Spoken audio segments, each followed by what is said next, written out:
Hello everyone, and welcome to today's stream. Hope you're doing well.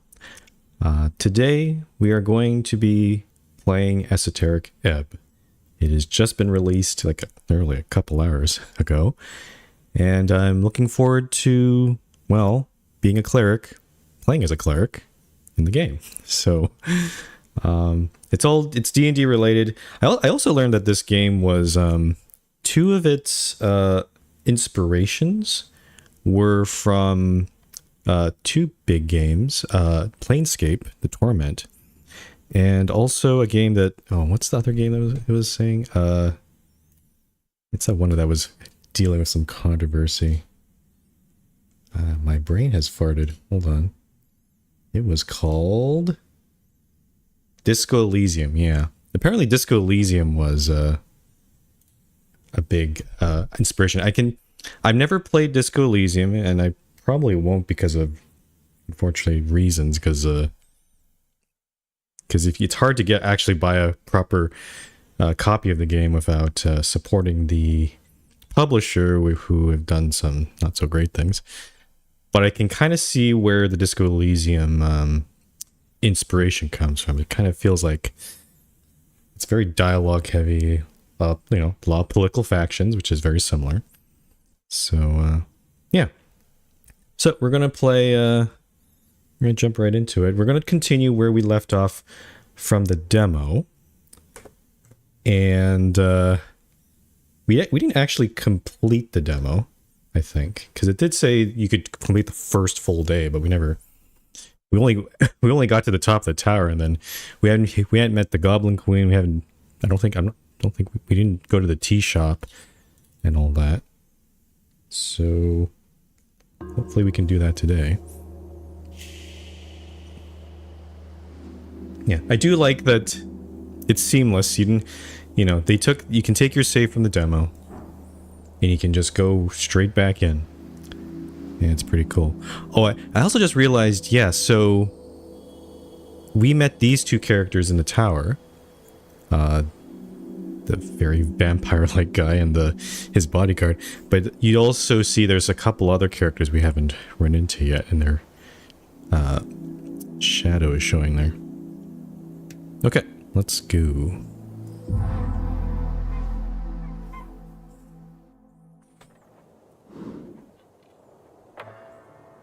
Oh, also, yeah, there's this little conflict that's happening with so you got the Asgalist over here. They're trying to do a demonstration.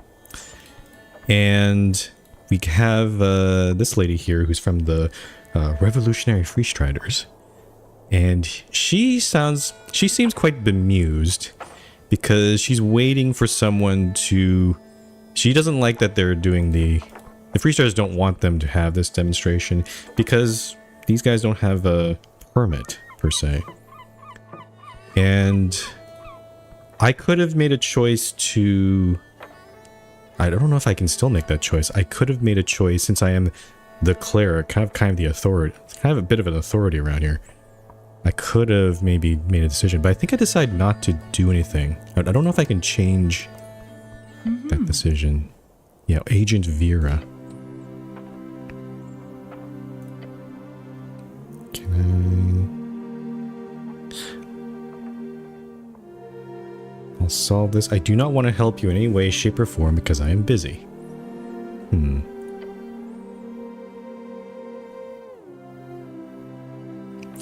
Oh, and one thing we did learn about her is she's very nosy. We couldn't escape because we had to tell her that we were involved with investigating the tea shop, and she seems to have some interest in that. So I think I'm gonna leave these guys here for now. Hopefully it's not gonna affect the playthrough, but we're gonna head down the stairs here. We can look at this. Goblin wall art. A green face is splattered across the facade, staring wildly towards the flaming sky and the dragons spread across it. Or something like that. Can you call this art? What does it mean? It represents a devotion, albeit in an asinine way. The coins stand for all the fat loot the dragon brought to her people. You can get behind that. I need to figure out some more better voices for these 6 guys. I think the only one that I've really, I think, put down is Constitution, because he's kind of like a bleh, I'm from the stomach, bleh, some sort of like, he's kind of like that sort of deep voice. But the other ones I'm still trying to figure out. I don't know if I should try. If I start doing voice acting, I'm gonna get tired pretty fast because there's a lot of dialogue in this game. So we'll see how it goes here. Oh, here we go. The fire is the soul, a boundary between the real and the heartful. What does this tell me about the state of Norvik? Nothing, really. That goblins are artists? Yeah, okay. Place your hand, leave the arto. I don't want to touch it. I'm going to leave it alone. I also just realized it kind of reminds me of Seance of Blake Manor. Every time we make actions, the time does tick forward. So I better be careful about what kind of things I interact with here. Oh, also, if I go down here, short rest, spend 1 hour to recover, gain 1d8 HP, remove 1 level of... We do have a level of exhaustion from touching that cursed body. And restore 1 spell slot. After resting, all dice checks are unlocked. I don't know if I want to do that right now. The exhaustion is kind of annoying, though. And actually, maybe we should just review the quest. I want to just make sure we're on the right path. The game, I did notice in the trailer, the game did... So there's several things your main quest seems to be investigating the tea shop, because there's some sort of conspiracy there. But then there's other things you could do. Like there's an election happening in a few days. It does also... The trail also did imply that you could just not do any of that and break the whole campaign, which would be kind of funny. Okay, so this one... Fix my old spell book. Class conflict. You've declared yourself the Cleric of Norvik 2 times. Suitable for a true human cleric like yourself. Okay, well...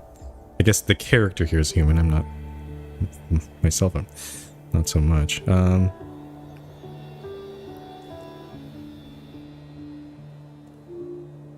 Oh, I think I see. This is class... This is not class... It's D&D class.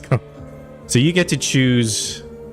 I don't know what the implication of this one is, but you get to choose what... You declare yourself what class you really are. So I can declare myself a rogue instead, which would be interesting. Actually, oh, it actually shows it right there. And then the election, Asgalist, and then I did declare myself apolitical with that, with the little conflict on top of the tower there. Dragon of Tolstad. You're here on request of Lady Sageleaf, the Goblin Chieftain of Tolstad. Go see her right away. She's in the Goblin Garden at the southern tip of Tolstad. I think we're gonna go there soon, and that is related to the tea shop. Okay, so definitely democratization. A deep urge inside of you is calling. You need to ask. You must ask. Over and over again, at least 20 times. Okay, 10. Asking them what they are voting for? Is that kind of rude? I don't know. You have currently asked people 1 single time. Circle, square. Oh, and then this is a thing between Alphaz and Vera. Interesting. That's fun. Oh, and what's this one down here? And then also, yeah, we ended up in the river. And I think we... They never said anything explicit, but I think we died. I think we're a zombie now. And how... So there's questions about, like, why did I get thrown in the river? But also, how did I survive? So there's a whole bunch of questions about that. Checking our inventory. A bunch of items here. Esoteric, pocket watch, +1 wisdom. And a lot of these other items, so these items are just like pure positive, so we're definitely gonna keep those. But I have all these other ones. Ooh, I can get +3 HP from that. Like, some of these are like trade-offs. Like, this one's like +1 dexterity, but -1 charisma, so... Not sure if I want to put that in there. And then we have a journal. Yeah, any sort of entries about... There's a lot of lore. I think one of the... Oh, and you can actually see the map here. Tolstad. Oh, we're here. And Tolstad... So the Goblin Queen is down here. The Goblin Chief, I should say. And then there's the rest of Tolstad, which is like crazy. Oh my goodness. And this is just one little dish. See, there's a bridge that goes over here to whatever the heck the rest of the city is. So this is crazy. These are my spells. I don't have Charm Person prepared right now. I don't think I'm going to need it. Okay. There's a imp up here? Who's this? Braxel Pencilwing. Strength. My strength is not very good, but I could try beholding. 15. Oh, a devil scribe. Surprisingly content, hard worker. Has a nested interest in the current regime. Devils used to be allowed into the city only on work visas, so he could have served for several decades. Sami, just know this devil would gladly organize a mass genocide against non-humans in the city. Okay, this guy seems... I think we're just going to turn around and maybe not interact with that person. Goblin Garden is ahead, you feel it. Nature seeps through the cracks. I also forgot that you can hold the tab button to look for any highlighted things. There's a cat up there. I want to pet the cat. Oh, there's also another... I can't interact with her. Anything in the barrel? An empty barrel. Why is empty in quotes? No, it isn't. There's money. I like money. Okay, gotta pet the cat. A black cat must pet. On the ledge overlooking the garden, you spot a black cat. Calm as can be, it doesn't even care that you stomp up next to it. Behold, the cat. A legendary trickster of Norvik. What are these responses? Hello, I'm from the local government. Hello, I'm... Okay. The cat lifts its head up, its dark eyes squint at you for a second, sniffs in the air, and then ignores you once again. Yep, that's a cat. Wisdom comes from knowing when to act and when to not. This cat does not care for you in the slightest. Pet it or something? I don't know. Oh yeah, intelligence brings up a good point. I don't have speak with animals yet, though. If you wish to hold a proper conversation with this magnificent creature, you need to find the first level spell, Speak with Animals. Pet the cat. Okay, Constitution knows what is needed. 5 XP from petting the cat. You reach toward the cat's head. It meets your palm and nuzzles up against it. What a sense of divine validation. It appears to have enjoyed the pet.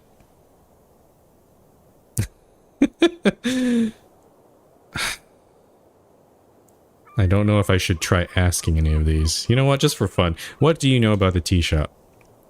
The cat does not turn to look at you. What are you voting in the election? The cat stares at some seagulls flying by, high above. Cutthroat, sharp, eyes on the prize. A free strider, no doubt. A bestial force, ready to spread asgalism, of course. I'm actually also starting to realize, yeah, the main color for the free strider seems to be yellow, which matches dexterity, and the main color for the asgulus is green, which matches wisdom. Interesting. And we also know strength, he's red, he matches the nationalists. Huh. Okay, so I can't interact with her. We're just going to keep going down here. Oh. There's a... Overgrown, ancient, sort of interesting. What is this? Embedded in the earth, you find weather-bitten stone in the shape of a spiral. Its edges are worn down, smooth almost, and behind you lies the head of what was once a snail statue. Whatever god of symbolism this once denoted, the time has ground it down. It is a monument to nothing now. There's something here, but can you understand it yet? Its purpose? Touch the surface. It is cold. Your hands run across the stone, finding it more coarse than you thought. The ridges in the spiral are even smoother. You find they are not at all coarse. Following it, you feel the markings of a sculptor's pick, but they are smoothed out. As if produced not by mortal hands, but by magical precision. You realize this was most certainly an esoterically constructed art piece. What's more, you do feel the outline of a script. Symbols. Oh. Runes? Your fingers trace them faintly along the spiral shell of the snail. The symbols do not mean anything to you. If you had comprehend language, you could understand the script just by touching it. More spells. I think I really need to unlock a lot of spells. I think that seems to be a problem here. What's with the snail stuff? Norvik is built upon layers and layers of ruins. One of those layers, one of the oldest, were a snail folk. Oh, really? Thus, you will surely find many of these snail symbols in spiral shapes around the city. I'm going to skip this one. I don't want to... I think we need comprehend languages for that. Let's see here. Got... Oh, does it just end here? There's an old vase. Like, half in the ground here. Got some incense and some crowns. Not bad. And there's this thing. A divine shrine untended for decades. Oh, here I can re-prepare my spells here. Pray. Take a build. You take a deep... So this is... One thing I liked about the demo, when you pray, it gives you a moment to meditate and review any things that have happened so far. So we already did some of these last time, but there's a few new items here. Contemplate the Dragon of Tolstad, a famous goblin leader. Her reach sharp, her gaze strong. She wants you to investigate the tea shop and report to her. The content of that report will determine much. Contemplate your fall into the river. It was not an accident. You are not so clumsy. But the question here is not why you fell. The question is, why do you live? Yeah, both. I don't think that's the only... I think knowing both answers to the question is pretty important. I feel like one probably might beget the other. Okay, so how many can I prep here? Okay, I can prepare 3. I'm going to prepare a charm person, but I don't think it's going to be... If I'm talking to the goblin chief, I probably don't want to do this. I don't want to try to charm it, because there's an after effect after you charm them, which is not great. They'll know that they've been charmed, and they'll probably make them mad. Oh, there's a pipe here. In Norvik, a pipe like this could lead anywhere.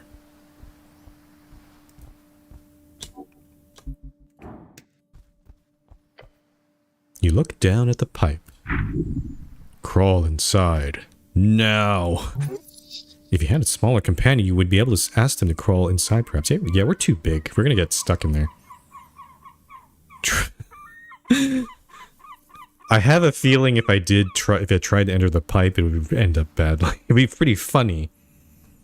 But I'm not gonna attempt that. Yeah, and I am noticing every action, everything we interact with uses up a minute. So it's very much like Sands of Black Lake Manor, which is pretty cool. It's interesting to see that same mechanic in both 2 games I'm playing right now. Okay, we're in the Goblin Garden, but I'm not sure where to go. Oh, there's some notes here. Old faded posters nailed to the wall. They're unreadable. Actual readable posters. They're still kind of old. Your eyes land upon a series of papers nailed into the wooden facade. Getting out information to people. How do you do it? One possible way, papers nailed on random walls. You'd be surprised how effective it can be. Some of them are torn and unintelligible. A few catch your attention. This seems illegal. Advertisement requires strict approval from the government. Tear them down, rip them up. Oh, shit. Nope, I don't agree with you, Strength. This might be useful. I think this is also probably where we're going to find some side quests. Look at the flyer with the owl on it. S. Yalen and Sons, binders and lithographers. Everything from designing to engraving, account, books, manufacturing. Waterlane View, 6th, LW. This place would fix your ruined spellbook. Oh, that is useful information. It's a prayer book. And yes, this place could help with that. Look at the one saying grand opening. You can barely read the faded lettering on this ink-printed flyer. Grand opening of the Stubborn Sphinx, brewer and commercial tavern, served without riddles, drunk with all charm, pillar crossing 2nd, LW. I don't know what LW means. By the look of it, that this tavern opened at least a year ago, maybe 2. Look at the poster of the faded green hammer. This might be an Asgulus thing. A sun-faded symbol covers most of this large poster. It's a hammer printed with green ink. Asgulists, those who share the plight of the common folk. Gather, ye workers. Asgul said, no gods above, no king below, only folk. Asgulus rally on the 22nd of March, TS Circle Square, UP. Which is the one we just saw. Useless, sentimental garbage. Okay, I'll leave that. Can I read this one? Nope, I can't even interact with that one. I'm gonna check the barrels, because there's always something in there. Money. And I'm a little puzzled. This doesn't seem to... Oh, it does go up. Bicycles! What the heck? Oh, I can take a bicycle, huh?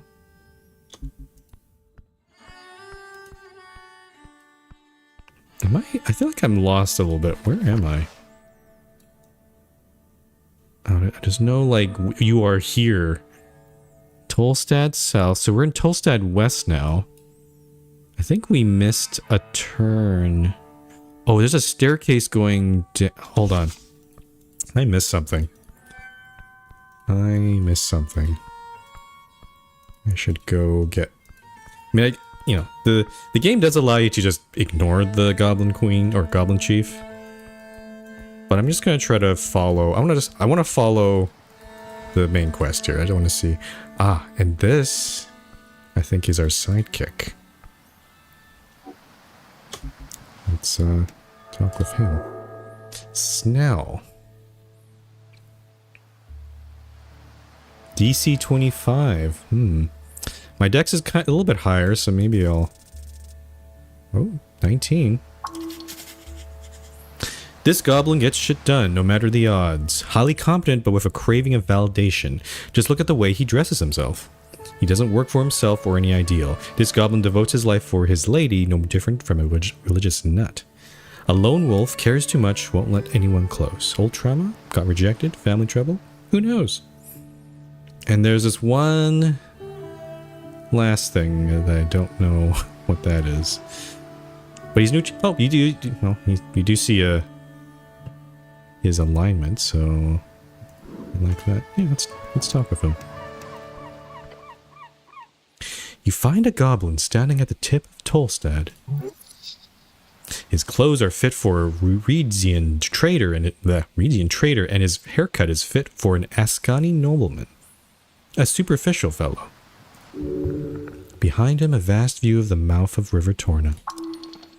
The goblin cares much about looks. You catch him immediately glancing at your outfit.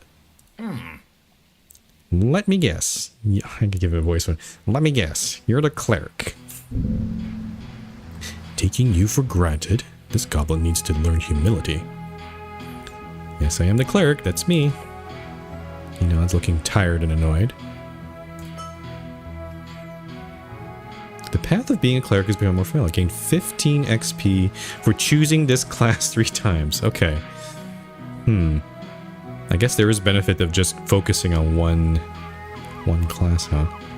I'm Snell, runner and handler of HWBT. What is this? HWBT. The Halfway Bridge Tribe, commonly called the Halfways, one of the 3 goblin tribes in Norvik, and arguably the most influential despite their small size, led by Leda Miska Sageleaf and their headquarter in the Goblin Garden on Tolstad. Old lady's been waiting for you, okay. This old lady must be his chieftain, the matriarch of his tribe. Greet the goblin kindly. This is the beginning of a great cultural cooperation and exchange. Nice to meet you, Snell. Perform a traditional goblin. This might offend him, but I'm gonna try it. You raise your arms up into the air as one should when greeting an uncivilized tribal goblin. What the fuck are you doing? Oh no. Claire, what are you doing? I'm sorry. The goblin looks around, clearly struggling to find the right words. Exasperate, more like. Okay, yep. I fucked up there. Head down to the gold garden throne, but hey, he waves his claw towards you. What's all this? You look like a human shit. You've been floating around in the banks of the river. Your uniform shows it. He is making a playful jab. Don't worry about it. The gull. You should teach him a lesson. I fell into the river. He gives a shocked laugh. Wait, really? No, it's fine. Somebody fished me up. Huh, lucky you, I suppose. Just, dust yourself off. Dragon's waiting, and trust me, you don't want to disappoint her. Tell me more about this lady. Sure. For starters, she's the most powerful woman in Norvik. And considering there was an explosion yesterday right in the middle of her territory, I think it's about time you do your damn job, cleric. Is she spooky? Yeah, real scary. Insult her and she'll bite your head off. And then she'll scorch your corpse to dust. He laughs and crosses arms. But seriously, she will fuck you up if you annoy her. Not a jest. Okay, lead me to her. Good. Just to make it perfectly clear, some ground rules. Don't say anything stupid. Don't climb the trees. Okay. Stay away from the edges and, He grins, showing off his polished fangs. Enjoy the garden, cleric. The goblin scurries down the stairs. He seems to be in a hurry. This dragon sounds dangerous. Keep track of her fangs. Tell her what she wants to hear and you'll be fine. You look out over the river. The cold Ascani wind seeps through the cracks of your helmet. Earth be blessed. He is always with you. Follow him downstairs.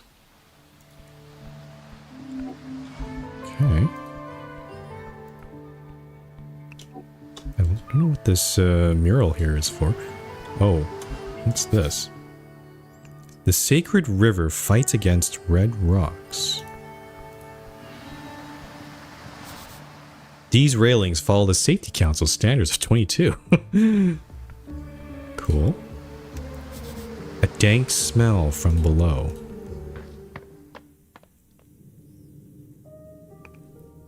Ooh, dancing lights. Oh, that's cute. What do we got here?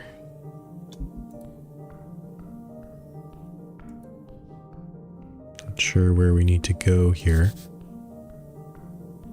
Your stomach twists. Beware her illusion.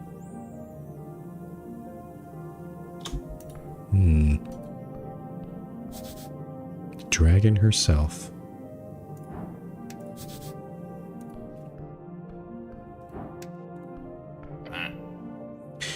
You approach him below a sprawling tree. The well-dressed goblin stands proud beside his master. Go ahead, cleric. With a proud smirk, he motions towards the wooden throne. Much of his personhood hinges upon that throne and its owner. You should stand before the throne. Address her court. Okay, then. What are we looking at? Lady Sage Leaf.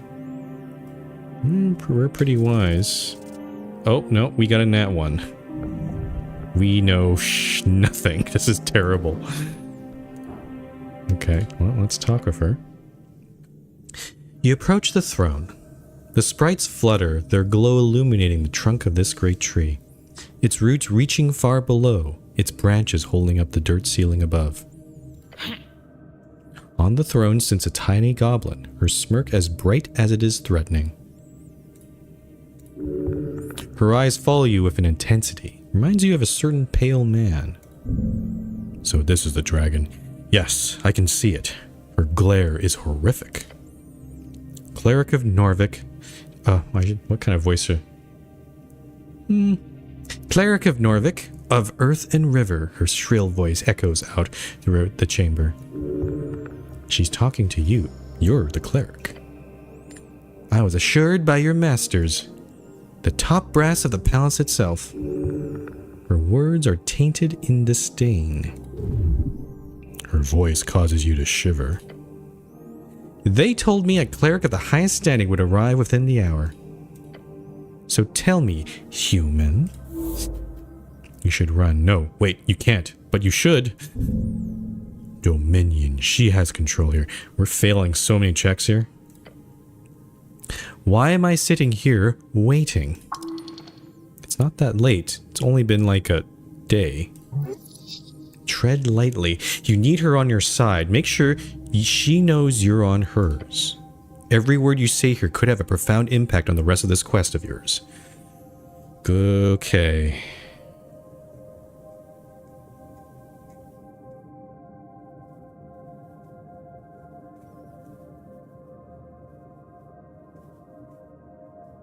Huh. These are all very interesting answers. So, I had an accent, could be us, but she probably doesn't care about that. It's only been a day, probably not the best answer. I could apologize. Or I could go if this last one is very interesting because it kind of puts myself on her side and basically separating myself from... Yeah, I like the last answer. This one feels like the polite answer, but I feel like the last one is pretty interesting. I'm gonna try this one. Ah. My master did. I'm here now, don't worry. Her frown quickly turns into a grin. Since we're on the same page then. Okay. Her expression, she's appeased. For now. You can sense the dread in the air fade, yet... Hers is a frightful response. Or hers is a frightful presence, I should say. Whoops. You can't take this much longer. You need to get out of here. I'm actually making a frightened check here. You've appeased her somewhat. DC 8. I am exhausted. I am not frightened. You brace your entire being as you meet her glare. With trembling innards, you resist. She lifts her chin. You stand. Good. She's not impressed. Just happy you did not completely lose your mind. The dragon leans on her armchair, letting out an exhausted groan. It is vexing to watch my streets descend so far. Are you even aware, cleric? A local business caught up in an inferno, in the middle of the day, right on Pillar Road. My road. The way she says that causes you to tremble. Constitution's really, really chatty during the whole thing. And yet Magistrate Darrow, she spits out the name like it's a curse word, he alone believes the Halfway Bridge tribe does not have jurisdiction over this particular location. Okay, so there's a bit of a conflict of jurisdiction here. Who is also Darrow? Who dat? Darrow, one of the original Earth folk houses to found Norvik with Earth. Their bloodline can still be found in high positions all around the city. She appears to have been stewing over this annoyance for some time.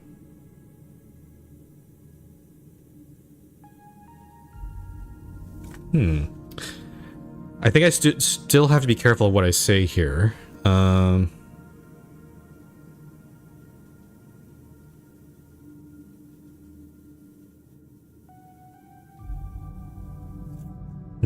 Why does Darrow say that? Because he is a fool born of nepotism and alcohol. Sick burn. Sounds awesome. Should I ask this one? Where is your usual jurisdiction? She leans back and picks something from between her fangs. I have an official recognition of law on Lord Tolstad. The definition of that has always been vague. Some see it as anything below ground, some as below water level. Oh, it's one of those sort of things? Oh, okay. Okay, so there's not really any agreement there. And where exactly is a tea shop located? She glares at you. It is, or was, rented out of a corner of the central fort, just above the holes, next to the pillar. Okay. She snaps her fingers towards the goblin to her right. Oh, this guy? Oh, no, sure, Snow. There's a goblin right there, too. That means it's a part of the core foundation of this island's fortress. Therefore, that property is legally an underground rental unit, he says, bowing his head. Lady, my people have been handling that damn crow's contract for years. But no, suddenly when the entire unit goes up in flames, that's when my people no longer have the right to enter the premises, to deal with it, to clean up even. Nope, suddenly it is the city's business, and we should keep our noses out of it. Corruption, plain and simple. Okay. This will piss her off. This will probably piss her off. Sounds shady. I'll go with this. Her sharp glare stabs you. Normal business in Norvik. And don't get me started on the actual effect this has on my people. Snell, she says, and beckons towards the comely goblin. He approaches the roots and takes a bow. Lady Sageleaf. Then he turns to you. The magistrate says it was an accident involving a fireplace failure. They've yet to send anyone in to actually investigate the scene. That is very suspicious. How can know that? I think there's a typo. I think it should say, how can they know that?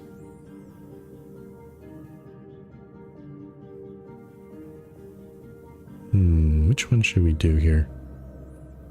You want to check it out yourselves. Of course. The lady glances at him, to which he responds by making a nervous face. He's embarrassed.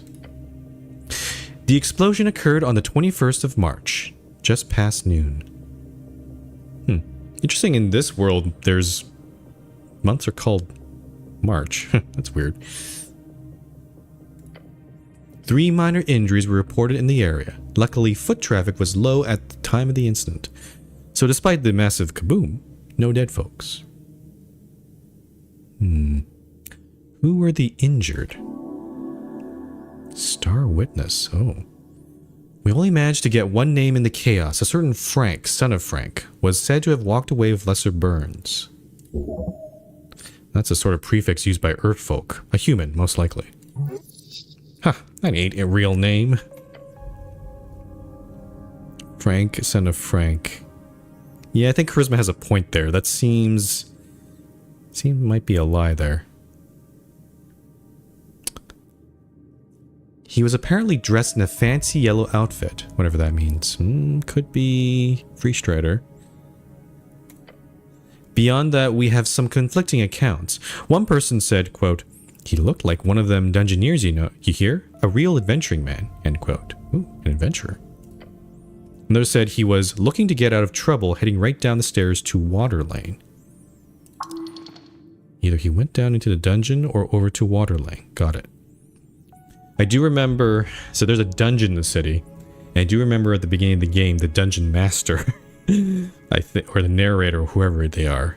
Because I chose a weak strength, they did admonish me for it and say, "Oh, you chose a low strength. Oh, you're not gonna have fun in the dungeon." Yep. Yep.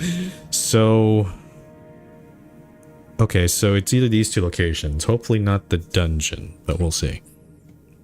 And remember, if he's wearing yellow, he's got style. Oh, it's a lot of questions. I think we should ask. We're talking to Snell here, so I think we should just try to interrogate him with everything. So, Frank, son of Frank. Yeah. That's a fake name. Uh-huh. Okay. A dungeoneer. If you believe it, that comment was from one of the militia members. Could be smart to check the city below just in case, despite the dangers. City below. Short for the city below the city below the city. A phrase used to describe incredible amounts of tunnels and ruins below Norvik. Lots of monsters and stuff down there. And riches if you delve deep enough. I also have to keep in mind that these are witness accounts on witnesses. So there could, some of the information they have could be not entirely accurate, right? We're basing this based on accounts of a militia member. Down to Waterlane. Yeah, seems like he was headed in that direction, though down could mean a number of things, Waterlane included. Fancy yellow outfit. I'm assuming some type of Region fashion. Was he inside at the time? I doubt it, considering the state of the building. So he could have been near the outside. It could also be a coincidence. Maybe they're just passing by, not sure. Why was he there? We don't know. He's annoyed to have to answer that question. Where is he now? We don't know. You have not located the man despite major efforts. Sounds like you were handed a tough hand. Yeah. Although one of the militia members mentioned him just calmly walking away down the stairs. That is a bit suspicious, isn't it? Yeah. If you were just an explosion, you would probably be a bit more panicked than just walking away like that. Maybe down to the crossing or somewhere else. We don't know. Anything else you do know? Snell gives a nervous look to his master before answering you. We have theories, but we need proof. The lady raises her claw. The unveiling has begun, cleric. Secrets in the ashes. Corruption, madness, she claws at her wooden throne. Politics. Bureaucracy wears her down. This is clearly the work of a rogue spellcaster, someone who cannot go unpunished. A spell would indeed be the only logical answer for such destruction.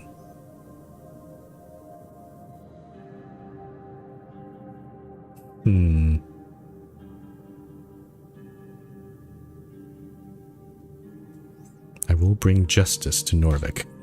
I certainly hope so. The lady clears her throat. Everyone holds their breath when she speaks. I formally declare a joint venture. The Halfway Bridge Tribe and the Earthguard City Clerics shall investigate the tea shop on Pillar Road and bring justice to those who seek to harm the peace. No creature foul or fair shall escape my rage. The words seep out from her maw, burning the air. Every goblin in the chamber looks upon her in awe. She is theirs to serve.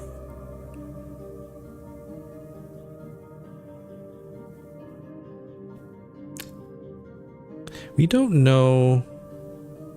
I don't think it's not revenge necessarily. I guess it is on. She thinks it is on her land, so it is revenge. I don't think I'll mention that. I'll just nod. Yeah, okay, sure. She grins. Snell, she says, waving towards him. Yes, Lady Sageleaf, he says, bowing his head. You're the handler of this case. You've worked on it since the explosion. You know more than anyone. You catch the goblin trying to stop a grin from spreading across his face. Oh, he likes being validated by his chief. Ooh, complimented by his queen. I want you to represent the tribe in this venture. His face lights up. A goblin and a cleric. Together you will have access to both Upper and Lower Tolstad. you're gonna have the pretty boy around? Damn. I thought this was going to be fun. His expression is that of shock. He did not expect this. Do not disappoint me, Snell.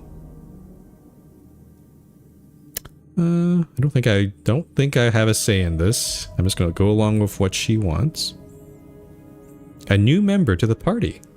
I like this. He ignores you. The goblin takes a deep bow. Yes, Lady Sageleaf. Your will be done.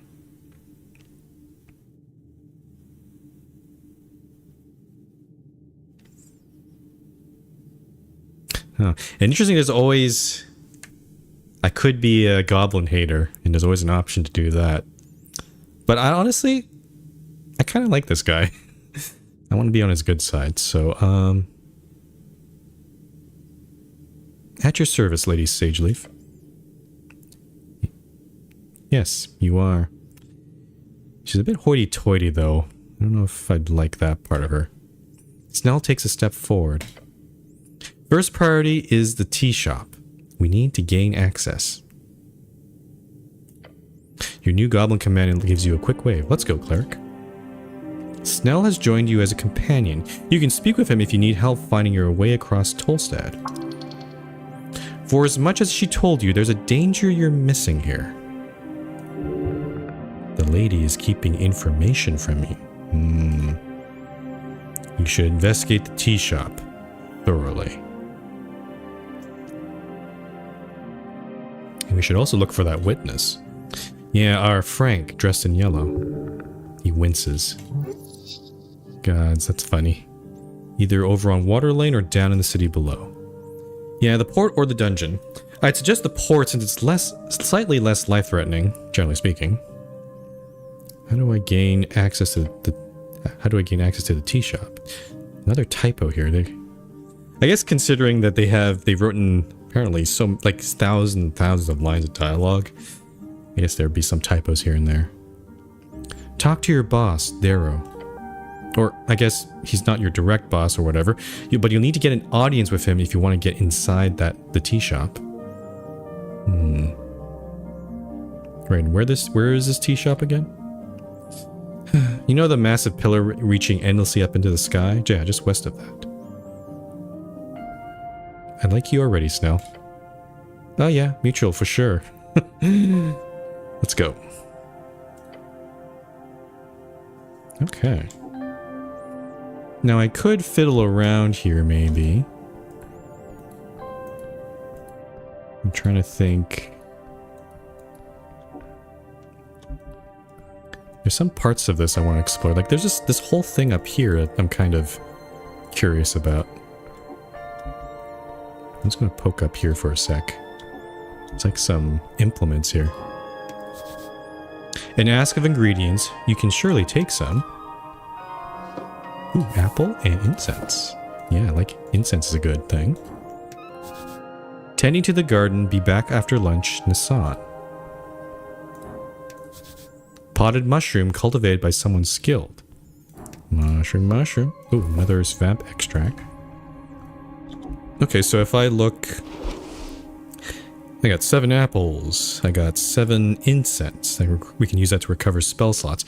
Also have vamp extract. Got 2 of those. I can heal for 3 of that. Pretty good. Also, there's... What is deep storage? I have a pouch of... Oh, I see. So I could suck those in there into the pouch. Interesting. Okay. Okay, so we looked around there. There are some other places to go here, but I'm just gonna look around. Oh, there's another staircase going up this way. What's over here? Those before left many holes in the Bergrund. Don't know what that means. Another mushroom. I'll take that one. Did you just rip those mushrooms out of a pot? Why? Why did you do that? What? It was cultivated there. It was a potted mushroom. But I like mushrooms. I'm not sure why I did that. Someone worked hard cultivating those. And now you've just taken them.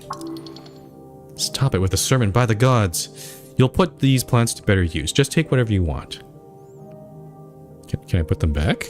No, you'll have to live with it. Literally no one will care. I guess so. I hope this doesn't bite me.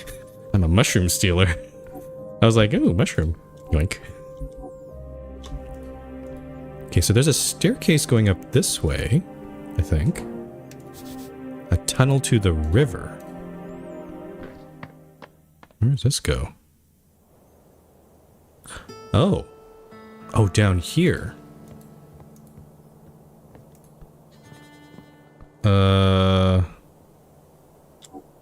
Okay, I guess I don't know where we're going with this.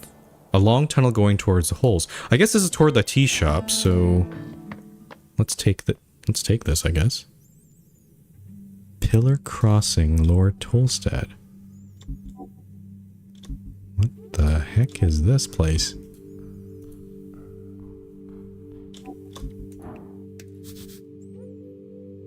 The slit mailbox says Snell. Oh, it's Snell's place.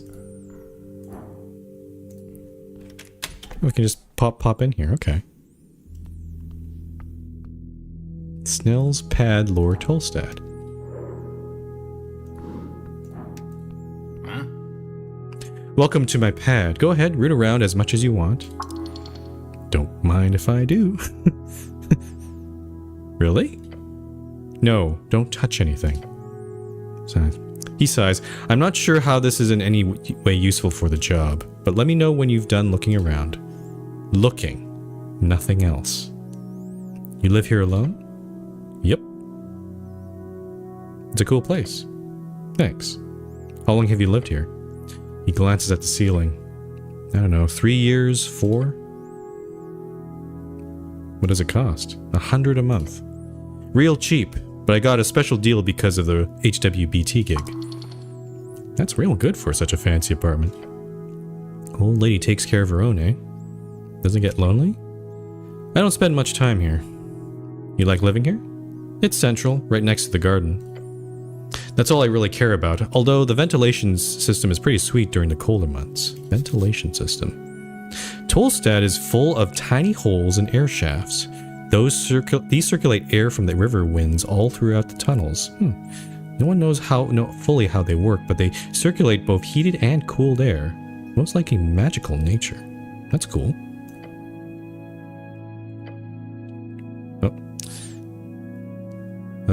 That email gives you a side glance. What about you? Where do you live, cleric?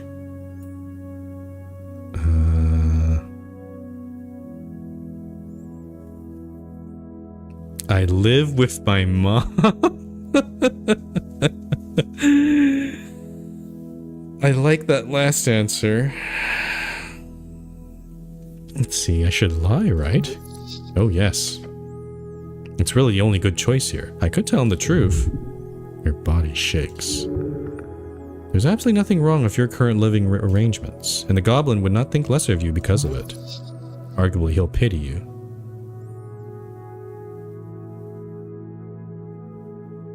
Screw it. Mum. I live with my mum. You do? Yes? Huh. Well, I guess that's not too uncommon among humans. Really? Did I just die? I got injured with my embarrassment. He does not mean harm, yet it hurts. Aw. Well, anyway. He tries not to linger on the subject since he sees your pain.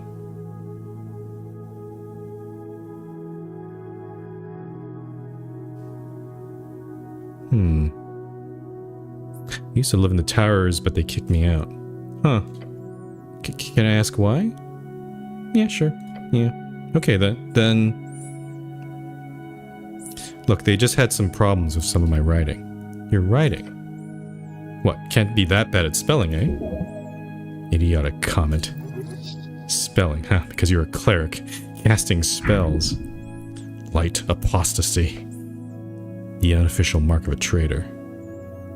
What is this? What is this thing? I got a new patriarch who didn't like me, and then when I presented an argument for a Republican revolution without the influence of the free cities, they said it was a misuse of state resources, and then he branded me with a minor case of dereliction. Really, it's all overblown. And Bjorn uses the same copper press all the time for a bunch of personal stuff, and he never gets in trouble for it over it, so yeah, it just seems overblown to me, yeah. He listens to your ad with intense interest. Oh. Okay. So they can just do that, to toss you out. It's all tower politics. And normal politics too, seems. Well, sounds like bullshit. But you're still employed as a cleric? Of course. This was just a disciplinary action. They've been mad at me since I refused to register as a member of the Party of Norvik. Oh, okay, this is actually deeper than I thought.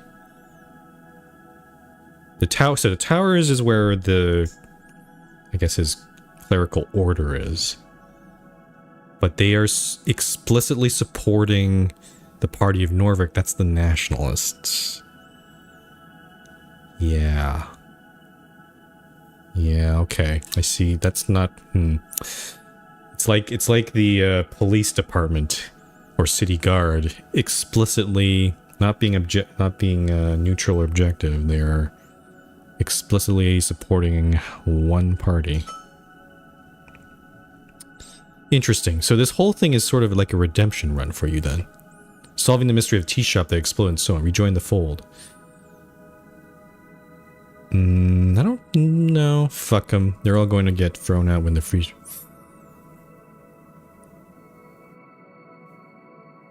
Huh. So this looks like an opportunity to show my colors. My political colors. So I could say... This would be the nationalist answer. This would be the Free Strider, Asgalist, and then these other ones... Okay, this one's a bit... I'll lead the city myself. Wow. And this one is a... I don't care anymore. I'll go be an agrarian or something. I'm not sure what the goblins think of the Asgalists. Or the Free Striders, even. Most likely they're probably trying to stay out of all of that.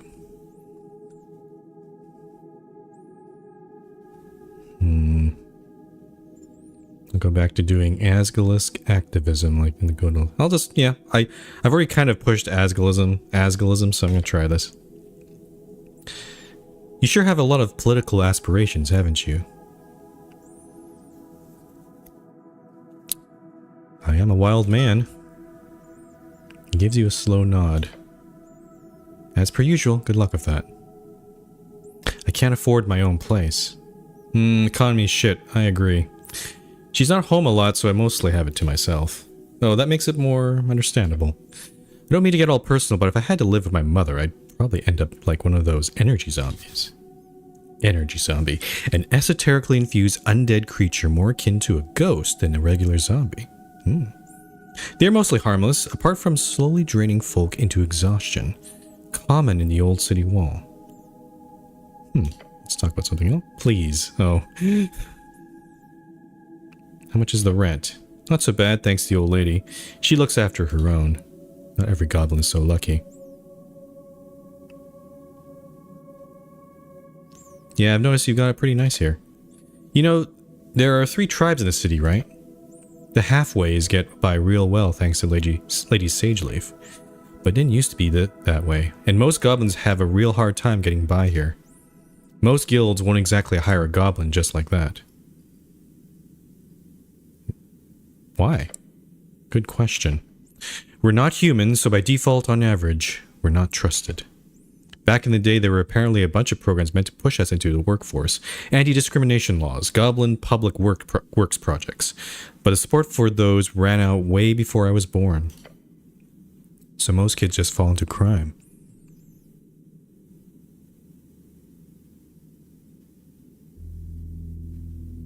They can't do that. It's Norveg. Oh, well, no. That's understandable. It's the only path for them. The clearest path, at least. He sighs. Imagine you're a goblin kid. You spend most of your day in the Warren with 20 others your age. There's barely any resources to actually teach you all the human stuff we're legally forced to be taught. If you're lucky, you've got one parent with a stable income. Otherwise, you'll be living in the dormitories. No support system, no chance to integrate into the city you're supposed to be living in. If you're lucky, you'll get a dangerous gig in the tunnels.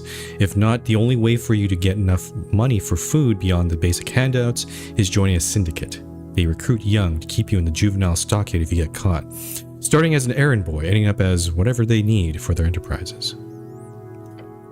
Then you bring home a heavy pouch of crowns for your mom and pops. What are they going to do? Turn their little kid in? Or accept the only major income the household's gotten in months? Maybe they'll even encourage you, push you to get real friendly with the local runner.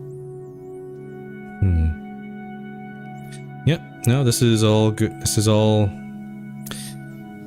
pretty typical, you know,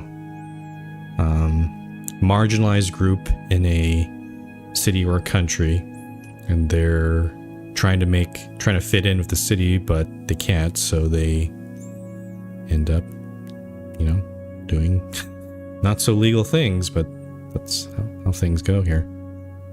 Weren't you a runner? Runner and handler, yeah. It's complicated, but the Halfway Bridge tribe is classified as a syndicate. We run things in a similar sense to the Ishki and the MBT. Oh, so they are kinda... It's a tribe, but it's also a criminal syndicate. I see. Sense to the Ishki.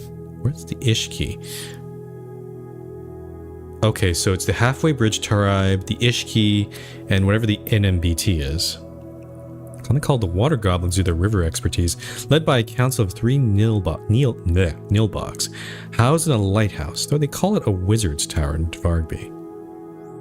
Except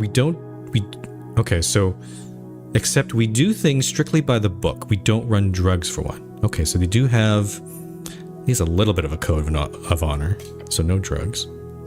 We keep Waterlane free of smuggling. But most importantly, we keep the youth out of it, and we keep the other tribes at an arm's length. Lady Sageleaf is real draconian in that regard. Everyone, and I mean everyone in our tribe, gets a job and a good salary. Okay. Again, this is coming from his perspective, but even though Lady Sageleaf is a hard ass, if she's just trying to protect her own, I'm having a bit more of a positive, I guess, opinion of her. If she's trying to keep the kids out of this. We tried pushing this method, our support system, onto the other tribes, but it's hard, and not always popular. We're the small, annoying cultist tribe of Tolstad, after all. Sighs again. So it is what it is. What a rant. You're working hard for your lady. I sure do. You catch him glancing at the image of her on the board. I think, yeah, he definitely reveres her. It's a nice apartment. Yeah, I'm not here a lot. I'd argue it's much better than usual. One time I was on a date. Brought her back here. Oh, okay. So he is... he's a straight guy. Alright. Terrible idea. The date was already going poorly. Imagine her expression when she steps in here and there's a pile of reports all over the floor, a block drain in the kitchen sink, and 15 confiscated bowls of pixie dust piled in the corner. Let me tell you, it took her 10 seconds to come up with an excuse. He recounts a tale of excellent timing. This is one of his favorites. He tells this one to everyone. As his laughter fades, he looks around the place and tells you, anyway, looks better these days. Figured if I'm such a neat goblin like everyone says, I might as well keep my apartment clean too. A girl? I could say that.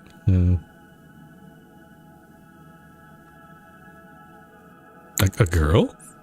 Yeah. Back when I was still looking for that sort of thing. Oh, did he give up? You know, getting tied down and so on. In the metaphorical sense. Tied down, huh? Yeah. What about you? Oh, I'm dead. Uh-oh.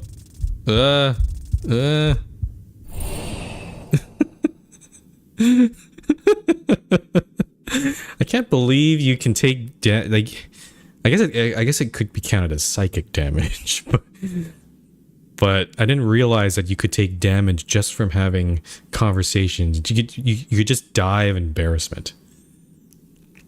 The question cuts tiny holes in your inside skull. Clerics are popular, right? Avoid! Abort! Alert! Whoop, whoop. Oh no. Uh-oh. Oh no. I didn't save also before the... Well, there's an autosave, so we can save this a little bit. Charisma 12. I'm too exhausted now. Oh, just barely. Okay. He's expecting an answer, so you're going to have to give one. Not a lie, though. He can't handle that right now. Too much pressure, clearly. Too much. Yeah, listen to your gut. So what do I say? Just keep it simple. Dismiss the question in a nice way. What can we think of here? Like this. Nothing lately. I'm busy with work. Now. Change the subject, now! You seem like the type to be busy with work, too. Oh, yes. Oh, it's smooth. We avoided that very smoothly. For the last few years, I've just been focused on the halfways, and whatever the old lady needs of me. Don't mean to sound ungrateful, though. I do love it. It's real rewarding. What kind of reward? Like treasure? Treasure of the soul?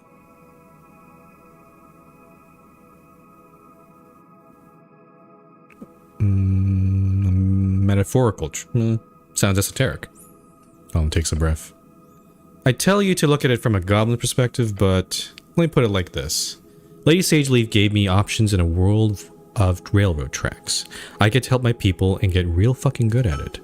So for now, I'm going to keep doing it. At least you get a good salary, right? It's alright. I do alright. Anyhow, anything else you want to chat about, or can we get going? Cool. Thanks for the talk. You gave me a level exhaustion, and I'm down to 1 HP. Alright, I guess I'll take a look around. A mass-produced glowstone lantern. Oh, is this from IKEA? From Fantasy IKEA? What if there is... Oh. Well, I'm interacting with the lantern now. It appears to be non-functional. Fix the lantern. Yeah, I'm not going to do that right now. You do not need to relieve yourself, because I'm dead. There's a bed. Snell's work. Ah, bagatelle. The goblin has some good taste then. Bagatelle. He sure is the type to have a photo of himself on the wall. Ah, a little bit vain, I see. Family. Photo of himself, huh? You stand before a wooden board covered in sketches of various people. Oh, it's the meme of the guy in front of the whiteboard with all the... Oh no. Okay, so he has been trying to connect all the dots here. Each of them connected via long red threads. What's this, Snell? He looks over to you from across the apartment. Ah, yeah. Project Visualizer. What is this? Helps me keep track of jobs. You can check it out if you want. I haven't done much other than a basic outline on the tea shop yet. I've been busy with all this running around. You're good at this, Snell. Thanks. It's what I do. Once we're finished, I'll make sure to compile it into a proper report for the old lady. Look closer at the sketches. You see several faces you recognize and some you don't. A birdman with a black and white pattern, along with the note, tea shop owner. Okay, wow. Okay, this is actually good information before we go to the tea shop. Birdman, so he's the owner. A bulky merman with the text, rival? No, unambitious. A merman. Male merfolk, not to be confused with mermaid. A stout-looking dwarf in uniform with a hammer symbol in the corner. Patron? In Asgalist? A stylish orc with a free strider heart symbol in the corner. Completely unaffiliated, suspicious. That might be that agent we saw at the top of the tower. A pale man holding a skull. No motive. A human with a fancy beard and a fish symbol in the corner. Suppressing info. Beware. Don't think I've run into them yet. Then finally, you look over the central piece. The beautiful rendition of Lady Sageleaf herself. Her note reads, enemies? Spies? City conspiracy? Uh-oh. Yep. Let's see how it is. One of Snell's boxes. Okay, so I'm not going to open his boxes. Because I want to protect his privacy. Can I sleep in the bed? Expensive material. Might be a good time to do a rest, honestly. Look at the mattress. The mattress is extra thick. Probably expensive. It's a half-half silk material. They're known to allow the sleeper to dream into the ethereal plane. This material goes for extra in every outlet. However, the claim that these contain silk is ridiculous. Anything over a tiny fraction would make the bed half invisible. A scam then. Pretty damn good scam. Should I take a nap? I want to get rid of this exhaustion. Can I take a nap, Snell? What? No, he yells from across the apartment.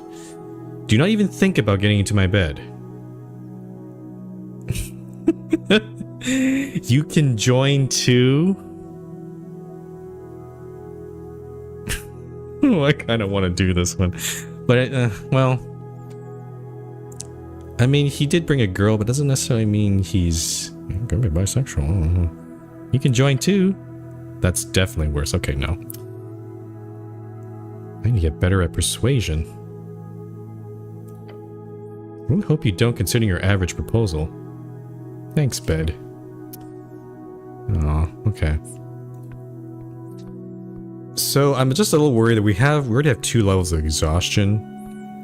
And I kind of want to heal up. I think this might be a good point to do it. We're also getting pretty close to leveling up. We're about 30 XP away. But I think if we're going to... Yeah, you know what? I'm going to do a short rest here. Spend 1 hit die on a 1 hour short rest. Yeah. Oh, sweet. 8 hit points. Oh, wow. We'll roll an 8 on a 1d8. Lowered exhaustion by 1 level. Managed to restore 1... Yeah, I did have 1 spell slot empty, so that's good too. Nice. Okay, I think that was worth it, because we were definitely not on the ropes there. Okay, let's get out of here.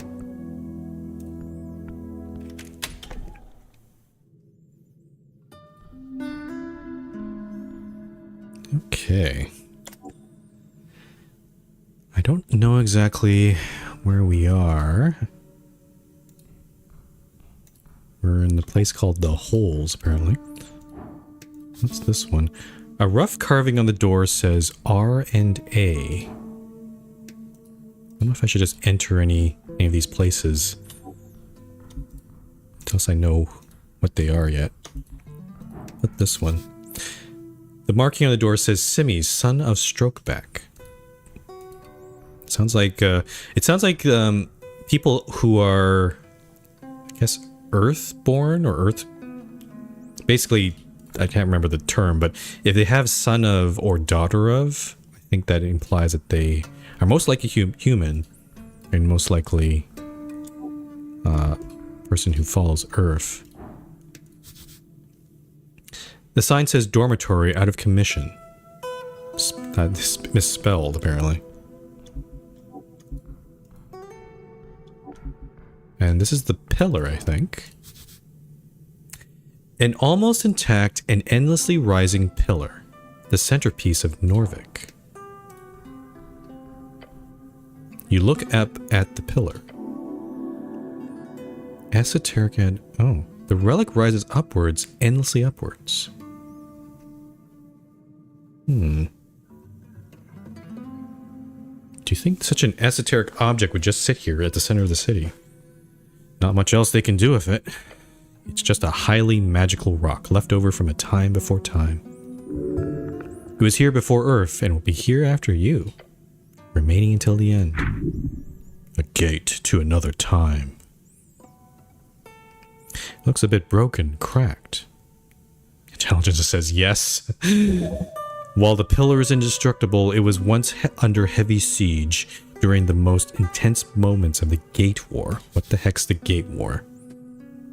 The legendary conflict between the beasts of Jor, the original gods, and many others who tried to take over Jor towards the end of the Gate era.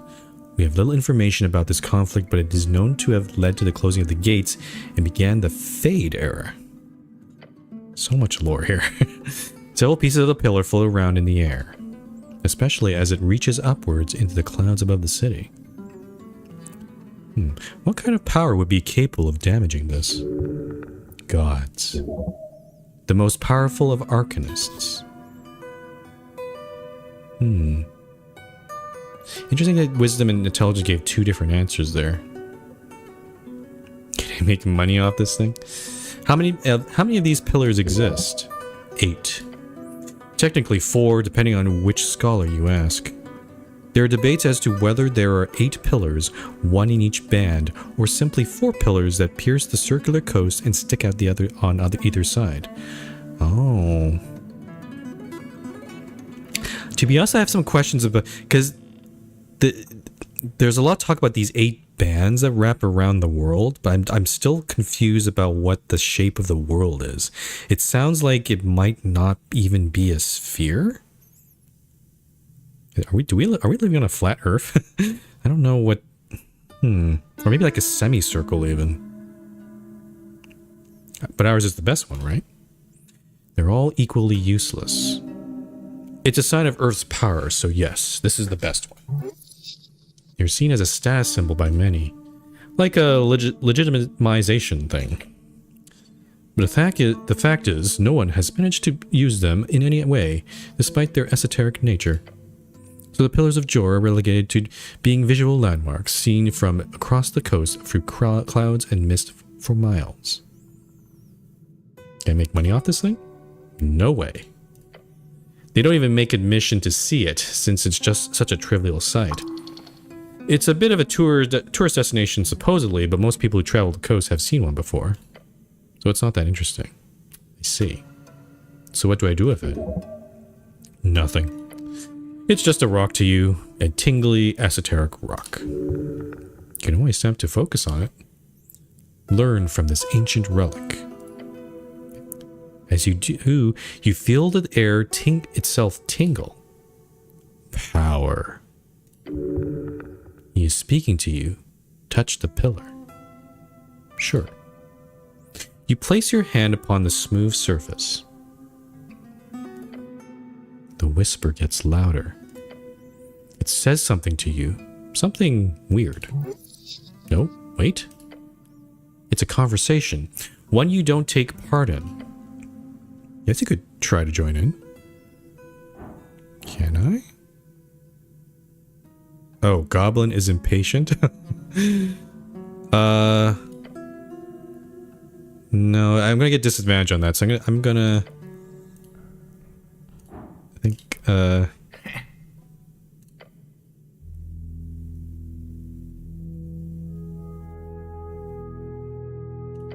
see. I think I should, we should go to the tea shop then. Let me see. Oh, everything's connected. Oh my, this is my own little whiteboard. So, tea shop. The complete Dragon of Tolstad. I'm actually kind of looking at this. There's actually, I mean, if all these dots are like one quest, there's actually not that many, but maybe there's some dots that are not haven't even appeared yet. Okay, let's go to this tea shop. It's getting kinda... It's already the afternoon. I don't know how to get up there, though. Maybe this way? Let's see. Oh, what's this? Drunk Sphinx opens at 18 o'clock. So 6 p.m. Okay. Path up to Tolstad. Okay, this seems like the way out.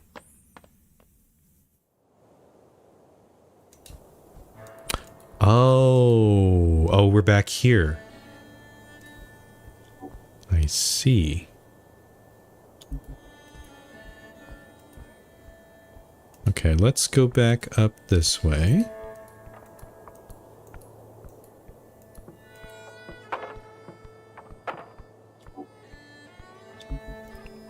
Then I'm gonna head up this way. Ah, I see. Okay. Pillar kiosk. What is this? Arn the kiosk kid. Oh, that's not so good. Human Earthfolk. Kid's working his ass off, getting that bread. He must be doing that optional weekend school. Huh? Hello there, sir. The kid behind the counter taps a pile of newspapers. You a postie? What the fuck did you just call me?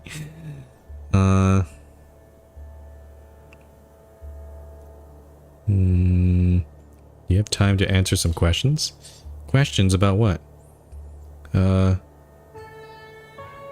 Mostly about the tea shop, okay?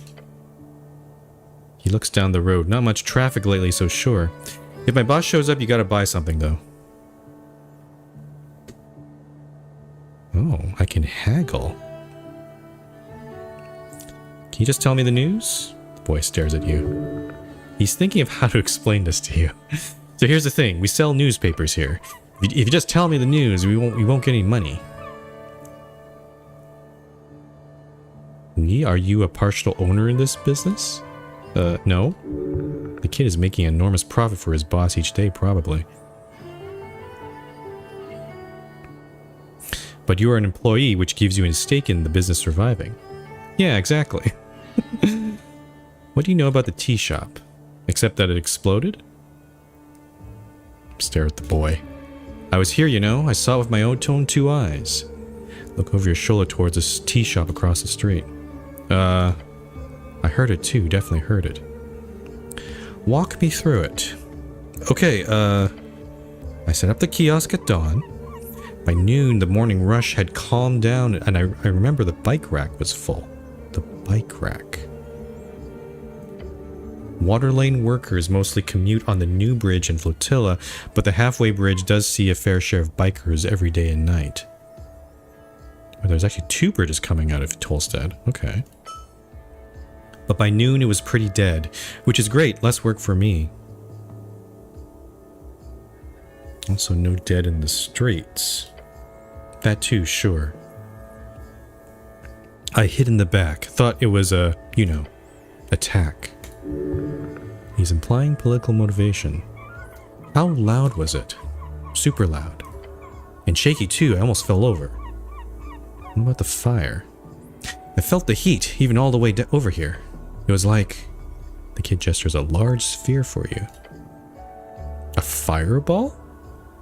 Really weird fire, then shrinking the size of his imagined sphere. Weird. Gone in an instant. What? So it was like a instantaneous fire that just ended. It does sound... It feels like a fireball to me. But also the fact that it just extinguished itself. That's really weird. Weird fire. Yeah, it was like... Look, it's gonna sound really weird. Lean in and say, I like weird. It was blue. Blue fire. Blue fire indicates extreme temperatures. Only for a split second. When I looked again, the whole building was on fire, but it was a normal looking fire. Oh, I see. So it was an instantaneous blue fire, which did catch things on fire, and then just disappeared in the rest of the building. Okay. Good information. So I might have just imagined it. Did the fire speak to you? Like a conversation? No, like a divine message or something. I don't know. I don't know what that would be like. Okay, so not like that. Might just be a blue explosion. Did you see anyone suspicious? Not really. Just the normal types. A goblin was arguing with a human by the temple. Just some mild shouting about some business thing. Could be more witnesses. Maybe try to track down those two. Otherwise, pretty dead around noon here, usually. Also, now that I think about it, the busiest time would have been the morning or night. But if it's in the middle of the day, it might have been done to reduce casualties or maybe not be so noticeable? Suspicious. Okay. Anything else you noticed? What about the bird? The goblin chimes in. Yeah, sure, I did see Mr. Drummer. Oh, the owner of the... I'm actually very glad we went to Snell's place because I wouldn't know who that is. Because that would be the owner of the tea shop. He's owning a tea shop, foreign tea shop. Usually the tea shop opens in the afternoon on work days. So it's not weird to see him walking about all day. Chatty fellow, buys a lot of newspapers. Where was he going? I don't know. Saw him leaving the tea shop right before noon. Right before noon. Yeah. Right before the massive explosion occurred. Also, it's usually open in the... Wouldn't you be in the tea shop during the afternoon? The kid clicks his... Oh, well, I guess he could have... He might have gone out for lunch. That is a possibility. The kid clicks his tongue. When you put it like that... Look, I don't know where Mr. Drummer is or where he went. Just saw him rushing down the stairs, guessing he headed for Water Lane, like everyone does. Did anyone else enter or leave the tea shop? Nope, just Mr. Drummer, he says, confidence in his voice. It was a boring day, so I pretty much just watched people watched all morning. Mr. Drummer was the only one I saw leaving the tea shop all day. Well, until the explosion. Did you see him enter? Actually no. I never saw him enter that morning, so I guess he must have slept there, or entered before dawn. And no one else entered all morning. Not a soul. Usually not too many people there in the morning, or forenoon, really.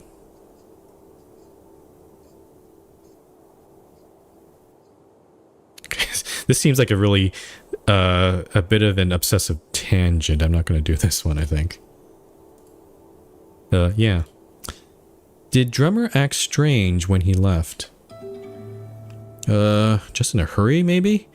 Saw him shuffle toward the stairs to Circle Square, probably heading down to Water Lane. Why Water Lane? It's the only place to go. Either that or the Goblin Garden or the city below. Don't think Mr. Drummer is a city below type of bird. You sure you saw him? Absolutely. No doubt. He trails off, muttering to himself. He went downstairs to Pillar Crossing. That's all I saw. He's trying his best to remember. I've been going over it in my head. Pretty, shocking stuff. Almost got a level up here. He's just a kid. Shouldn't have to deal with such terrible things. What can you tell me about the owner of the tea shop? Mr. Drummer's a customer. Seems nice enough for a Burfolk. A passively racist comment. I've heard he hangs out at the Sphinx a lot, and that he's got connections with all sorts of folk. The Sphinx. We did pass by there, so we know where that is. So that opens at 6 in about a couple hours. So maybe we can intercept him there. All sorts of folk. Politically.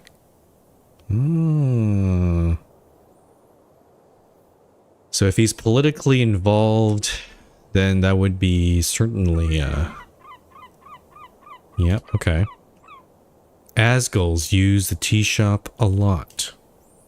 I've got some buddies involved in that scene. Oh, you're involved too, huh? That's all about the tea shop. Alright. Do you know a Frank, son of Frank? No, not really. His eyes shot open for a split second. He's lying. Just look at his eyes move around like that. Oh, is Frank a real name? The kid likes money. Give him some and he'll sing. I'm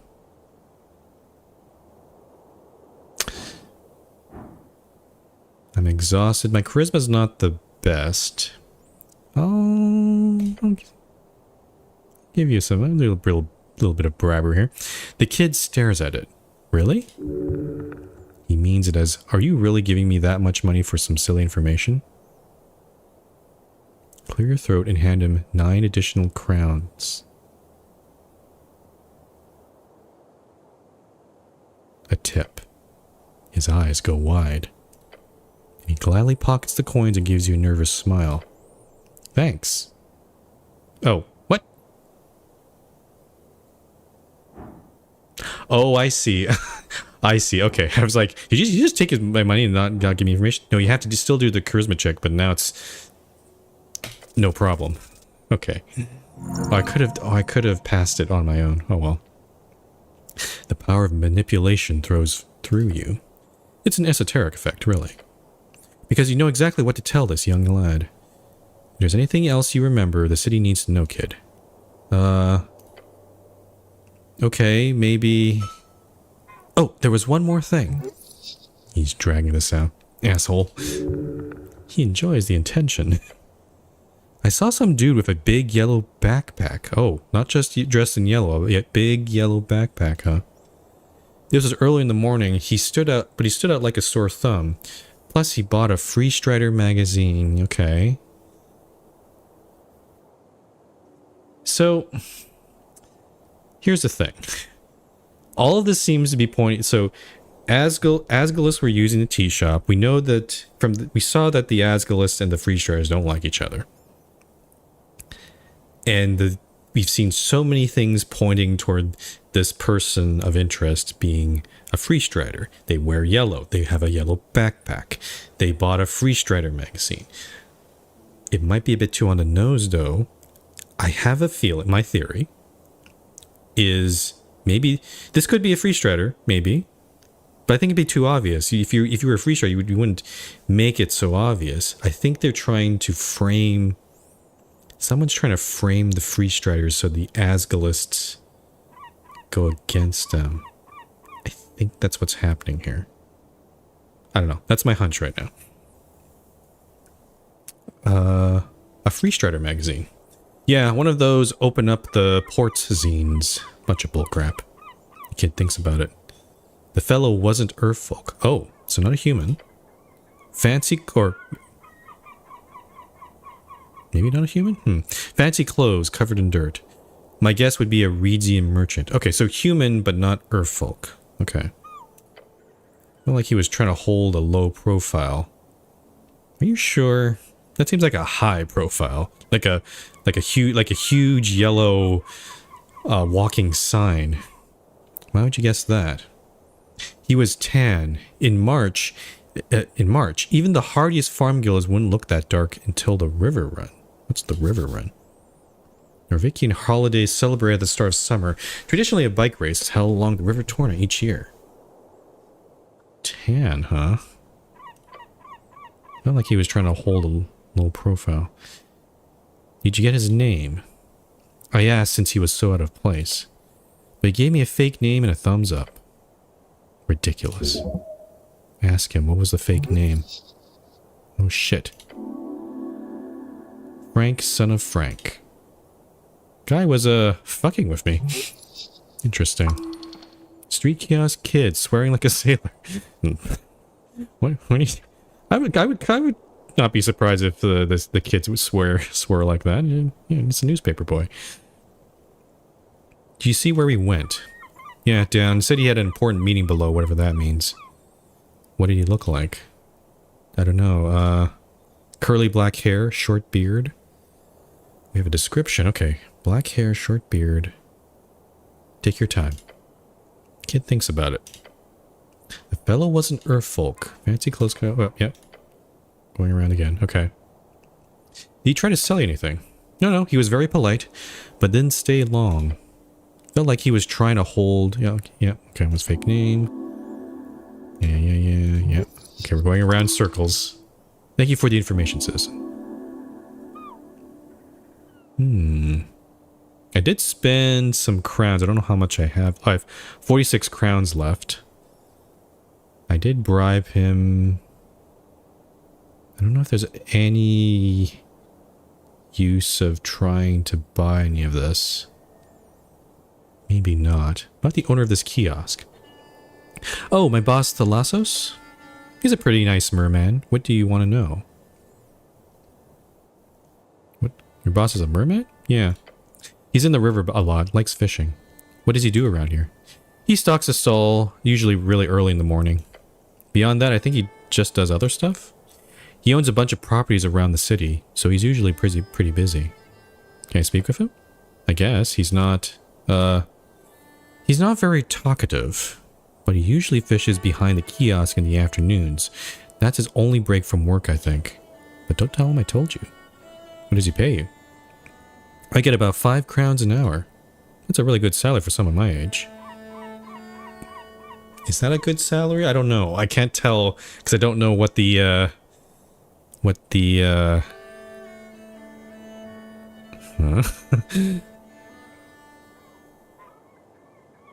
You should be paid better for your service here.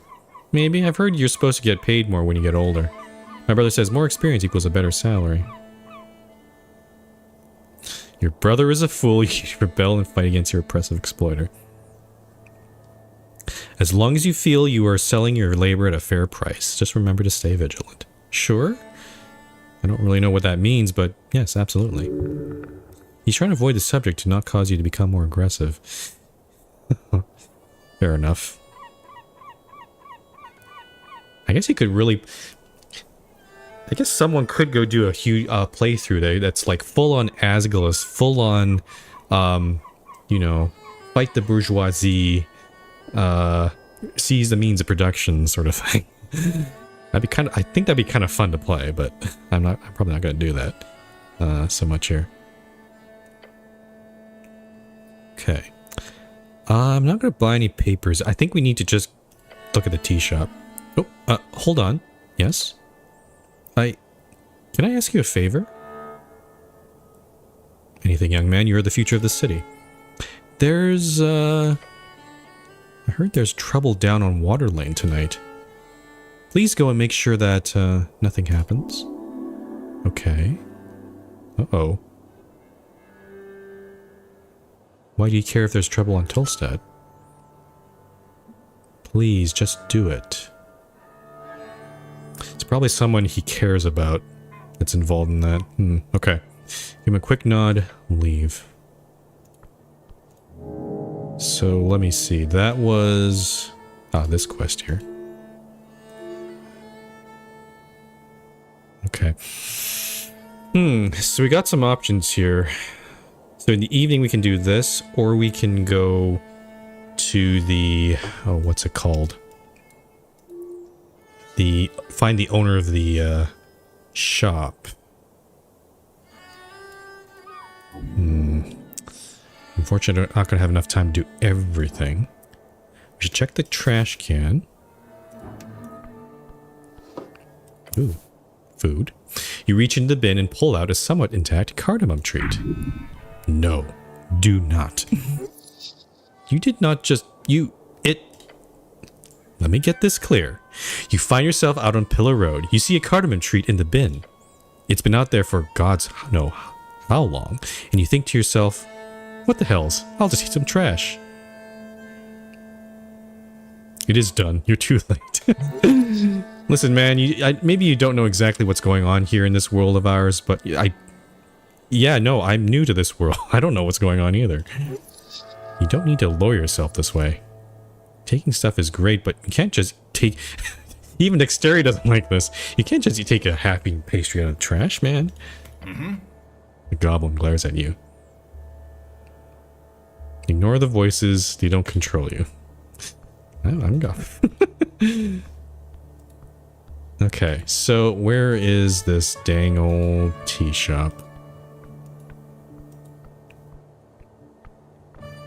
Trying to find... There's a bag here? What is this thing? A satchel. Looks greasy. Oily instructions. Examine. You hold up the paper, finding it to be a torn out page of a book. The name in the margin suggests the book is called A Gnome's Starter Guide to Esoteric Memorization. Read it, it's quite lengthy. The goblin leans over your shoulder and reads it as well. The first step to understanding esoteric memorization is understanding the underlying powers at play. Jor's strings stretch across his coast, invisible to the eye, yet connected to all things living and dead. A spell is simply a set of rules you must follow in order to manipulate those strings into an esoteric effect. Yet those rules are themselves esoteric in nature. As such, most wizards will find it impossible to remember more than a handful of spells at a time. Keep reading.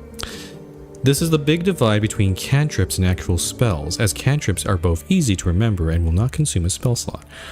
Okay, this is the game's way of explain the magic. Okay, I see.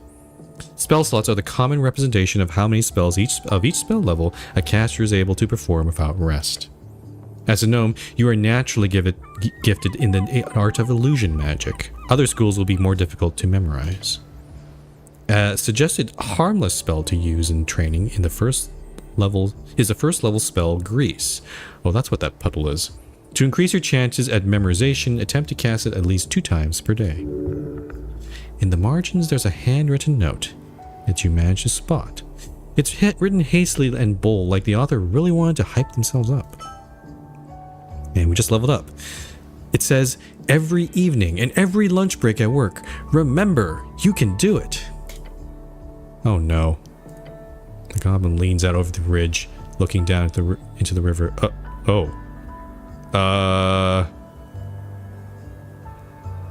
Did the person slip off into the river? Damn. An esoteric mishap. Magic is a blade without a handle, and so on. Indeed, Grease is a dangerous spell. Intensely dangerous. Learn the spell. You quickly memorize the piece of paper. That's something at least. Huh. I'm a little confused. Why would that be so... I guess they just slipped and fell? I don't know what the... Grease is just like it's literally just a puddle of like grease. But let's do level advancement.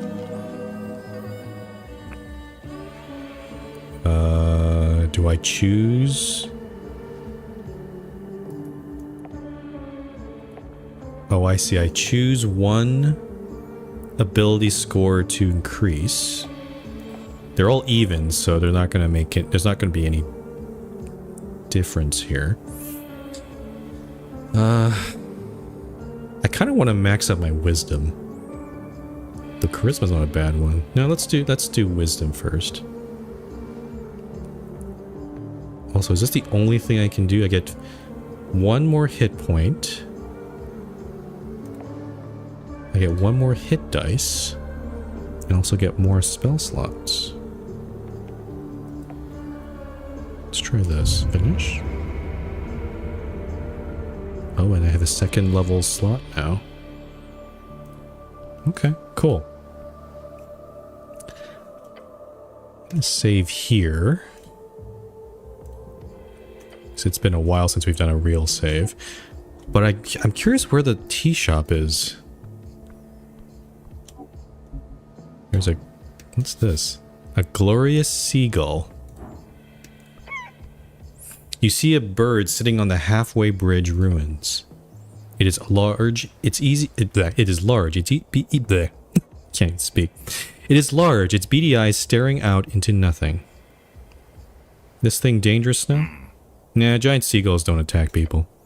They do steal stuff sometimes, but don't leave food out in the open air or you'll be fine. The bird does not appear to react to you. The giant seagull. You have a number of traumatic run-ins with them during your youth. These are not normally danger. Okay. Not gonna interact with that.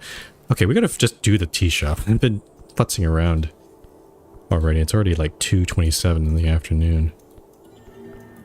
Where's the tea shop? So the paper boy would have seen the explosion, so it must be nearby here. Oh, it's a Temple of Earth. Great Perch of Norvik. That's not it. Where's the tea shop? Is it this way? Oh yeah, okay, so down this way. Ah, here it is. Here it is. Okay.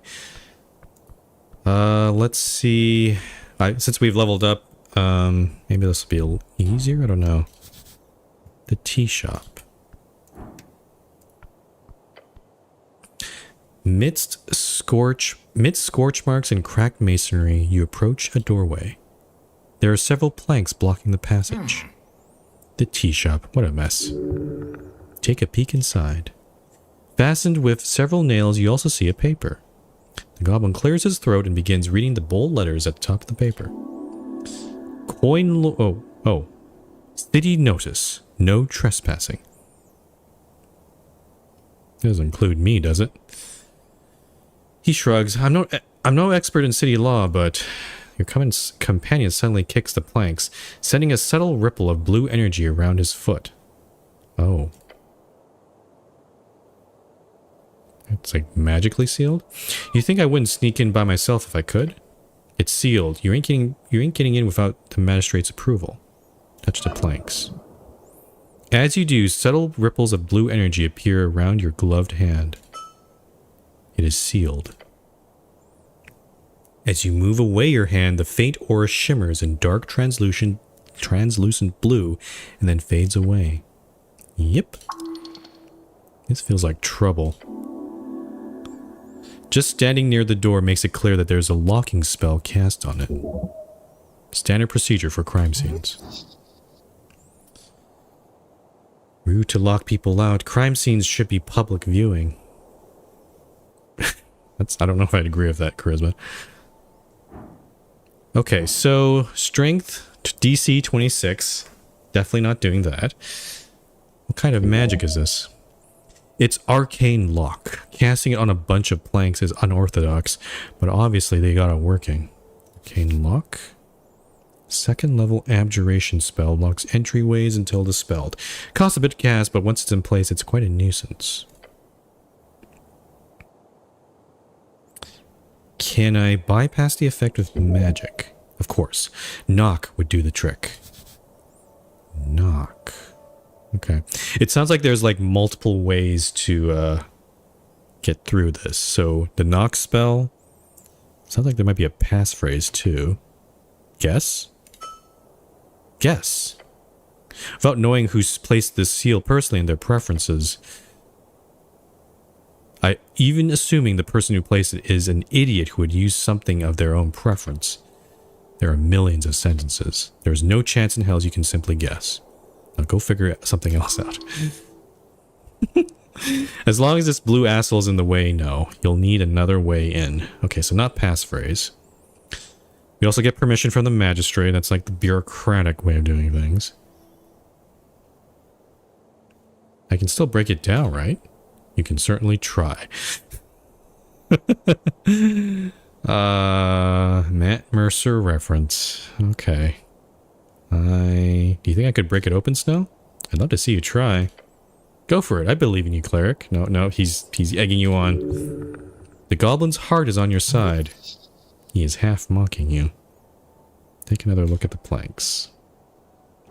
Look beyond the planks. You catch glances of still shadows beyond. A counter, fallen wooden beams. This place is a mess.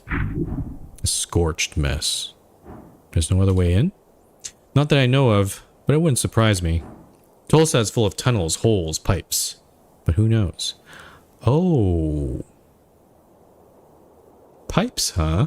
We did see a pipe earlier. And now we have Snell. He could fit in that pipe and maybe it'll pop out into the tea shop. Maybe. Look around at the scorch marks. The marks go far. The flames must have been enormous. Very clear signs of esoteric power. Check out the trespassing notice on the planks. Yep, we know that. Oh, it continues with a finer writing. By the order of Coin Lord Darrow, the following premises are under city seizure under suspicion of a criminal offense. Unlawful trespassing will be liable under 13 Holster contempt. Collection of laws surrounding the lawful arrest of citizens. The tea shop that blew up, eh? It sure did. Was one hell of a blast, but the structure's still standing.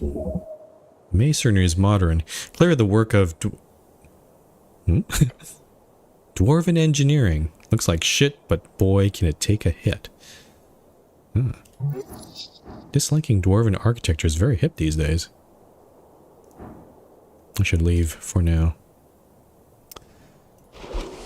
Okay, so if you want to enter legally, you need his blessing. You know his mansion can be found up the hill on central Tolstad. Okay, so we could do that. But I feel like going this way is probably going to be slow and arduous. He's probably going to ask me to do a quest of some sort, which would be kind of annoying.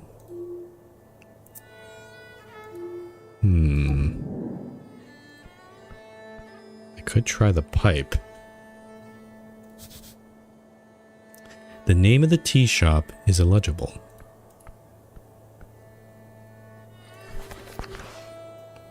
So let's see. Okay, so there's the pillar. Okay, tea shop's right there. The mansion would be, if it's on top, it might be this building here. Or it might be one of these buildings here.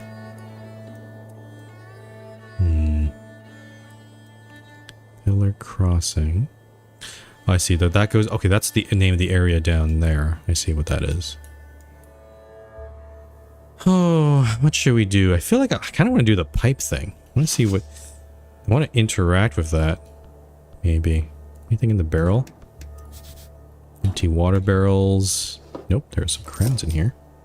You get some more.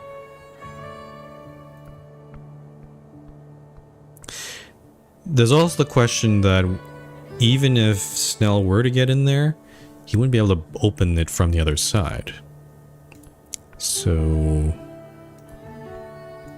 yeah, I think I'm just going to keep exploring Tolstad. Try to figure out how to get up to the... Oh, I see. Okay, so that's the Temple of Earth. I have to go this way. I like the environments here. They look really, really cool. Okay, what do we got here? What's this? Active machinery inside. Interesting. A corner of Norvik, still standing in the Gate era. Go all the way around this way. Then... oh, you can see the crack. Oh, we're in the top of the building. Which has nothing else to interrupt. It would be nice if there was like a ceiling entrance of some sort, but I guess we can't do that. It does feel like something cut into the building, though. A street sign. You can look at it? The wooden boards have faintly glowing lettering on them. Floating just an inch off the surface, the names of several locations are spelled out. A common type of magical link. Creates permanent messages on any surface, until dispelled, of course. This appears to be the more advanced kind, with a magic mouth-like ability. It can react to your commands and reshape temporarily. Oh. Okay, which way is Darrow House? The words reshape for a moment into up the temple slope and the golden stairs. Ancestral home of the Darrows, one of the most influential noble families in Norvik. Which way is Tolstad Center? Up the temple slope and through Toll's route. Which way is Pillar Road? Down the temple steps. Just follow the, massive pillar rising endlessly into the sky and you'll find the Pillar Road pretty easily. Which way is Tolstad Field? Down the temple steps across the circle square. The local park. Which way is Water Lane View? Down the temple steps, across the circle square, through the garden tunnel, over the pillar crossing. Oh, that's complicated. Takes a while to get there. Most computers take one of the wooden bridges. Which way is Goblin Garden? Just kind of added on to that sign. The painted letters on the plank do not reshape into a guiding message. If we could afford that fancy magic ink, I'd be downstairs, over grass, into tunnel, glory to Sageleaf. Probably. Clear and concise. Good sign. Okay. There's I guess a earth worshipper here? Lady Chamar Mountain Lamb. Okay. It's not too bad. A fall of the holy mountain, divinitor, a fellow cleric, coast folk. She hates you entirely due to your blood origin, or maybe there's something else. Sure, I'll talk with her. The hooded woman's cape flutters as an icy wind rushes through the Tolstad rise. Her eyes are locked with yours. Greetings. Hello. Her voice is emotionless and spoken from deep in her chest. I am Shamar. I hail from the slopes of the mountain. She bows her head slowly. A golden horde servant. Which mountain? The mountain, stranger. I don't have time to talk much. I am in service of the ambassador, and as you can imagine, I'm not here to socialize. What do you know about the tea shop? Nothing. I do not spend time on Tolstad. I'm here on business today and will soon leave. Okay. But I'm sorry for the destruction it wrought upon your city. Why are you staring at me so much? Is that a bad thing to do in the city? It's a bit weird. Then I'll attempt to stop. Thank you for informing me. She's being polite. She will not stop. What are you voting in the election?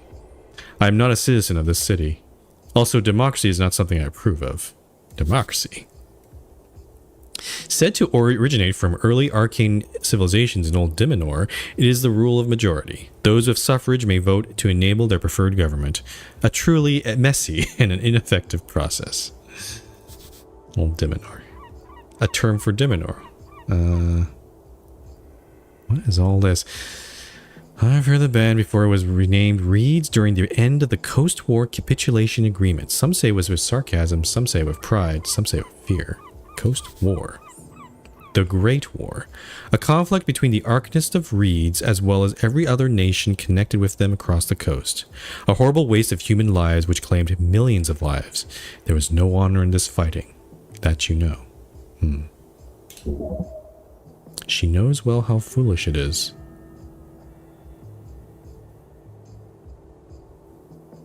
You don't want a voice? Why? She looks up to the sky. Men are weak. We speak so much, breed, and spread like an esoteric wave. Yet we do not have a view of the long term. Democracy depends on folk being informed. They are not. She does have a point. What if we informed them better? In a hypothetical scenario where folk could gain access to all information, they would still not be able to know what is true or not. Men are not built to make such important decisions en masse. We are lambs.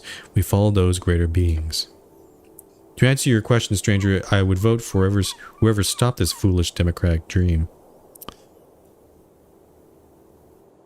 I'm gonna be Asgalisted then. Again, the people will rule better than any higher being. It's the only way to achieve equality. The Asgal way. Asgal. Ah, the Dwarven delusion. I do not believe their ideas could construct anything lasting longer than a few centuries. The green dream can live despite this poor fascist's harsh words. Not fascist. An emotional and illogical nationalist extremist. Basically a cultist. What a succinct and incredibly true answer. But I wish you luck on your journey. Okay, I'm not going to bother socializing. I will keep going here. Alright, I'm going to save again. And let me see here. So, what this, the sign said up the temple steps. It's probably the highest point in Tolstad. Yeah, okay, yeah, Darrow House, there we go. I think I'm going to try the legal route and just see what's involved. I hope, like, if it's too much, I might be able to back out and maybe just go for the pipe or something. But, yeah, let's poke in here. Oh, who dis? Etir, City Sworn Angel.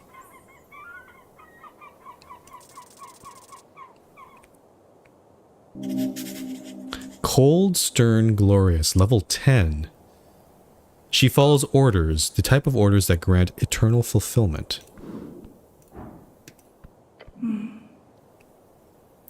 In the Coin Lord's garden, you counter a porcelain specter.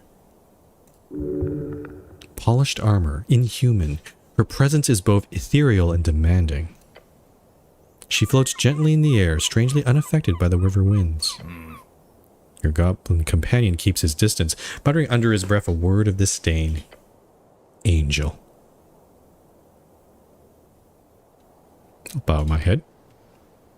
The creature does not turn to face you, instead her many eyes simply pivot their gaze. A handful of celestials are employed by the city after the Clanlands Deal of 13. What the heck is this?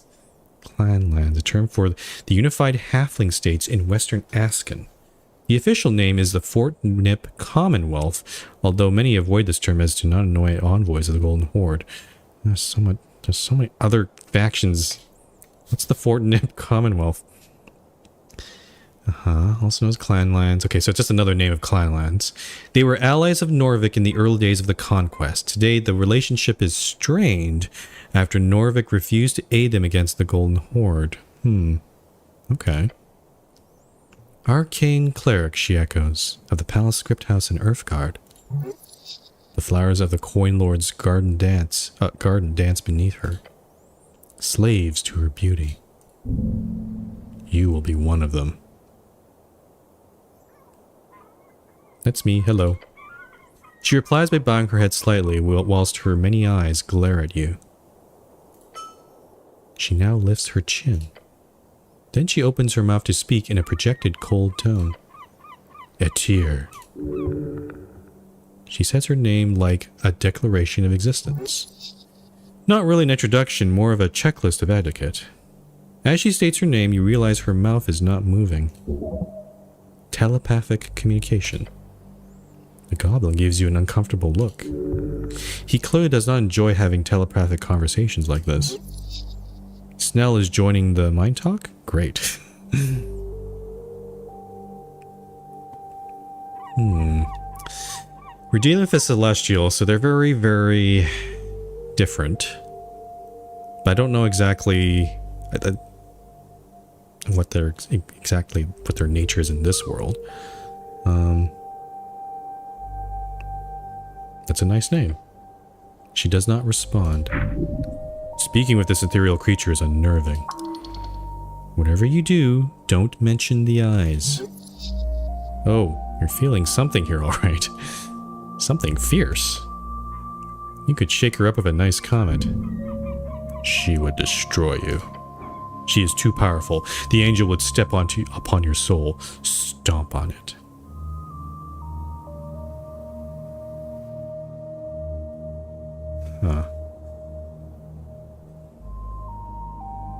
A lot of different... So dexterity is telling me don't mention the eyes. Charisma's been kind of egging me on. Strength says don't do that, you're gonna get squished. I keep my mouth shut. Yeah, probably not worth it. But still. Hey, Snell whispers to you. Don't mess with this fucking thing. Be careful now.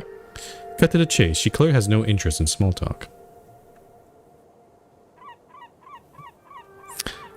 I'm here to investigate the tea shop. Yeah, I'll go right down to business. The eyes just stare at you. They spin gently around her. Great. Nice. We got that cleared up. She's very non-vocal. Great. The eyes stop spinning. She can sense your impatience. This creature is dread itself. Enunciate slow. Okay. I need to speak with Darrow. Slowly the angel turns her face towards you for the first time. Oh gods, you're a dead man. Walk away, walk away, walk away. You can feel Snell sweating. What? Malutki Prezemo... She is mocking you for sure. You can sense she does not see you as worthy. Is that all right with you? Perhaps you should stand up for yourself.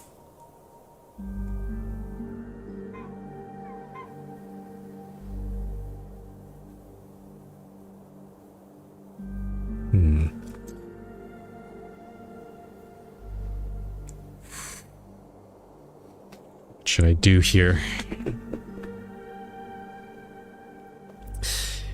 These might all be bad answers. Puff up your chest. Where is Darrow?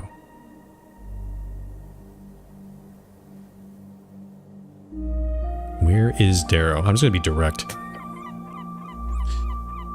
Coin Lord Darrow is busy, she speaks.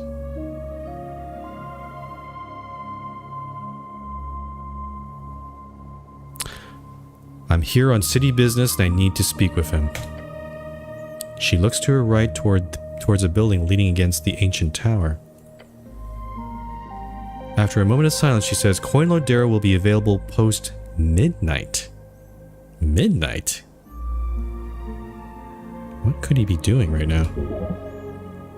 Between 0 and 6 a.m.? He will be in his restuary. Silver eyes look at the entryway to her right. So, this way, okay. Restuary is one of those fancy terms imported from Anuran culture. Though it doesn't mean anything in Anuran, they kind of got it wrong. Mistranslation. Okay. That door over there. Yes. At midnight, you say. Yes. His restuary? Yes. Right. She says nothing. What a conversationalist.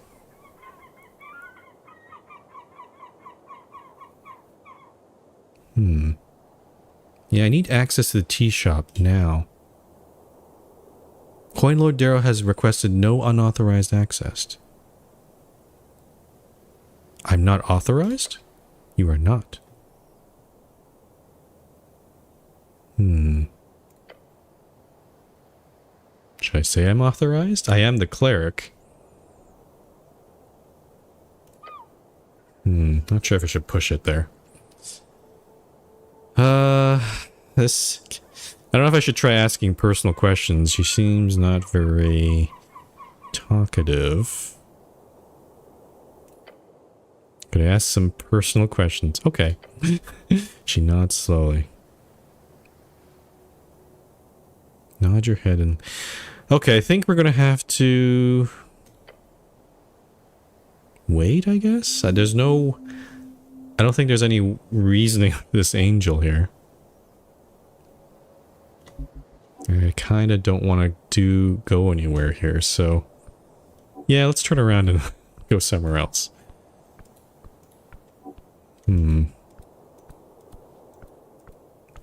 Should we try the pipe? What's going on over here? West Tolls Road, North Darrow House. Who's this person? Youth Asgul Modissa. Oh, an Asgulist. A girl on a mission. She's out to fight for the green no matter the battle. Human level 2 rider. Her brash exterior is no fakery. It is her heart worn on each of her sleeves. Responsibility. That's the weight she feels weighing on her upon her shoulders. Modissa does not see herself, her ego, as having any greater meaning. Rather, that meaning has been transposed from others. Oh, excuse me. Her mentor, her friends, and most importantly, her ideology. Should drink some coffee here. Hold on.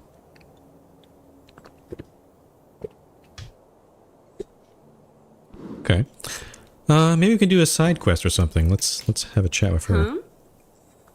You see a girl with glasses stuffing a mail slit with a magazine. Huh? Mail slit. That's mail slot. That's a weird wording there. Yeah, that's not a courier, he whispers to you. Hello, citizen. What are you doing? The girl gives up trying to jam the slightly too large paper into the mailbox opening. Huh? She looks up at you, adjusting her glasses. Help her push the paper into the slit. Can I try this? I don't know. I'm not... What's going on here? I don't have time for this. Oh. She just runs off? Okay. Modissa, you hear a voice call out from Danielle. Let's go. From Jahan Clan. She glances at the stack of papers and mutters to herself. Shit. We gotta get done before evening, otherwise Waterlane is screwed. You hear the girl in green groan as she grabs her stack of papers. Then she rushes down the alleyway. Not sure what that was all about. But you see the armband? Asgulist. The armband, yes. She is an Asgulist. She's just some girl, no need to care. Don't know if... I could have helped her, but I don't know if that would have... Kind of too late now, I've made my choice. This road leads into central Tolstad. You have no business there. Okay, what's this thing? There are no funds nor focus needed to restore these structures. Also, we can go up this way. On top of the Temple of Earth. To... Hello, who are you? And, oh, a fellow elf. Pina Athena. Oh, I'm not getting very strange. There's something not quite...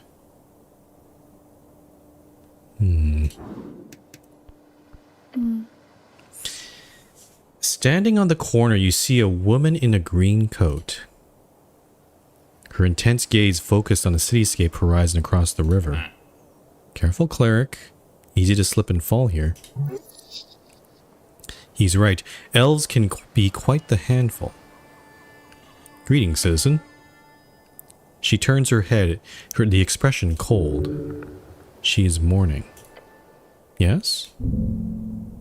Elves are scary. Don't trust her. Okay. This is the first elf we've seen in the game, I think. Yeah, because... Yep, this is the first elf, so we're basically kind of learning on the fly of what the elves are like here.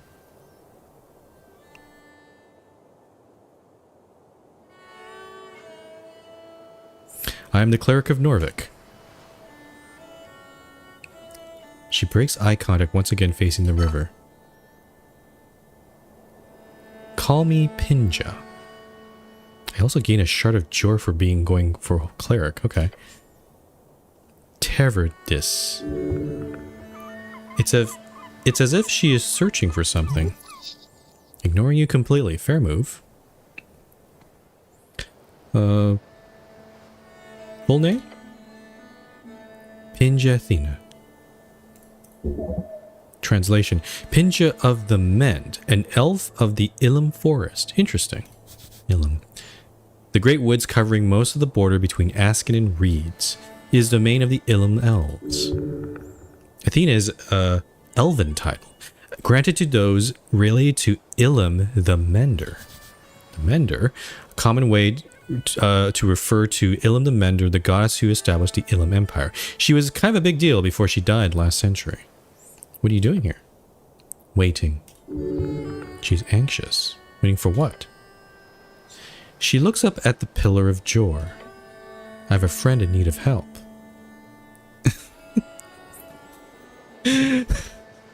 Okay, there's several answers here, but I can help me. I do that.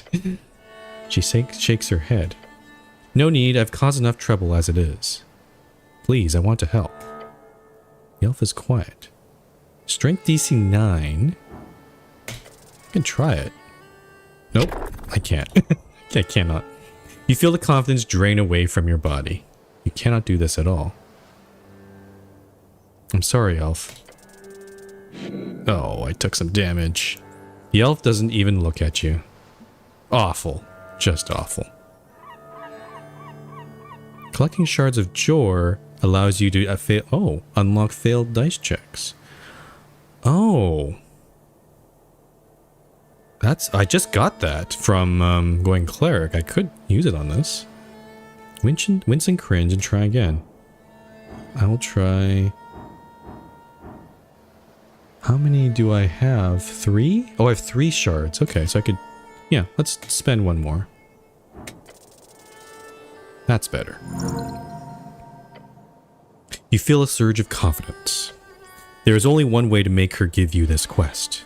Prove your heroic qualities. You know who I am?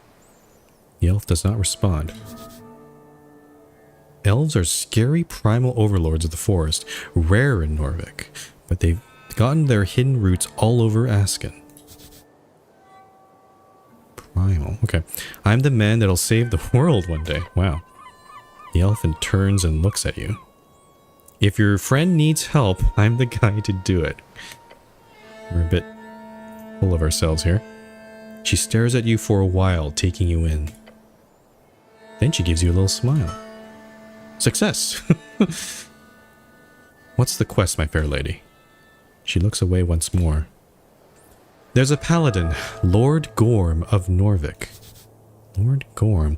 The last anointed paladin of Earth, one of the original faces of the party of Norvik. He went missing months ago and many believe he has abandoned his post. Oh. So, we are helping a nationalist here. But strange...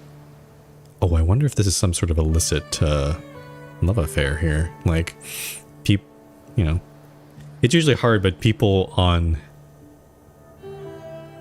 Because she's very much, like, an, you know, wild elf, and this person's a... Paladin. I'm very curious what their relationship is, actually. Party of Norvik, blah, blah, blah. Is he in trouble? He is a city paladin. He's lost his way completely. Oh, maybe he was originally... Maybe he fell away toward the party? Okay. Is he here on Tolstad? She glances toward the pillar. Her look is stern. He is close. Oh, excuse me. The elf speaks in riddles. Very dramatic. He means he's physically close, but spiritually far gone. Or the other way around. I cannot say much, but if I could just have one more chance. She holds back great anger and sadness. If you can find him, Ragan, tell him. I never told you my name. How do you know that? Tell him sincerely and with all of my heart. He can go fuck himself. The drama. Wow. The tone of voice is like the shriek of a banshee. Gorm is not her friend. He's not the one in danger. Oh, this might be a revenge thing then.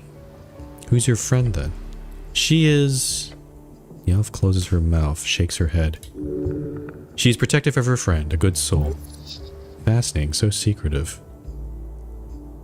It's kind of difficult to help you if I don't know who I'm helping. Where can I find him? She shakes her head. She does not know. Can you tell me anything that would help me on this quest? Leaning forward, she whispers to you one thing. Lord Gorm might be lost. Might be lost. She smiles, but you don't have to be. She looks up towards the clouds where the pillar disappears into the blue. I will find him, my lady. Thank you. Quest acquired. Well done.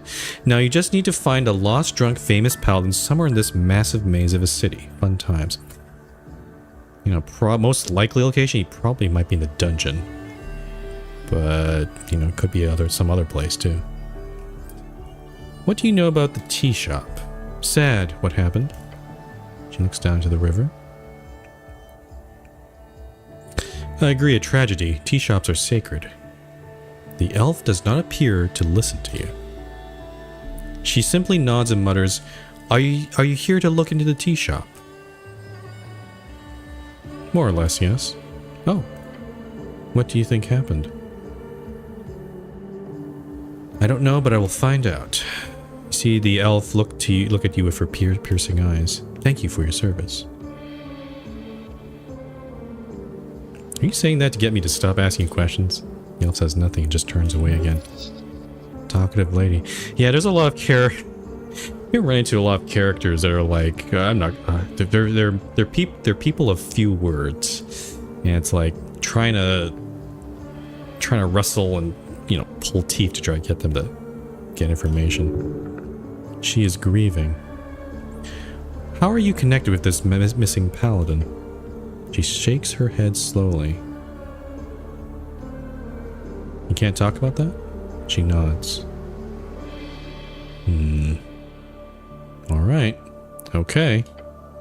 You feel a great emotion well up inside as you turn to leave. Tears. Tears for her and her friend. Hey, Cleric, you okay? Yes, thank you, Snow. No problem, big guy. This journey will take much. Okay, we got a side quest. But I don't even know where to begin with this one. Paladin. I see, so... Democratization. I feel like, yeah, this tea shop feels like the main quest up here, so these are all the things connected with it. And then this democratization route seems like a lot of side quests. So the circle square, young and dumb, and then missing paladin. This one seems like there's something going on in Water Lane, so I better take a look there.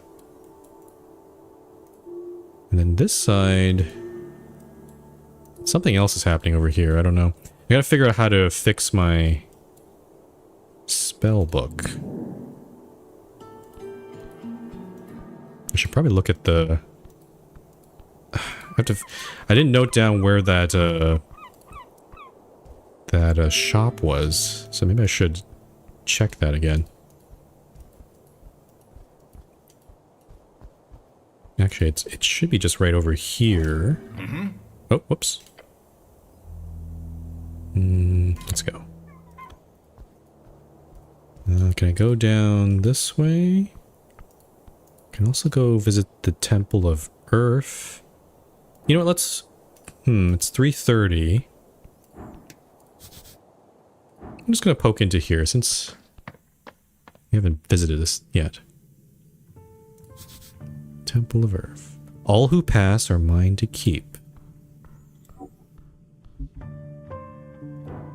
Oh, there's like a knight here? Oh, maybe that's him. Maybe he's right there. The election looms, 4 days remaining.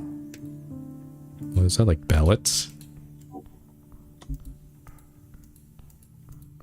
Okay. What's this? A grand wood carving, father of Norvik. You stare at the wondrous wood carving. However, you also notice a message carved into the base of the art piece. This was not of the artist's intention. It says, Goblin was here. Seems like goblins at work again. Oh, is this, what's the name of that? I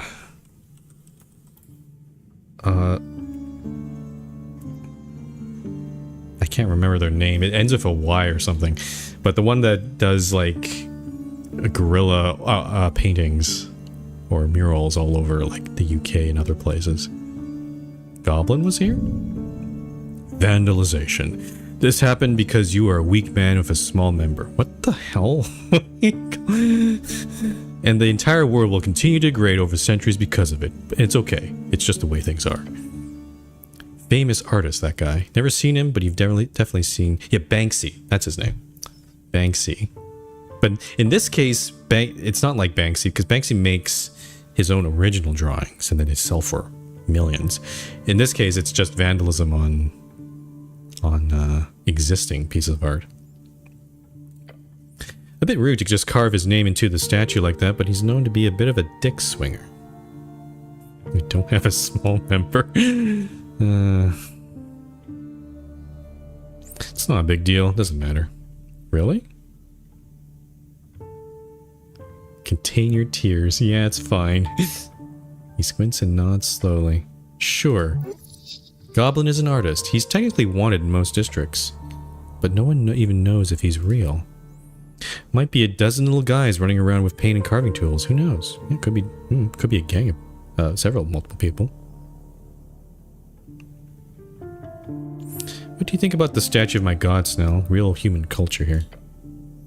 Humans sure do like their wooden stuff.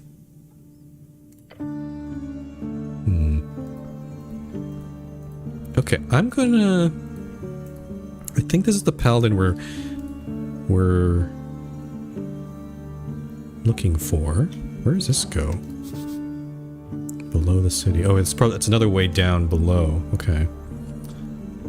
I'm gonna save here just in case, because I feel like this could go wrong. I'm also not sure if we're high enough level to deal with this, because we're not the most persuasive. But let's, the duck. It's not exactly... I don't know, is this the same person? 16, not bad. Undead. It is a paladin. This is a true warrior. He is off duty, but whatever duty that is everlasting. This dark knight can break you like a twig, yet he will not. He is bound by an order. But why does it not affect you? Because I'm undead too? Let's talk with him. A dark iron can of a man sits alone on the temple steps. His face obscured, an axe strapped to his back. Thick axe. Heavy. Citizen. His helmed head is slumped downwards slightly. Is he asleep? He is not really here. Hello? No response. Wait. Metal scraping noise fills your ears. The knight is moving ever so slightly. His head turns. Within the slits of his helmet, you see the faint shimmer of a bony face. Your name, soldier. His voice echoes out into the open chamber. Pure dread. I am Ragan. The knight's head slumps once again. Speak your mind, soldier. Who are you? He is silent for a while. You feel a light breeze pass through your armor. The duck. Okay, excuse me? I am the duck. That's wild.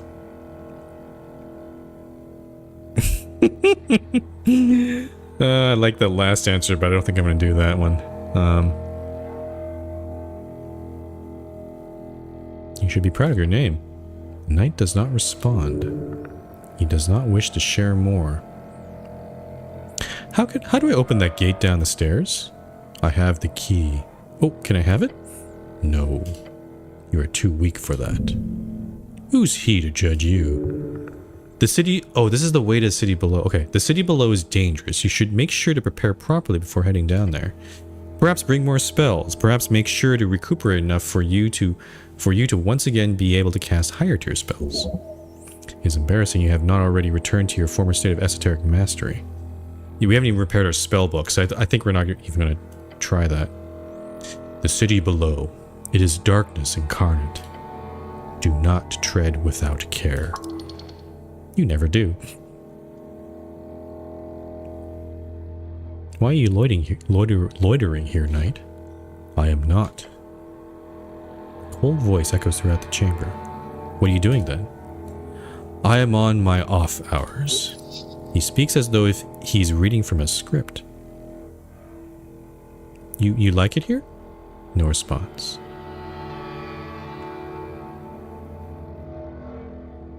I too would like to hang on the steps of the temple. His head turns slightly. Scary. Can I hang out with you, please? His helmet turns away. Some metallic creaking is all you hear from the night. Serve this man. Whom do you serve? I serve, he says, trailing off. Radiant. Yes? Once again, he turns to look at you, darkness within his helmet seeming to reach out towards you. As if grabbing hold of the very air, you feel everything growing cold. That's a wisdom failure. That's a pretty high DC too. I serve nothing. A lie and a truth at once. Interesting. Where'd you get that cool armor? The knight sits completely still and does not answer your question. I think you're amazing, my good knight. No response. This creature holds no grudges, yet his hollow disposition taunts your senses. What is this? You feel invalid next to this man. You must learn from his ways. Attempt to have a firm discussion about masculinity. No. The knight stood still. Is he even breathing? What do you know about the tea shop? Not much. He'll talk? Why? Not like you can threaten him exactly. Do you see anything suspicious before the explosion? No. You sure? Knight nods slowly.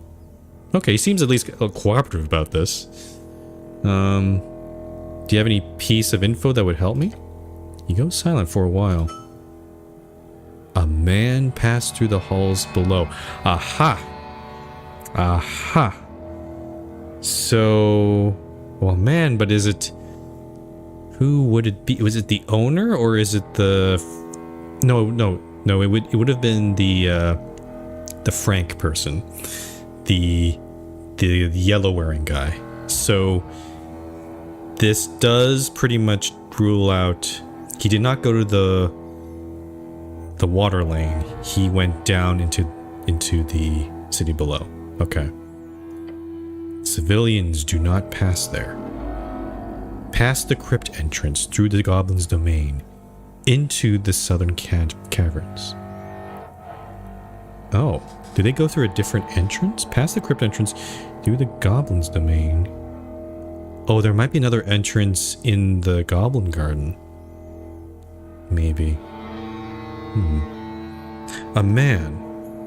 Dark hair, silk clothes, headwear. Yep, yellow guy. Dressed in yellow, yep. Sounds like a Region nobility merchant type. What's past the crypts? The roots of the goblin's tree. Then more tunnels. The southern tunnels. Then the sewers. How do I get there? There are paths. Most are trapped. Once you get there, the alligator might know more. His grounds are near. Alligator. His rage is endless. His appetite growing. Do not anger him. He won't speak more about this horrific creature. I did see in the trailer there was an alligator-like creature and it did it did say roll initiative on him, so it's probably someone we're going to encounter at some point. The knight looks down, waiting for your next question. How do I get to the city below? He pauses as if thinking about your question. The goblins. Use their passage, below Viskin's lair. Oh, Viskin is where that vampire dude. We didn't explore down. We only went up. So we should probably go poke around there. Right, the staircase by the apples, where you woke up. Yeah. There are many ways down, but the passage in the chamber where you woke up, that would be a good place. That is the safest path. Okay. So basically, you dive deep like some spelunker. Yes. This is great. Thank you, my good knight. He is quiet. Has he been ordered to answer your questions? This feels forced. That is an interesting observation, yeah. Because for all the other things, he's very, you know, numb. He doesn't say anything about. But this one, this seems a bit. He was very forthcoming. Where were you at noon on the 21st? Below. Okay, below. Can you elaborate? The walls shook in the crypts. I was on patrol. I was not in position to perceive any misdoings. There are thousands of tombs and crypts scattered below this ancient metropolis. The city below is endless, and most of it stands unexplored to this day. Okay. Okay, sure. Wait, what are you patrolling for? He's silent and still for a moment. I have my purpose. As do you, soldier. Do not pry too deep. Noted. He places an iron hand on his knee, waiting for the next question. Well then. Now, some other questions. The Dark Knight sits still on the steps. What's up with this mess? Point at the ballot boxes. Without lifting... Excuse me. Without lifting his head, the knight answers in a cold tone. Election. Ah, so this is where it's being held. No reply. What are you voting for, my good knight? No reply. Asgalism. The knight doesn't even move. Okay, this is a really good way of getting experience, it seems, so I'm just gonna keep doing it. It stirs. His silence tells you nothing of life, nor the humanish experience. Other questions? Okay, let's try... Actually, I'm gonna save here again, because that was a lot. And then try to ask if he's Lord Gorm. Are you Lord Gorm? Okay, no. Okay. I see. I'm looking for Lord Gorm. Have you seen him? No. Okay, so this is not... I don't think you'd be lying, so...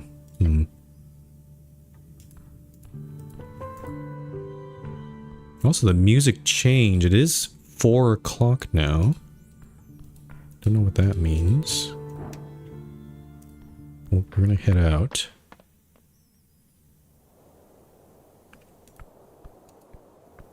I don't know. Usually evening is like, you know, when it's like 5 o'clock, maybe 6. So I'm not sure when would be a good time. Also, okay, this demonstration is happening. You know what? I think I'm gonna side the Asgalists here. Screw this lady. I'm gonna see if I can take a side here.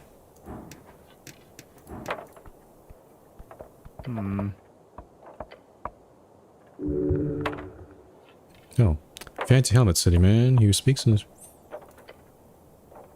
Oh, I've already done this. Yeah. This is the guy who's actually at the rally.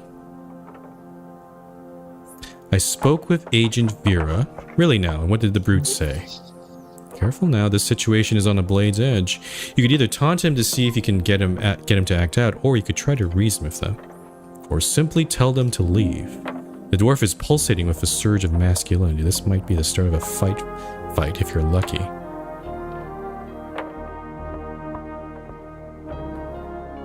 Oh. I kind of didn't want to... I don't want to...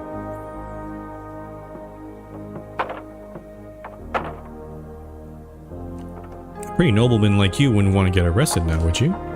You see the anger in his glare. The rage. Are you trying to get him to punch you? That's genius. Keep taunting him. He'll have no choice but to run away if he assaults a cleric. Blood means nothing. I've accomplished this myself. Oh, I shouldn't have told... I forgot we're not supposed to mention he's a nobleman. Ah, I screwed up here. Blah, sorry. I'm a hypocrite. That'll piss him off. No, I'm not going to do that. Thought so. Anything else, cleric? If you don't leave before sundown, you'll be fined and arrested. Oh yeah? Will you do the honors then, Mr. Cleric City Man? Oh. Hear chuckles among the dwarves. They find you ridiculous in your old school armor. No, but she'll get someone to do the job. Someone, huh? Some grunt with a paycheck, I bet. Bah. She get mommy and daddy to help you out once you're in jail. That's a bad one to do. And you'll probably get a massive fine or jail. The dwarves start grumbling among themselves. You sense a falter in Alphys's expression. The dwarf can be negotiated with now, but it helps if he sees you as an ally. Hey, he says, leaning in. What do you expect me to do, huh? These boys are counting on me. Oh, I see. Okay, so we're trying to de-escalate this because they're expecting... They've been doing all this work to do the demonstration, but now he needs to take a... He needs some way of stepping back from this. Because he's already put in so much there. Okay. Leave them be. Why not? They'll be chased away eventually anyway. Not your problem. He's standing here for pride and nothing more. It is only good for the cause and for his men if they leave at this point. Okay, I think I'm going to do this. I'm going to get them out of... I don't think it's in their best interest to do the demonstration. I'm going to get them to... There's probably a better time to do this. You must show him the truth. As terrible as it is, leaving is the best option for these poor activists. Go ahead, they're not dumb, Snell whispers to you. Oh, you're here too. They'll listen, just talk. Ah, wisdom check, huh? I did piss him off though. But Snell will assist. Okay, Snell's helping. Okay, let's try it. Nat 20, okay. You search the possible things you could say to narrow it down. The dwarf is clearly in a sensitive situation. He needs to appear a strong leader, one standing against tyranny. You must show that you are on his side in this battle against oppression. Let's see. Cause will be better off with a free man. That's a good point. You gain nothing from being arrested, just go. Don't put your boys in danger just because of your pride. Don't put your boys in danger because of your pride. As the dwarves listen to your words, some of them just scoffing, Snell steps in. Look, he's a city schemer like any other, but right now he's talking sense, surprisingly enough. You see thoughts start to swirl behind the dwarf's dark eyes. 30 XP, wow. He turns to his companions and raises a hand. Boys, we're leaving. Disgruntled as they are, none of them complain too much as they pack up their tools and grab their green banner. Before setting off, Alphaz gives you a stern look. You're a strange lad, but I see you're nothing like her. Like who? Huh? If you want to do some real good on Tolstad, then join us. I'm on your side. Find us down on the crossing. He nods and walks away with his band of unhappy dwarves. Finally got rid of them. Phew. Let's go talk with the orc again. Oh, and is a... What? Hammer? Hammer time? What's this? Nails beware. Hammer. +1 constitution advantage in situations where you might need a hammer. Okay. I will equip hammer. Oh, it goes in my weapon slot. That's cool. Huh. Okay. I haven't been able to... I still have these 2 slots here. I need to fit them with something. Okay. That was fun. I'm glad we resolved that. Now we'd probably in the good graces of this of ancient Vera. So let's see where this gives us here. Mm-hmm. I have to say, with all due respect, well done. Right, dwarves. Oh yes, I saw the whole thing. The whole thing? So that's how you handle them. By resolving it with a few kind words. I won't say that's not impressive on its own, human. Alphys was in his right to be here. I've yet to be convinced. I can see you are an evil bitch. Wow, we can escalate right there. One day you will understand. Her smile fades. Well, we will see about that. Good day, cleric. You did the right thing. Confrontation feels bad. Well, Constitution agrees here. He clicks his tongue once it's just the 2 of you left on the circle square. Don't like this. It's trouble. Bunch of trouble. Quest complete. Okay. I've kind of given her a message that I'm not really on her side. So I think that's good enough. I still don't know how I'm going to get these eggs off the... Yeah, I think I also can fall off, so I'm not going to do that. Okay, so we completed that. Oh, it's yellow now. Take... What? What does this mean? Take root.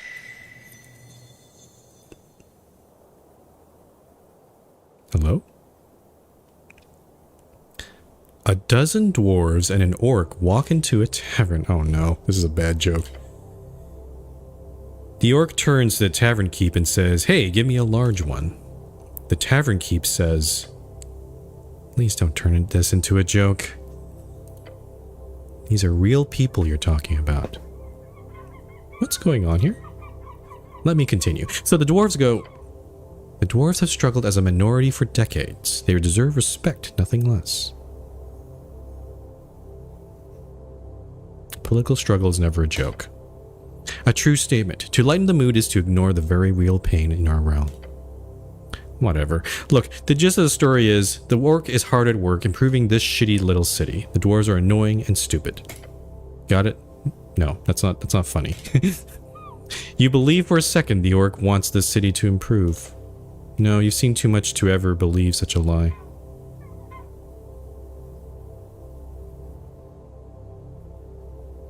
This is some kind of... The dwarves are Asgulus. They mean they like poor people, thus making them the good guys. They're a bunch of lazy assholes. All they want to do is take from the ones who work and give it to those who don't. On the other hand, the revolutionary free strider will bring freedom, democracy, and riches to Norvik. No, that's the other way around. The money. Last part being the most poignant. The riches are just going to go to the rich.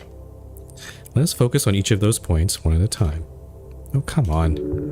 Freedom. Free Strider rule will entail joining the Free City Alliance. Local politics will be focused entirely upon serving the core cities and reeds and the interests of the trade company. Democracy. While it's true that they initiated the move toward universal suffrage, the Free Striders are known for both ruthlessly pushing propaganda to vulnerable folk, as well as just simply buying votes. Sounds like a flawed democracy. That is fact. Ridiculous. Riches. They might bring a lot of money into the city, but it's always going to the factory owners and already rich folks. Yeah, because they actually work. This is silly. Without Free Striders, you'd probably be a farmer. Who the fuck wants to be a farmer?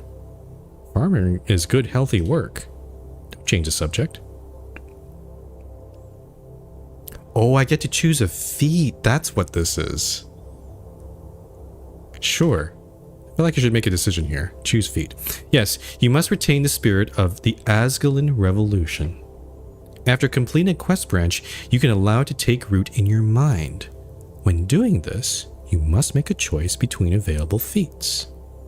Take a deep breath and stand up against the ever-growing wave of capitalism. Oh, I love this. Yay! Down with capitalism. You should choose Asgul's Spirit and Speech. With this feat, you restore 1 hit point for every hour that passes. Oh, that's useful. Greed ain't so bad. To be able to unlock a better life for yourself, who wouldn't want that? You should choose Money Talks. Okay. Alright, let me try to convince me. What's so good about Money Talks? With this feat, you gain 50% more crowns on pickup. Yeah. I don't care. I mean, it might be useful to get more money, but I am... No. Asgalian Spirit and Speech. You've chosen well. True harmony comes from being in tune with your fellow folk. I'm kind of actually... I think every time we complete a quest, we're going to have to go through this. It's probably like going to be 2, maybe even more than 2 of my voices in my head trying to convince me, hey, choose this feat. That's pretty cool. I really like this the way they've done it here. The Dwarven way is the good way, the egalitarian way. Feels like you resolve some conflict in the world. Cool. So I should be able to see, yeah, now I have, though I only have 4 feat slots. So I do wonder, maybe it is for every quest, but maybe I have to swap some feats out? Not sure.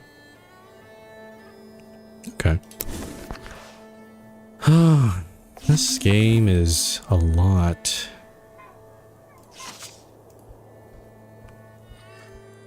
But okay, so what we were trying to do... We were trying to go to... Yeah, this board here. I was trying to remember...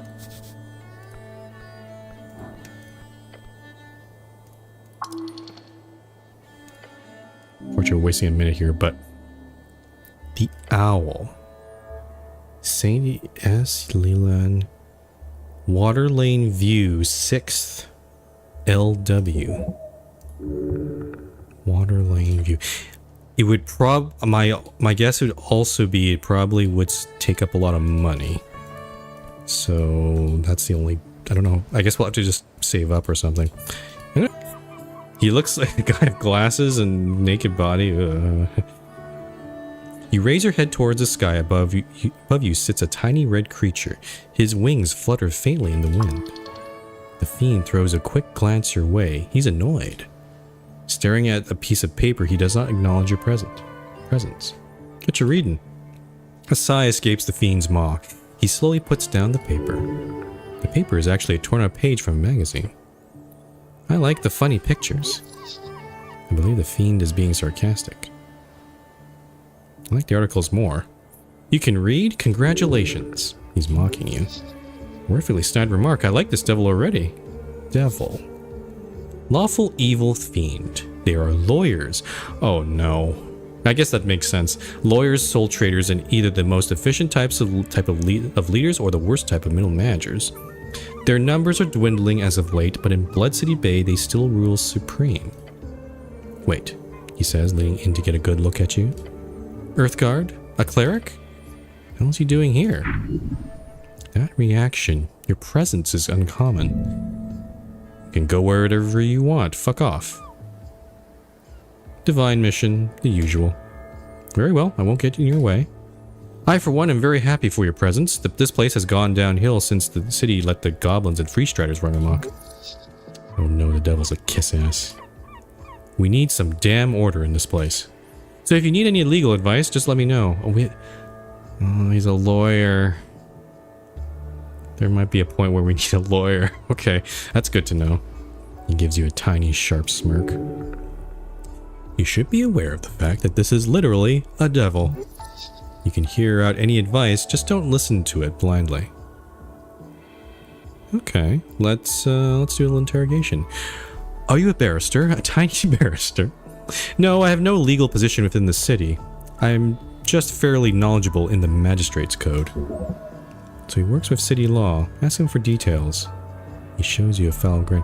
Oh, we could maybe use that to our advantage. Maybe try to get into the tea shop. So what type of work do you do?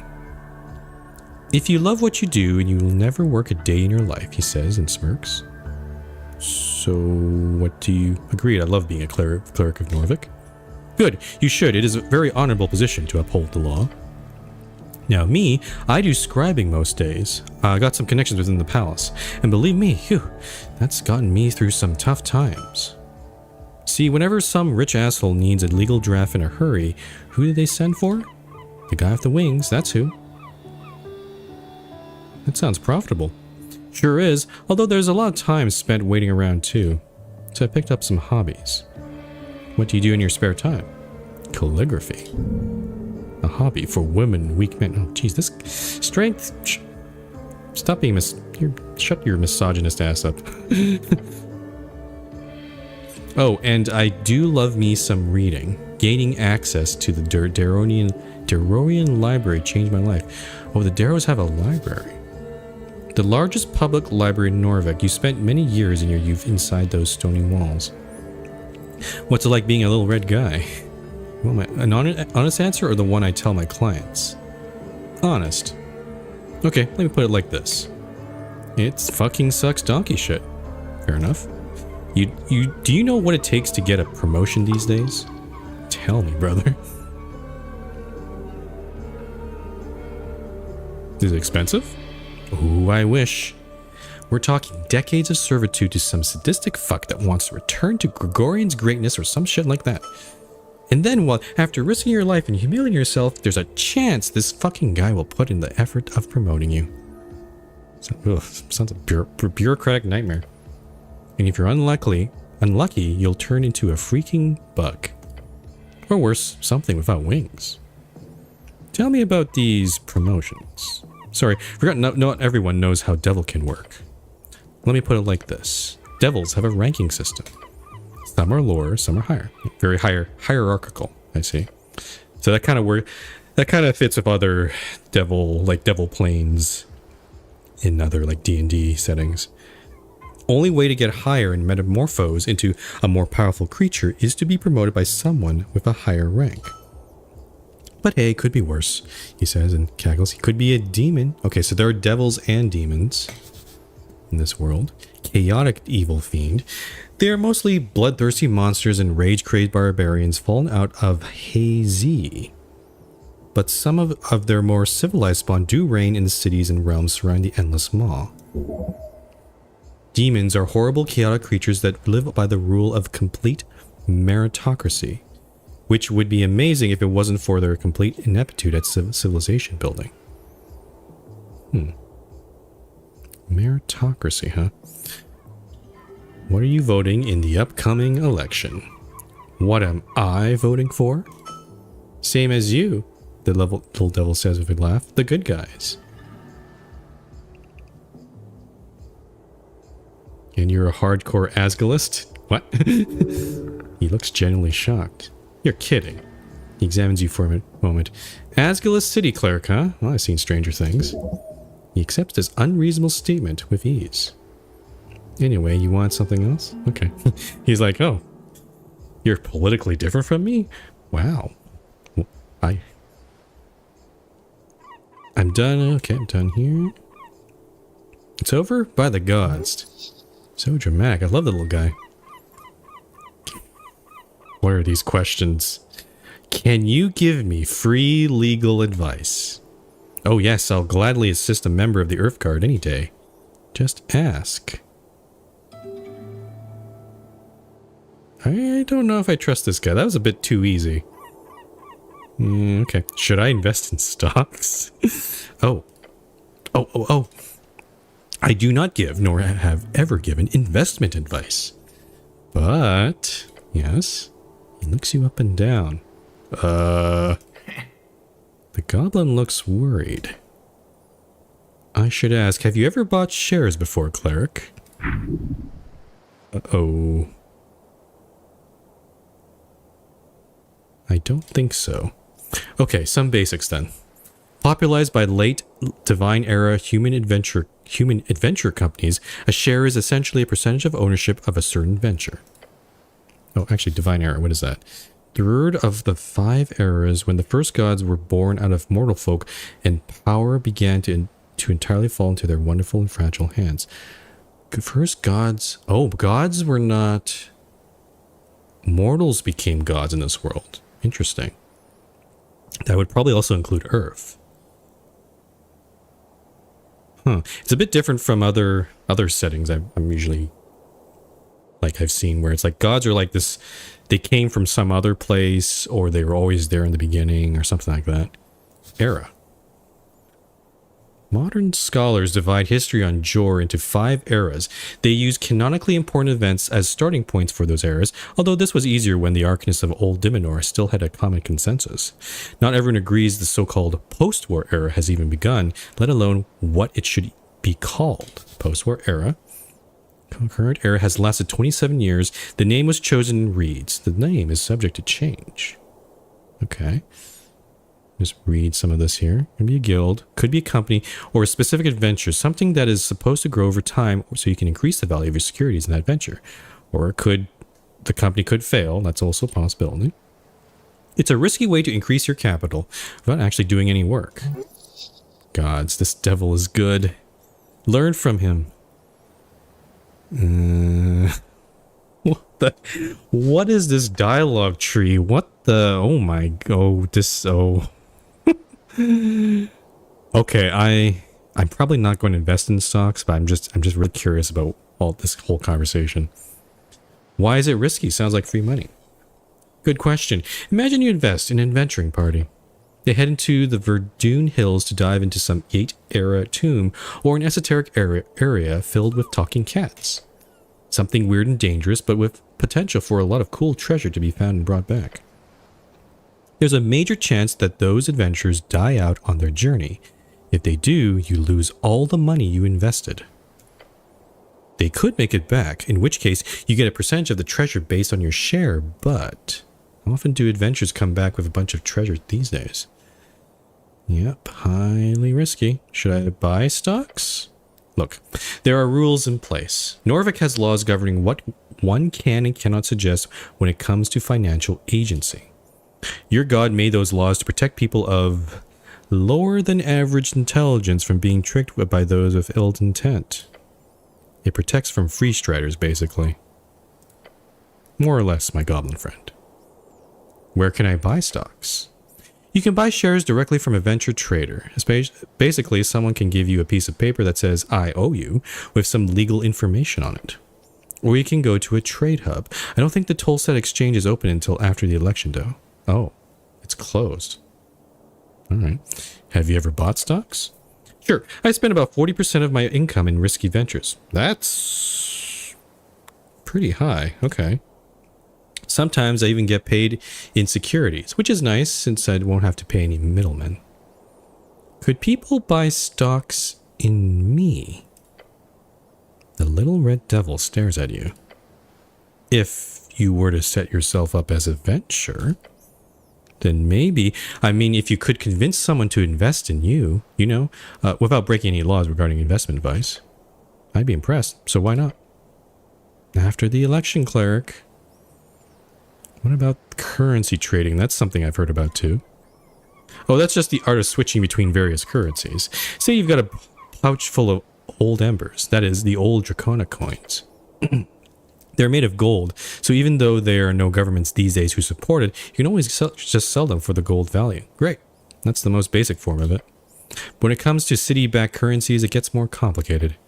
If you got 10 Brimarks, and let's say you want to convert them into Reedsian 10s, how many do you get? Currency of the Freestar Revolution. The magic paper money of Reed is quickly growing into the most valuable across the coast. I don't know. Me neither. The value of each currency fluctuates day to day, as does the exchange rate to each other currency. Not to mention the location as well. Tens are powerful because of the far reach of the Free Strider trading charters. Brimarks are near useless in Norvik, so the exchange rate, while still not nothing, is quite low. That makes Blood City corporations way less interested in investing here, which then perpetuates the weak value of their currency. Ah, okay. SIGs of Old Diminor are used in some places, sure, but bring them out of in Norvik and any shopkeeper will laugh at you, holding out those shiny little crystal discs. While the penning is accepted automatically, almost as if it's a slightly less valuable crown. So many currencies. Then the soul is, on the other hand, extremely valuable just because of the Golden Horde's influence. Okay, we've seen several places being mentioned here. So we have the Free Striders and the Free Cities. The brim marks the Blood City, which is where the devils rule. There's Old Diminor, the penning. I don't know what the penning is, and then the Golden Horde, who was they attacked. I can't remember that faction name. Okay, I'm just so much. There's so much to keep track of. I'm kind of lost there.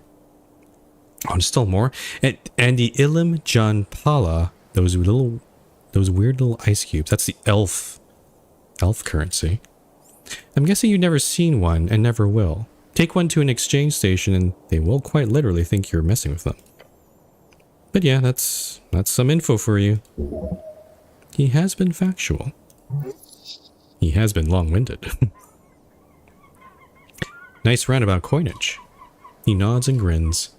Economy, you know, messy and fun. That's all I have to ask about stocks.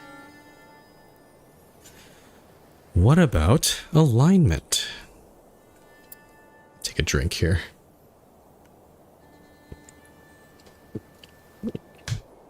Ah yes, the overrules of morality. Norvik does not moralize over alignment, officially. Nor do most of the city-states across the coast. But why? Look, really, I'm no expert. If you want one of those, I suggest heading down to Waterlane.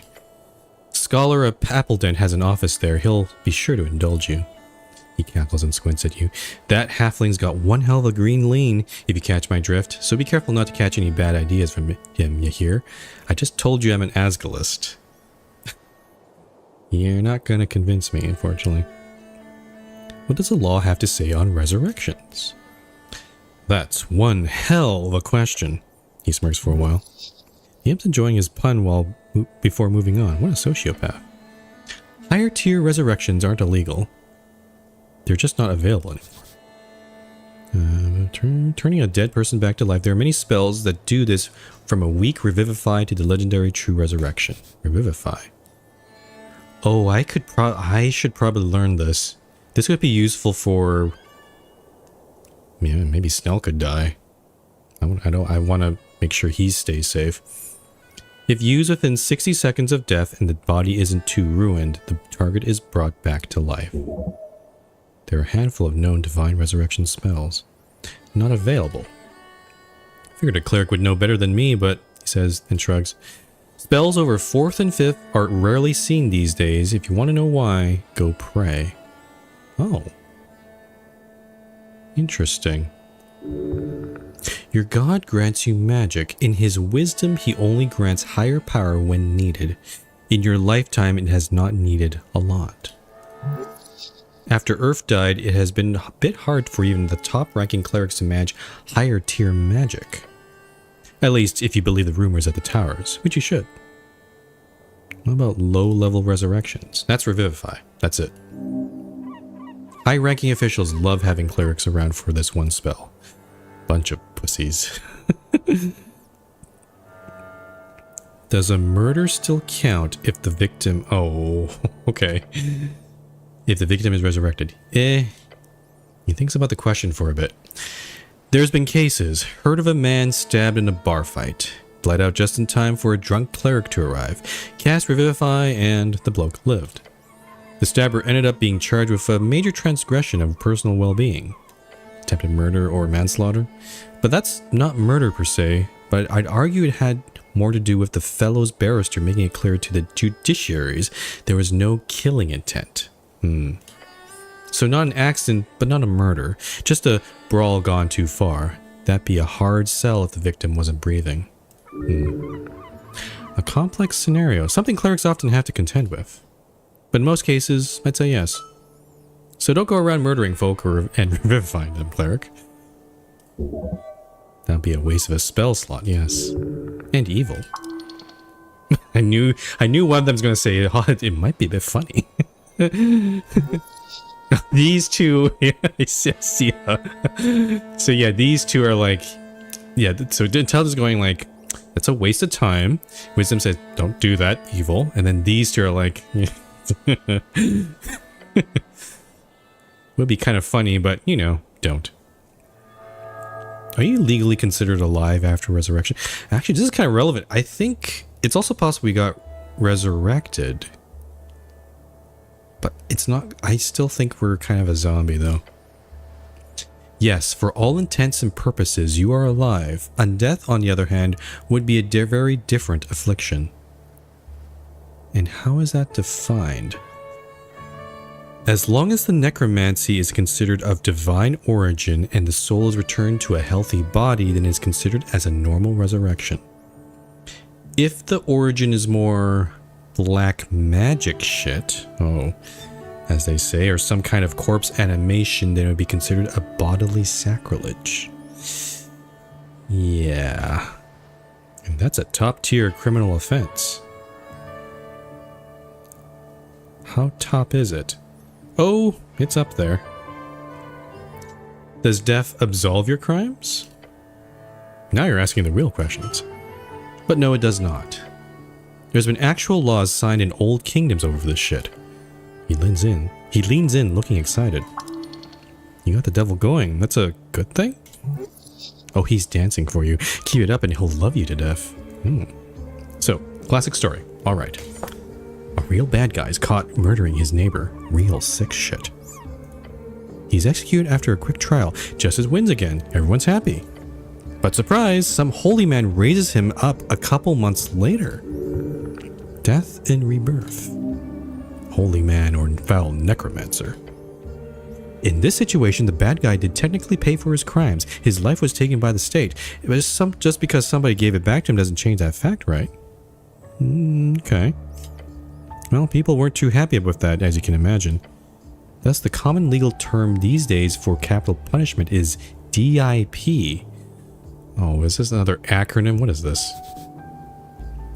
Death in perpetuity. Oh, you kill them and you make sure they stay dead. Sounds kind of funny when you think about it. Makes total sense. It does. The city of Norvik might be a bit of a bureaucratic mess at times, but believe me, the lawkeepers know their shit. So to keep criminals DIP'd, most states tend to hide, lock up, or simply burn corpses and spread the ashes using non-resurrectable methods. Oh, I got healed because it's an hour. Oh, nice. Okay. So a properly DIP dead guy shouldn't be able to return without the use of some miraculous 9th level spell, which obviously these days isn't too likely. Okay, I'm sorry. I'm just realizing that all these conversations are also taking up time, so... But that's fine. This is actually a really good conversation. That's all I wanted to ask about resurrections. What else do we got here? What about Charm Person? Charm Person. Such a fascinating spell. Of course, all spellcasters are required to be registered in Norvik. It's the same in all not completely chaotic city-states. There are certain spells that are just not allowed at all, like Fireball, as a popular example. But Charm Person is, despite its devilish mind control, legal, if it is cast by a registered cleric or a city-hired interrogating mage. Private entities are not allowed to learn or cast it, although I can promise you many still do. Can't cast it on you? Sure, but it'd be a waste. Since I'm already your friend, cleric. He shoots you a devilish grin. I don't know if we'd be friends, but you're definitely... I think we're definitely gonna talk to you later, I think.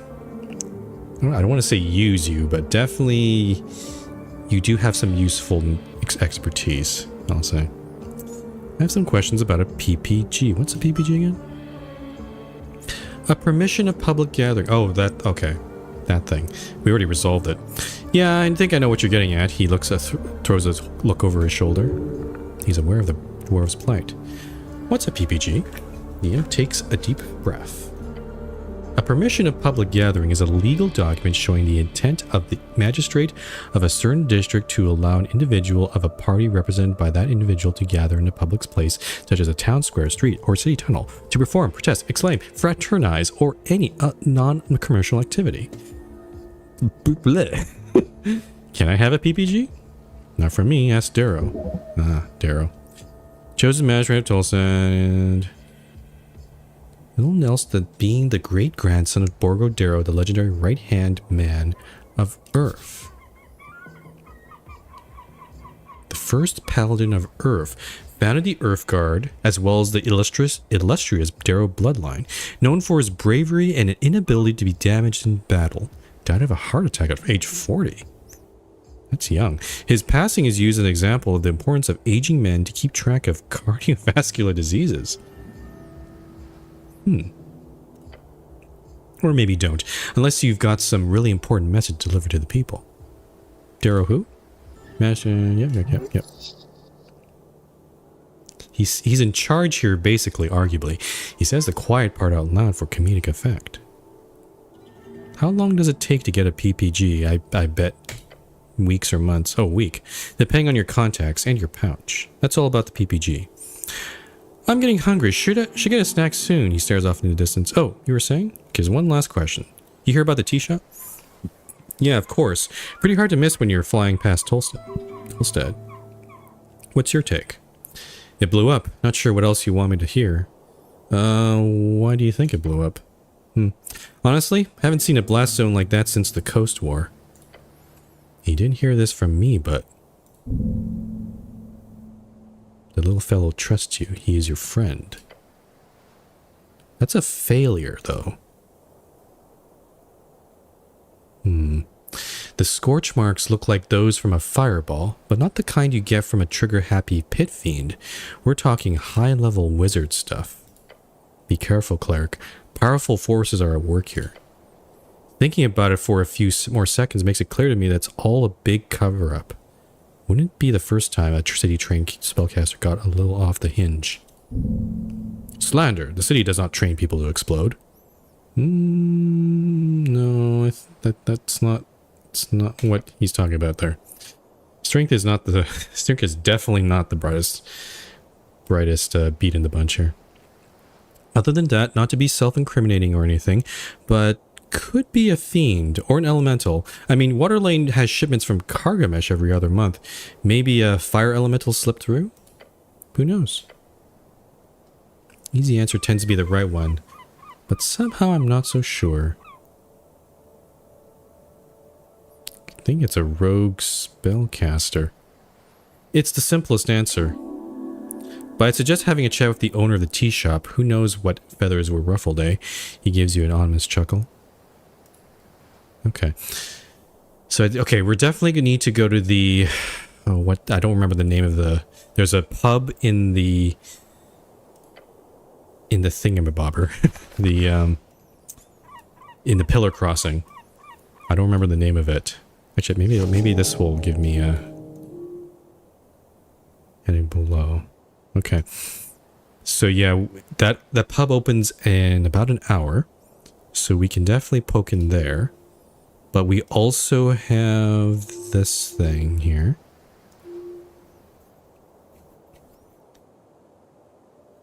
It says this evening. I'm just not sure what exactly that means. And then we have... what is it? To get to Cornloyd Darrow, we have to meet him after midnight. It kind of also implies that we're not sleeping that much. We did have a short rest, but we didn't get a chance to do any sort of long rest or anything. Okay. So that was a good conversation. I'm glad we did that. Maybe I should have done it earlier, but kind of too late now. Okay. I'm kind of curious as to They keep mentioning water lane, but I'm not entirely sure how to get there. Is it this part down here? It's on the bridge.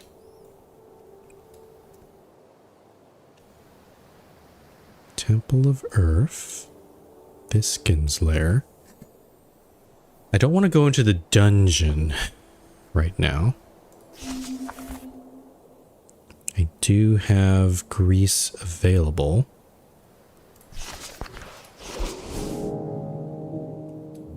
To be honest, I'm not really sure what to do right now. I'm just gonna poke... Where is water lane? Because I want to also repair my spell book. You know what? I'm just gonna go... If I want to go down, it's gonna waste some time, though. That's my concern. Is there anything... I haven't gone up this way yet. Where does this go? Oh, there's stuff here. What's this? The Drunken Sphinx. Oh, is this another entrance? Oh.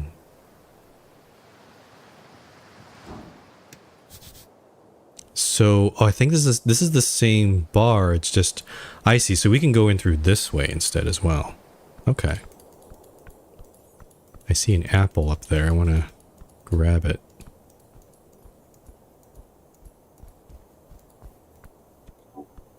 Apple.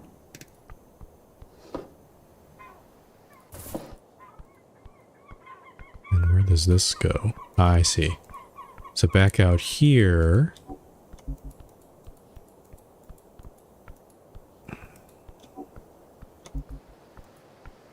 Yeah, I don't know where exactly water lane is. It's not really clear to me.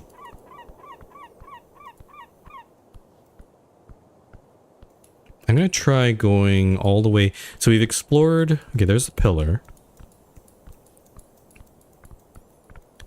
And there's a tea shop. What about past the tea shop? What's this direction? Went up this way. There's a barrel. Let's poke in here. Crowns. Money. I like money. And then, yeah, there was this... What's this thing here? Sleeping for service, come back after midnight-ish. I don't know what that is. And there's a bunch of bikes. A bike line. One bike stands out to you. A handful of bicycles are stationed at the local rack. Bicycle, a tool for the common man to reach distances efficiently and safely. An invaluable tool for an egalitarian society. Bike racks are stationed in many places around the city, usually in locales with lots of stairs. There is a stillness here, an uncommon sight at the heart of the city. Not a lot of bikes. The usual commuters are probably too scared to head past the tea shop. This particular bike is yours. Oh, I have a bike. Oh, it was left... Oh, interesting. So this bike was left here before I got plunged in the river. Check the chain lock. You lean in and take a closer look. The rusty chain seems brittle, but wrapped so hard around the tire that it would be annoying to get it off even if you had the key. Why would you wrap it like that? You should take better care of this magnificent bike. Wait, this is my bike? Yes, you fool. Keep up. Intelligence is not amused. Sure is. Best way to travel in Norvik, except of course on this god-forsaken island fortress. Where's the key? Not here. Did you lose it somewhere? Don't go wandering around looking for your key. It's just a bike. Could getting the key be a quest? That sounds like a quest you would get. Sounds like a shitty quest. Find the missing key. The mystery of the bike key. So strength is... Okay, strength does have a sense of humor. Okay. The mystery of the bike key. Something like that would be perfect. No quest to be found here. Just sadness. Damn. The key is probably at the bottom of the river along with the rest of your dignity. Oh, Jesus, intelligence. Hold on. When exactly did I come to Tolstad? On the 21st of March, evening. Then you fell. This is as far as you came. Really? Up to here? The pain, sudden and striking. The hair at the back of your neck stands on end as you sense the sudden shift. Was I alone? No. A shove in the dark, swift and deadly. I stumbled over the stone railing. Yes. And you broke the shit out of it. Where is that railing? I don't see it here. Maybe I'll look around after this. Do I recall anything important? You chained the bike. You stood up. Then pain. Oh, right after I chained the bike, huh? This is where I fell into the river. The goblin glances over to the broken fence. Interesting. You must have had a lot to drink if you took a stumble like that. I do not consume alcohol. Yeah, sure. He gives you a curious expression. Okay. Wow, judgy much? The expression says, how the hell are you alive? Oh, that's what... Okay, I misinterpreted. My apologies. Considering everything, we better play it cool. Real cool. It's fine, you got my back, right? Nervously. Do I trust this guy? Of course, cleric. He needs you alive. He glances down to the river once more. A hint of fear. Do you see anything strange about this bike, Snow? No, it's a bicycle. He does not care. You like bicycles? Not particularly. You want to know a secret? Not particularly. Okay. This might be I feel like this might be an important decision because... you know what? I'm going to go the trusting Snell all the way here. This is my bike. Nah, that seems to add up. He's implying that this rusty old bike suits you, which is very true, mind you. I love this bike. Uh-huh. He doesn't seem to... Okay, he really doesn't seem to care, though. If I remember where the key is, can I bring the bike with me? He takes a breath. First of all, don't ask me. You're an adult. Do what you want. I'm being like a little kid here. Secondly, how the fuck are you going to take a bike around Tolstad? You're going to carry it? Up and down the stairs? This bike rack is set up here so that people can leave bikes before heading down the stairs to Water Lane. Okay, so Water Lane is this direction. Okay. Or, wait. Wait, doesn't... I'm so confused where Water Lane is. Because it keeps getting mentioned. Is it on Tolstad? It is on Tolstad, right? So, then there's stairs all over the place here. Or is it in this direction? It's most... I don't know. I need to explore further south and figure that out. Sounds a bit annoying. Yeah. If you find a pocket bike, that's another thing. But leave this one be, cleric. We got work to do. Bye, bike. So I fell around here. Huh. Could try asking. There's that door there we could try asking. This way goes... Okay, that way goes down to the papers. So this... Where does this way go, then? There's someone here to talk to. Zerba B.E.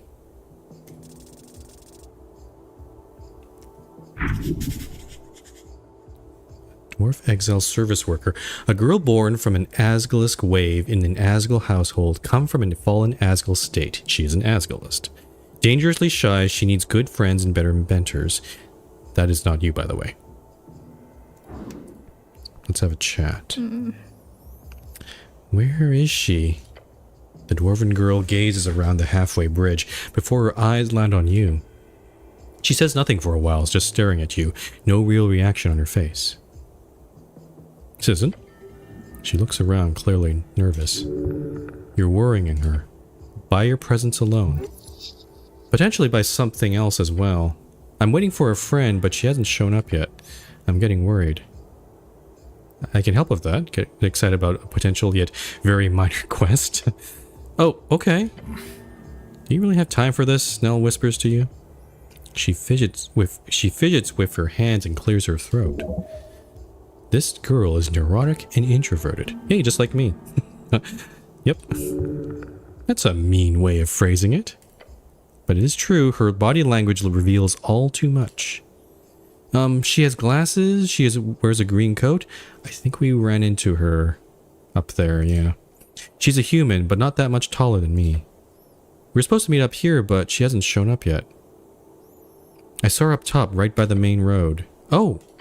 The girl perks up and glances towards the top of Tolstad. I'll go look for her there. Thank you, Mr. Cleric. She curtsies before you and scurries off. I hope we didn't make her go into danger.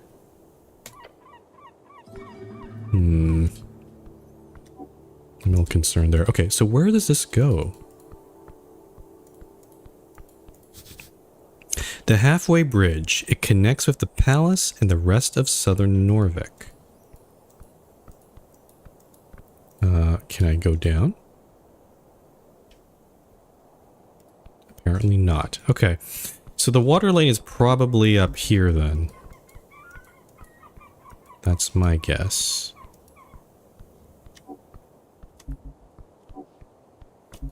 Huh. I think it is. My guess would be that part up. Oh, I can look at the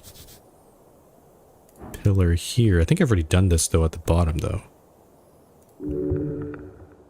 Touch the pillar. Place the hand. Yeah, I know this. Try to meditate on it. Goblin is impatient. It's a very low DC, so I think this should be okay. Yep. You close your eyes. You shape your mind into an arrow, shooting it out towards the esoteric force. Find the rhythm to Jor's realm. Hear his voice. The cold rock of the pillar turns warm in your palm. You marked it with your spirit. Marked it? What? You're unsure.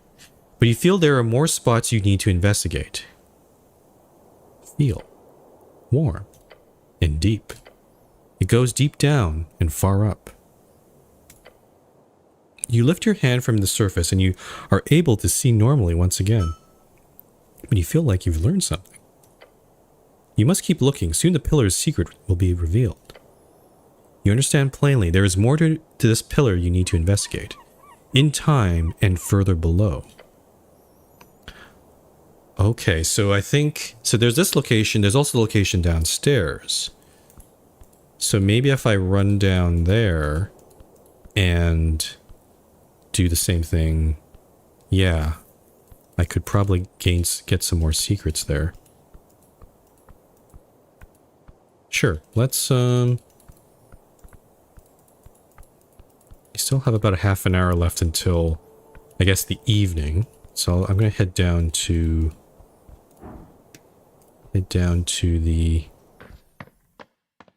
this location here. The not city below the city, the this is not the right location. I'm trying to find the... Oh, I see. Interesting. So this one turns green because we chose... I really like this because it really rewards you for completing quests. You get this, not just whatever quest reward, but you also get... Oh, you can forego the feat. You can change it up. That's interesting. Okay.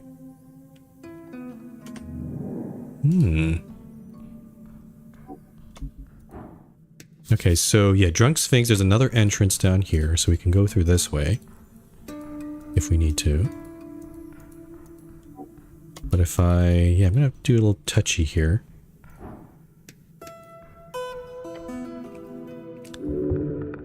Touch the wondrous pillar.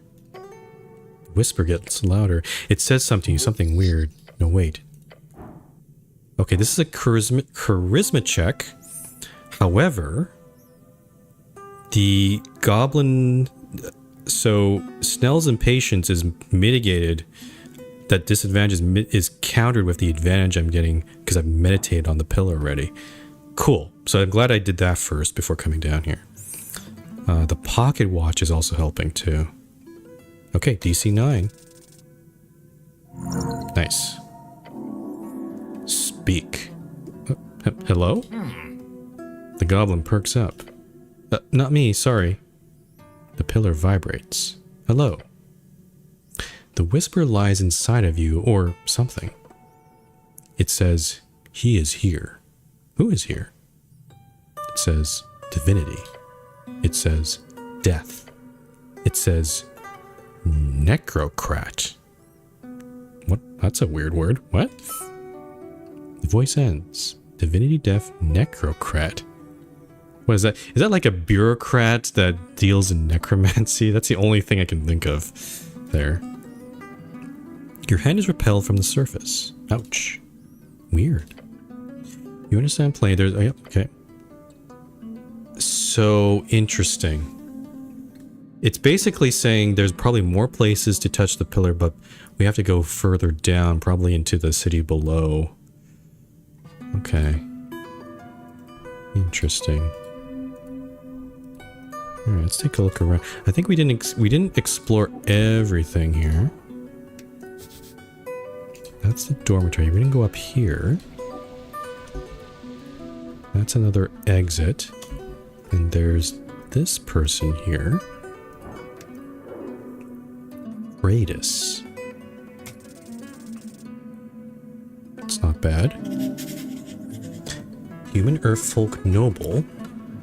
Dressed in fine silken robe.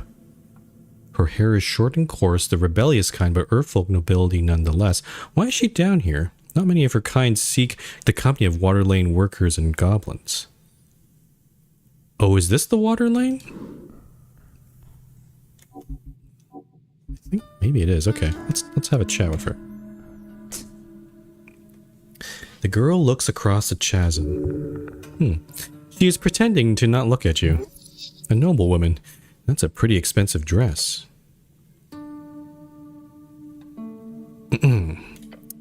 She slowly turns her head toward you. What? Why are you looking at me? I wasn't. She's denying it very quickly. That means she's lying. Maybe. How rude. Cool. You're very rude. Sure, now go away.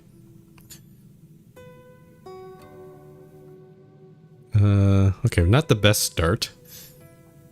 What do you know about the tea shop, mysterious woman? She rolls her eyes. It exploded. Well, everyone keeps saying that. Duh. I get the feeling you don't want to talk about it. Don't have anything to say. What are you voting in the election? Don't care for it. The election. It doesn't matter. And I wouldn't tell you if it did. Asgalist. Okay, I don't care. She's a hard nut to crack, this one. I want to ask you some personal questions, but I have a feeling you won't respond in any meaningful way. Smart. Can you go now? Okay, that didn't go well. Don't know why she's here, though. Okay. Still got some time until evening hits. I'm gonna just keep looking around. This is what? Simi.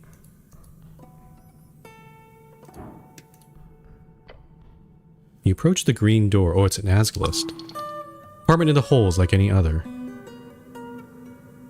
No need. Okay.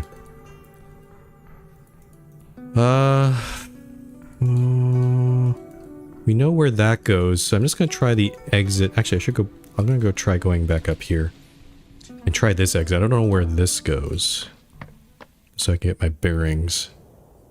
Oh. Oh, this is different. Oh, this is water lane.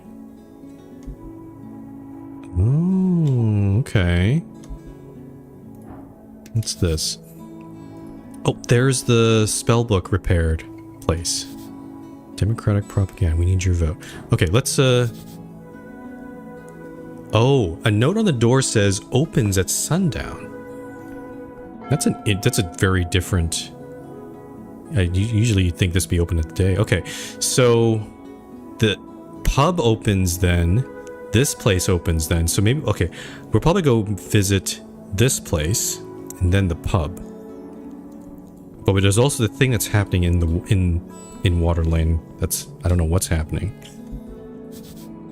Stairs down to the bustling docks.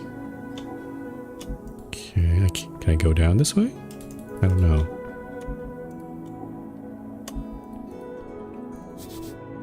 Torna, the first of the river guilds. Oh, trash. This bin is making a sound, a strange sound. Oh, strange. Fares with melted with. The voice is from a primal spirit. Open it. Open the trash can.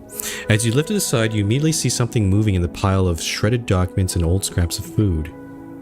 A pair of legs. Simorth? Suddenly jumping out of the pile with a poof of moldy dust is a pine cone. A pine cone with limbs. Aww. Armor and Hearn. It hands you some leaves while doing a strange, seemingly improvisational dance upon the trash. Wait, are you one of those? Before you're able to do anything about it, the little creature poofs away. One of nature's essential workers. A blessing to meet it in the wild. Disgusting little creature. As it fades, you see only trash. Is this like a composting creature? I've heard about these things, never seen them though. What do you know about them? Just what I read in the paper and what Nissan goes on about. They're called Vater or something. The Lamplighters Guild had a public spat with them a couple months back. He points to the lamps behind you. Apparently they mess with the everlasting lights. Nissan? Our freelancing gardener. She's at her office in the garden in the afternoons. Talk with her if you need any druid type assistance. Oh, I didn't get a chance to... Oh, that's the... Oops. I know who that is. So we never... I see. It was that part of the garden where we looted all of their... Oh, they're probably mad. Because I looted all their mushrooms. Shoot. Okay, well... Hopefully I don't need any druid type assistance here. His eyes shift. He doesn't like talking about this woman. Trauma? But yeah, as I was saying, the Lamplighters. I get why they were mad, but I think they solved everything once the PCG got involved. Pest Control Guild. And they're not supposed to be all over the garden too. Not that I've ever seen one. Anyway, they clearly seem to like you. Let's keep it at that. Let's leave. Cool. What is this? The Ascani Reeds Trading Company with that signature Free Strider logo. Okay. Okay, so this is Water Lane. I'm starting to understand now. Okay, this makes more sense. So we're okay. This is the lower level. That's Tolstad. So we went through the Pillar Crossing.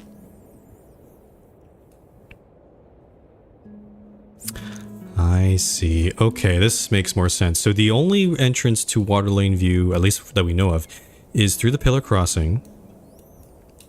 And then I see, and there's another entrance out there, but I don't know where that goes out. Cool. Alright, so we're in the right place. A lot of goblins hanging about here.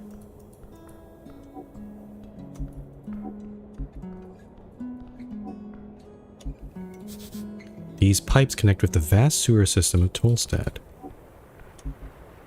What's this? A statue of Earth. Who left this here? You approach the shrine. Oh yes, this little figurine does still count as a shrine. Sure. Actually, let's pray and meditate. I just want to see if I can get any other information here. Oh, that's a lot. A lot of these have updated. Okay. Contemplate the tea shop. The tea shop was destroyed in the middle of the day. Minor injuries were reported. Your goal is to enter the tea shop and investigate it properly. The tea shop owner. A bird folk on the run. His shop is in ruins. What sort of business did he conduct there? Based on what we know, it did sound like Asgalists were doing something. And then this Frank, son of Frank person made him look like that he was a free strider, but I feel like, again, that's a fraud. I feel like they're trying to pin it on, trying to make it kind of feels like someone is trying to make the Asgalist and free striders get at each other's throats. So, Dragon of Tolstad, the Coin Lord of Norvik. A powerful man with much to lose. If he fails his grip, there is no reason to appease him. If he retains it, you are wise to stay his ire. What does that mean? Star Witness. One strange detail. A fake name. A man in yellow. Follow the trail. Lord of Jor. Go deeper. Meditate. Learn and study. The first election. Your vote won't matter. Your vote will be the most important of all. Ask those around you what they will vote for and you might find your own voice. Yeah, okay, we've seen that before. They are young and brash. You've been there. But both sides want what's best for their city. Perhaps there is a solution. Contemplate the... He has been last seen here on Tolstad. Many know of him. If you find him, you will surely be rewarded. Identity is not easy. Choose wisely. Your faulted verb. It was not an accident. Can I return? Okay. So at least we've done all that. I'm going to prepare some spells. All 4 of those now.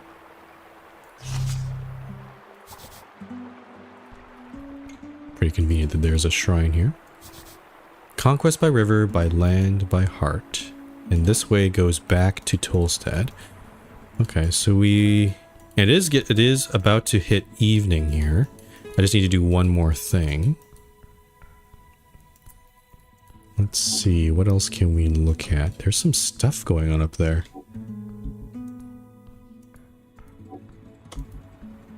What is this? Free trade. Top entrance to the Ascani Reeds Trading Company. Okay. Oh. Well, there's a griffin here. Some coins, wishes never granted. Could grab some money there.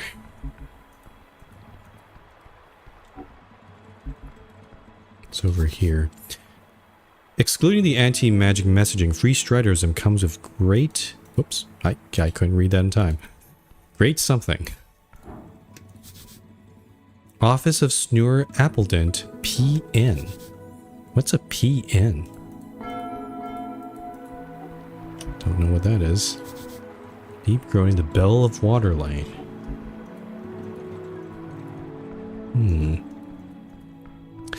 Also, there's this staircase up here, but I'm not even sure how does one get up there?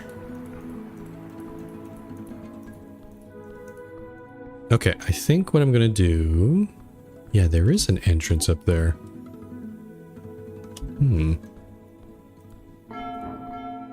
Okay, so I need to just trigger something to get to 6 o'clock. You can't go down to the water there. I could talk to the griffin, maybe.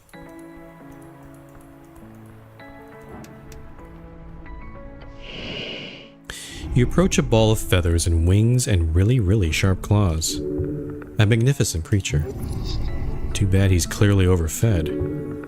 That is rude. The poor bird cat has a unique body shape and we should celebrate that. Oh, I got my healed. If it could understand you, sure. This is a griffin. It is somewhat intelligent. It is a somewhat intelligent magical beast.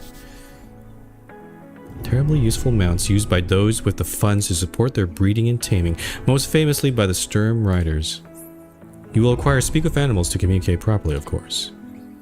You see a pool of drool forming underneath the peak of the open beak of the beast. Wait, look behind it. There's an entrance to the warehouse on the other roof. If you want to get inside, you're going to have to get past this bad boy. Oh, I see. The mythical beast snores gently before you. Huh. Yep, no, we're not going to touch this thing right now. Goodbye. Okay, now it is 6:18 o'clock. So I don't know where there's something going on in the water lane. So we're going to look around, but first I think we're going to go visit this, is this still not open? Sundown? Is it not sundown yet? Really? That's weird. Okay.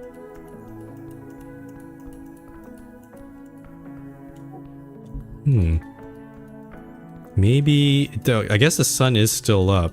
Yeah.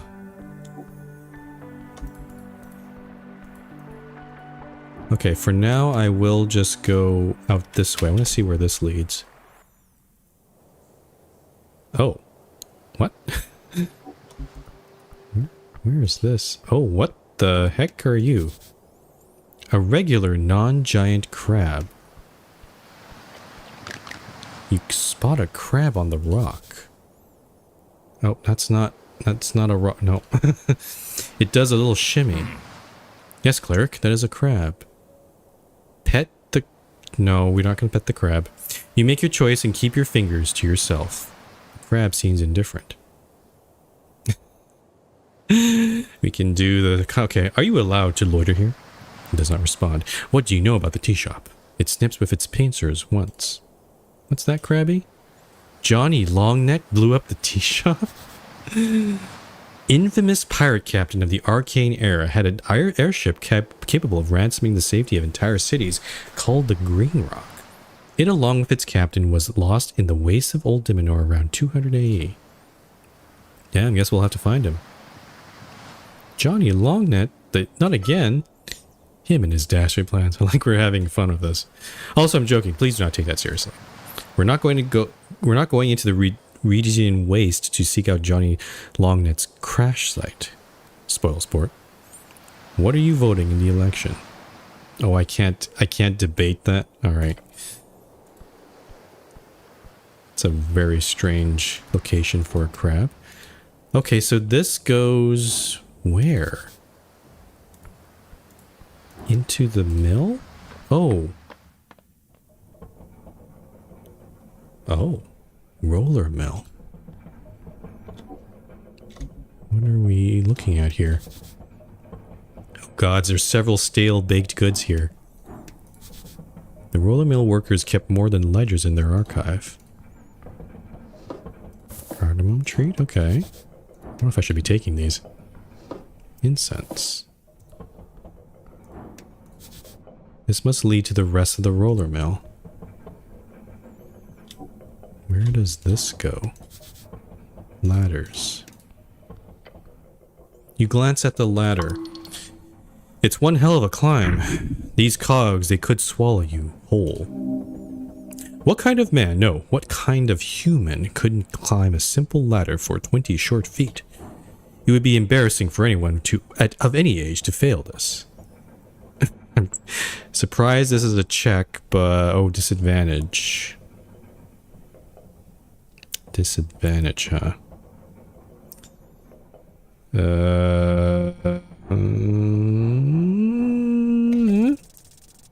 Fuck. Oh, terrible. Awful. Taking a confident step into the ladder, you begin your climb. You close your eyes as you do so in order to fully immerse yourself in the experience of changing your elevation. You are afraid. It is very high. Yet your body remains calm. Wait. Your left foot. It's not on the ladder anymore. That's not good. Your right foot. It's gotta be on the ladder, right? I'm afraid to say that, no. Both of your feet have slipped off the ladder. The distant cry of a concerned goblin is far, far away from you now. As your entire being is fading into nothing on the floor of this random roller mill in Tolstad. Hold on, I'm dead? There's no need to fret. You've been given your due. This is it. This is the end of your stick. You're a servant of Earth. You've dedicated your entire adult life to serve him. This is not how you're awarded. No. No. You are... I refuse this end. You refuse? Not like this. Grab onto anything you can. Wait, it's an esoteric event? What? The world distorts around you. You were falling. Then you were not. Holy shit, we discovered the event while a failure. Well, what did I do? Your body is on the verge of breaking. Every moment a painful reminder of the 1,000 others who failed just like you just did. You will not come out of this unscathed. I'm not dead anymore? No. What is this? What? She said no, wisdom said no, but then what the hell is this check? DC 98 failure? That is very okay. No.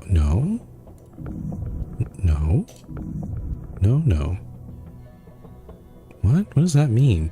I'm scared. Don't worry, honey, he'll be okay. The clerics know what they're doing. Why is intelligence saying this? Laugh? Why are you laughing? Don't do that. Your laugh sucks. Be quiet. Oh, you're mean. Okay, I guess we'll do this. Okay, I definitely need advantage there. What the hell? You follow them as they dance. One seems to go good, but is far away. Yet it is moving closer. By what force? Is it him? I'm so confused. Don't go? The string dangles in front of you, almost playfully. You know you do not have a choice. You have to go through with this. Even if it is not a path you idealized. At times, the worst thing a person can do is to be handed a string, upon the behest of fate. Oh, it's a fate string. Yet you cannot tell if this is one of those moments. Take the string. I healed. Is anything permit in a good man's cues? What? Okay. You are at the top of the ladder. God, you're slow. Can we get moving now? Let's go.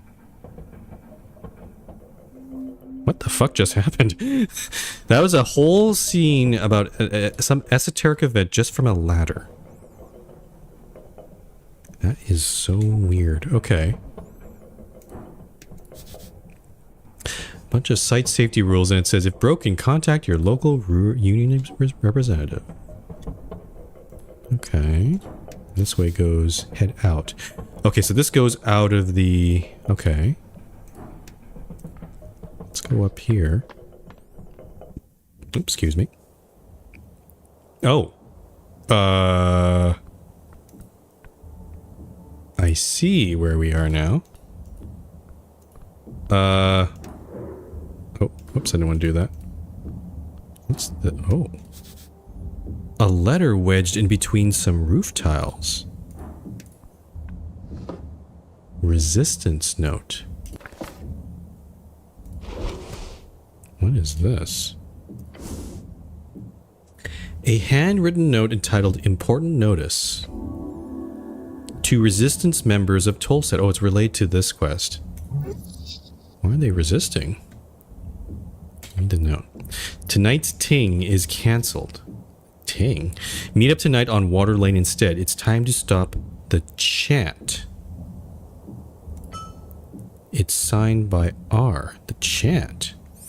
A locally produced newspaper by Asgal authors. Water Lane.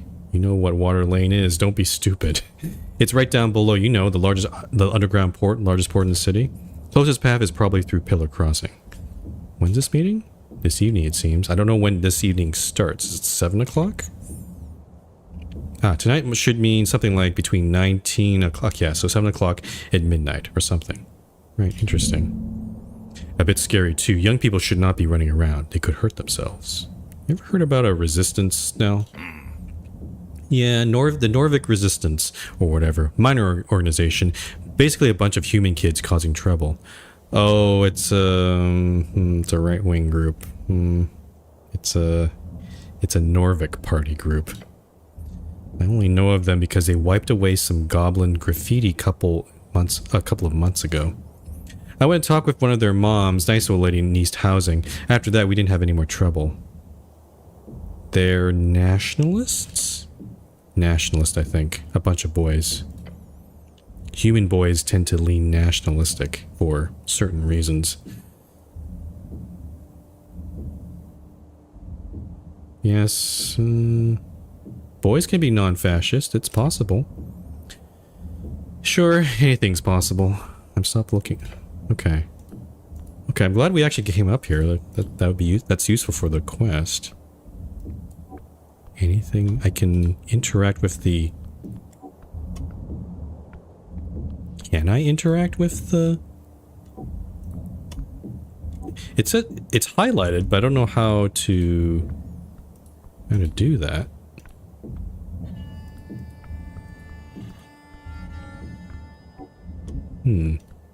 I can't seem to find the interaction point, so I'm not gonna...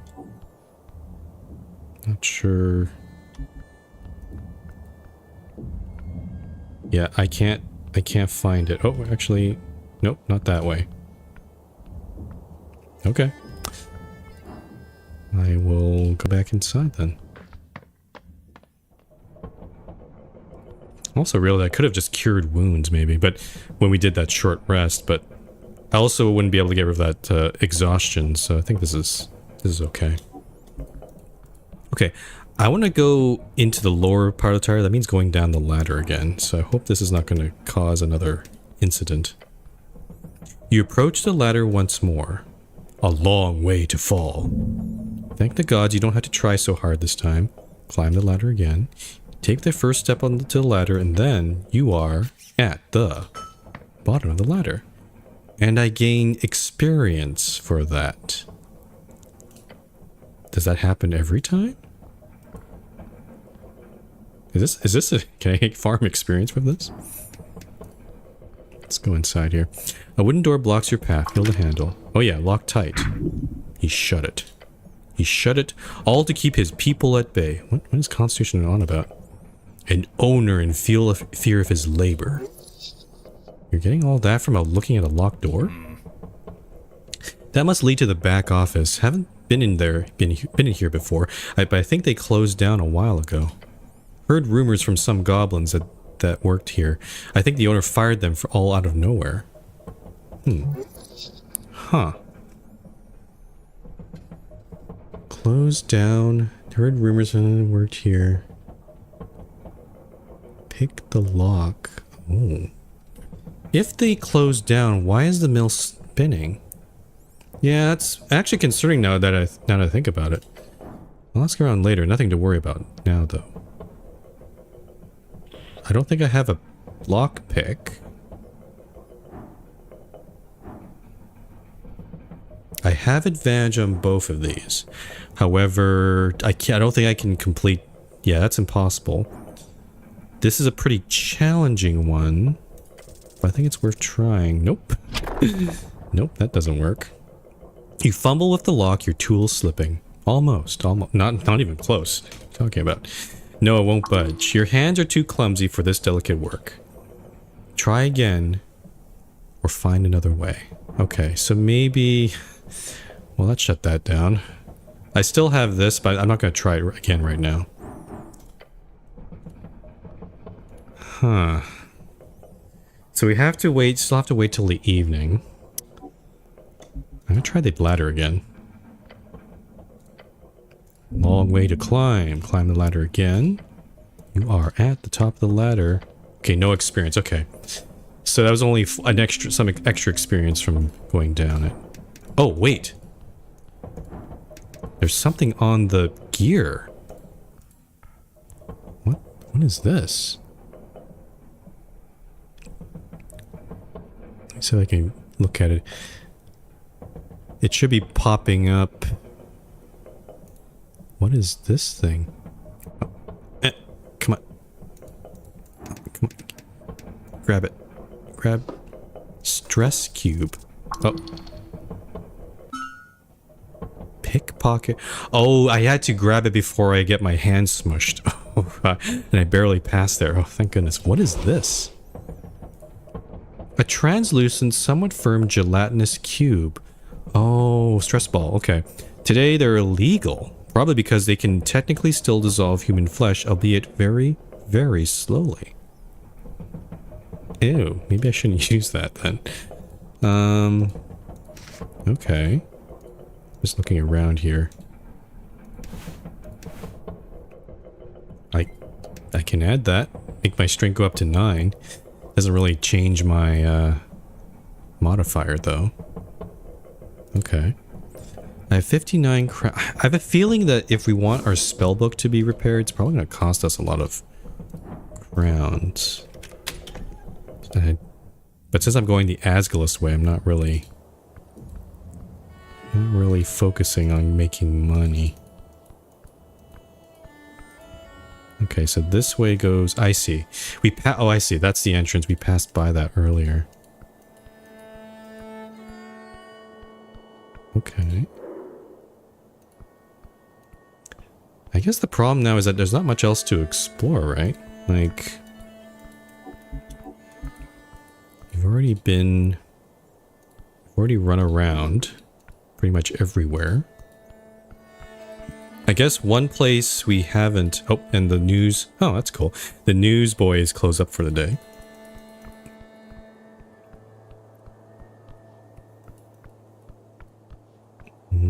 I think... Might try to... What's this? There's an esoteric effect in place here, stopping rainwater. I'm gonna try going down to the bottom of this tower here. Since we have time to waste here.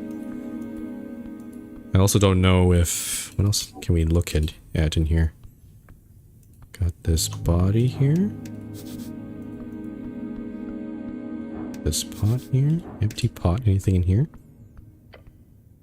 Looking inside, you find this pot to be empty. Most contain strange herbs or ashes. This one does not.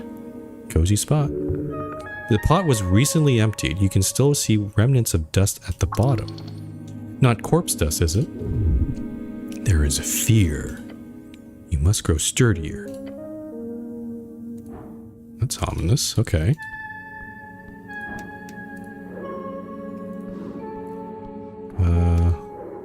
Oh, interesting. We can try beholding him again. That's not going to give us... Yeah.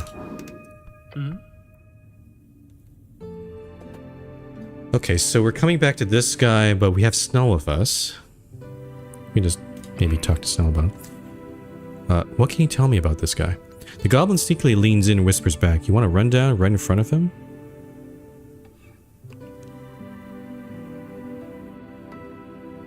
Give me the rundown, Snow.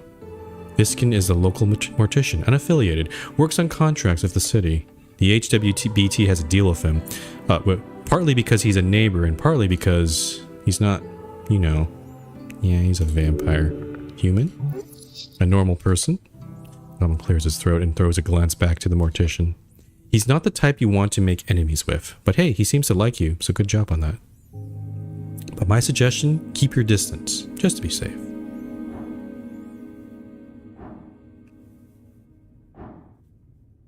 Okay, so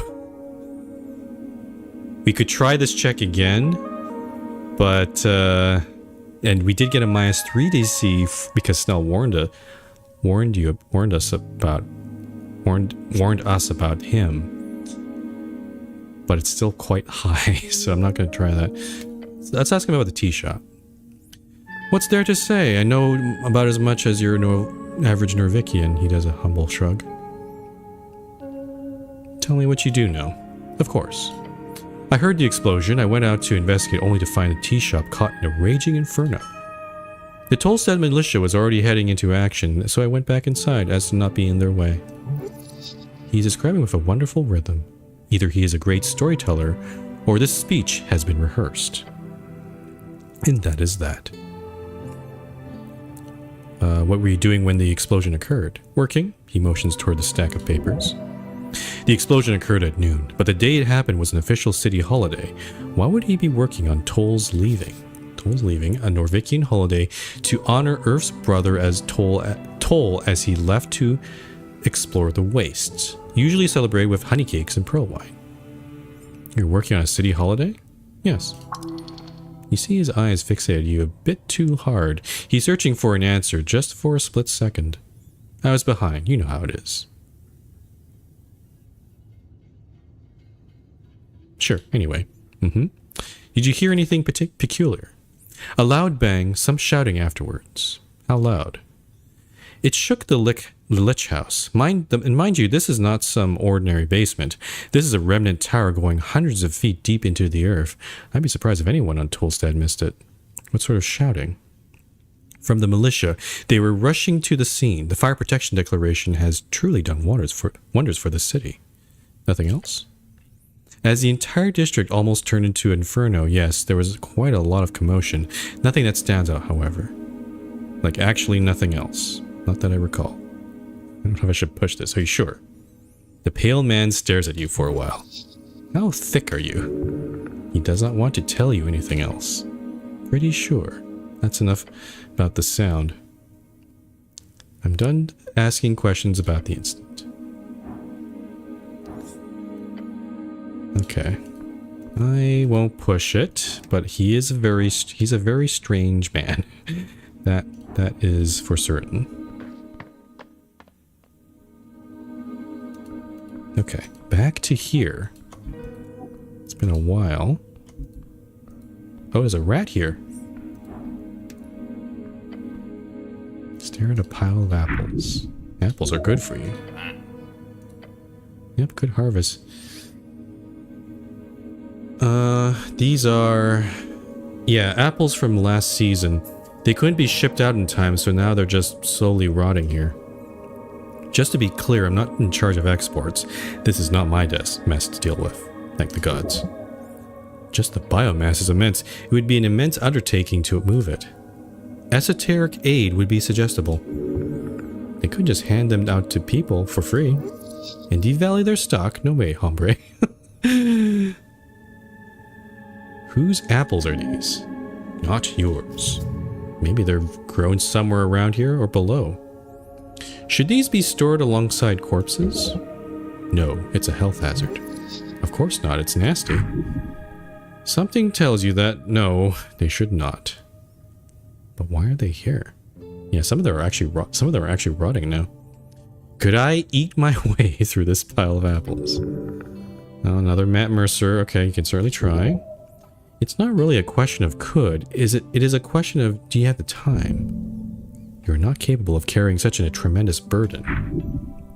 It would be greatly beneficial. Constitution wants to eat them. Don't waste your time here. At the very least, don't eat the less fresh ones. I don't know what you're thinking, cleric, but he throws his claws up in the air. You know what? Fuck it. Go to town. No one else is going to eat them. What? Oh. What?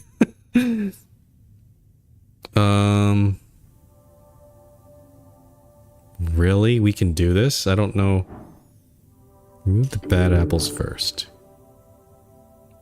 Your hands swipe over the surface of apples, carefully plucking away any signs of spoilage. That's a lot of apple. Yes. As fun as this might be, I don't think I want to do this right yet. Also, it would probably heal us if we did this, and we're at full health, so I'm not going to do that right now. Let's take a look here. Oh, that wasn't here before. What about this thing here? A crate filled with sand. They've imported sand to Norvik? For what? Glass blowing? This was... I don't think this was here before. Maybe this might have not been in here during the demo. You notice a little marking on the back with the letters HBWT. Oh, there's his tribe. The lid has been tossed behind it. Look at the stand. The crate is filled to the brim. It's just sand. Hey, Snell, what's up with this weird crate of sand? Hmm? Goblin glances over at what you're doing. Let's see, that's his eyes shoot open, very, very wide. Nope. Back off right now. He pushes you away from it. Oh, that bad, huh? Yep, do not touch that shit. As the two of you are a few steps away from the crate, he takes a breath. That cleric is a crate of mosquito sand. Thank goodness Snell was here. Without explaining further, the goblin sneaks up behind the crate and grabs the lid. Moving more carefully than you've ever seen him move before, he gently places the lid on top of the crate once more. Something must have startled it. Oh, this was... Yeah, okay, this is added after. This wasn't here in the beginning. I guess that would make sense, because if that lid was open and we just started the game, we just put our hand in there, that'd be game over, it sounds like. He wipes some sweat from his brow. What would it have done to me if... From what I understand, it would have choked you, drained you of blood, and slowly smushed you inside that crate. Now let's leave it the fuck alone. Okay. Cool. Good to know. And then there was this. There's a door, but we couldn't go through this. Oh, we can go through it now. Oh. What? Why is that? Oh, I see. I see. So this okay, that's a shortcut, but it's not open because in the beginning of the game they want you to go upstairs through to meet Viskin and then also go to the tower and explore that area. So, okay. That is good to know. That's good to know that there's a shortcut here. Let's go downstairs. We haven't been down here.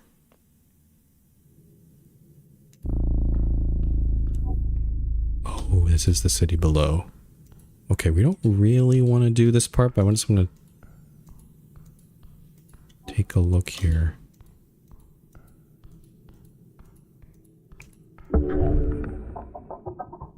Ah, shit. Taking a step forward, you touch a thin cord.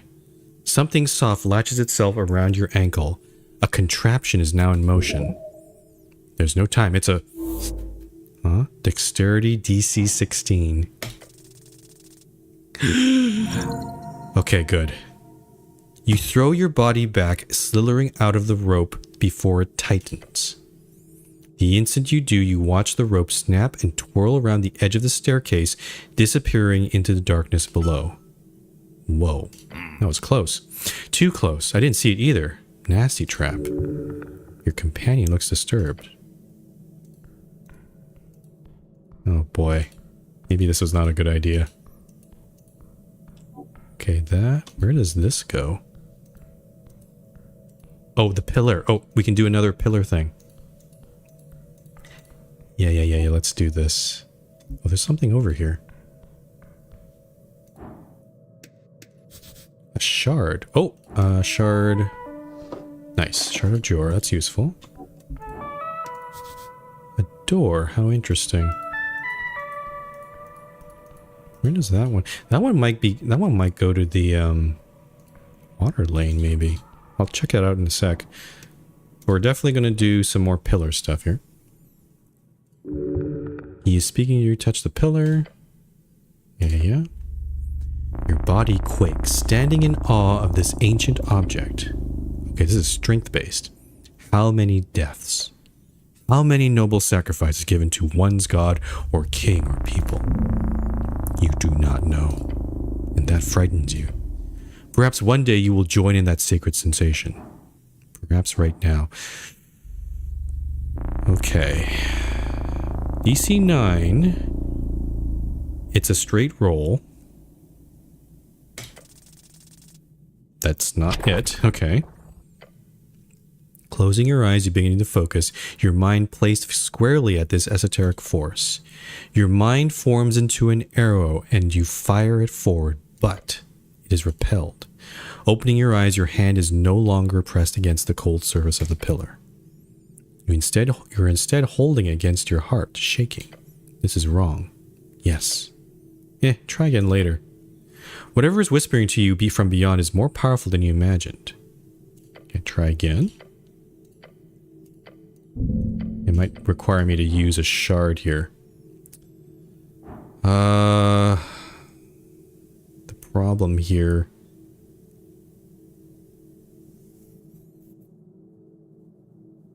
I think I'll try one more time. That's even worse. My goodness, okay. I want to keep my shards for other things too. Maybe can I reload here? No, I think if I reload I'll have to do the check again. Okay, where are we? City below the city. There's not really any... Okay, well, I'm just gonna commit to this. I can't go around... Can I go around this? I can. You can go... What's this? A rat. It's not really running from you. I have a rat now. What the heck? I have a rat. He's kind of cute. -1 charisma. Okay. So it does look like there's a north entrance and a south entrance. But I'm curious. You approach the firmly shut doors. They appear to not be open. Huh? I hate these things. OWDs sprouting like weeds across the dungeon. Terrible, horrifying even. OWD? One-way door. Oh. He taps the wooden surface. Completely impervious to damage and force. Unopenable via whatever esoteric bullshit keeps this place afloat. Unless you stand on the other side of it, at which point it opens like the door of a friend on Robolite Night. Robolite Night. So you need to find the other side to, in order to open it. That's the logic here, yes. Right, well, I'll have to keep an eye out.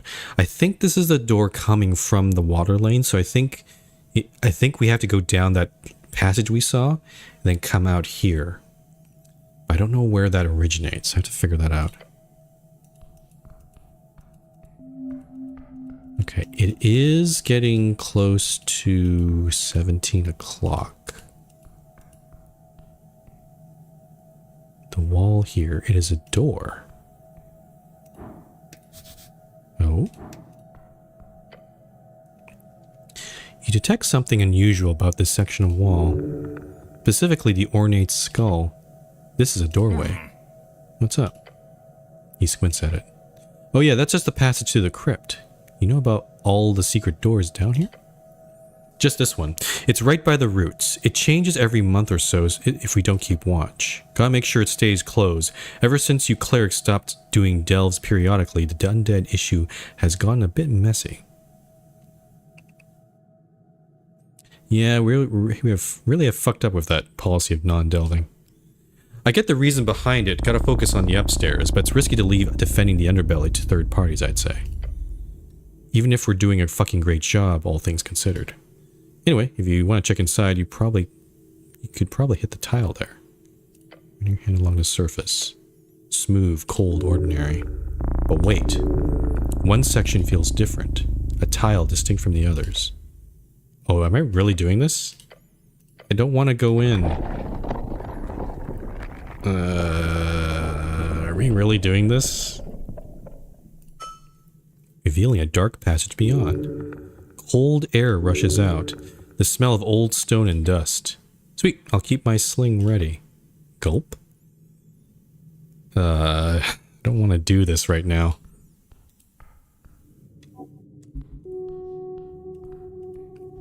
Oh, and this is the roots of the tree.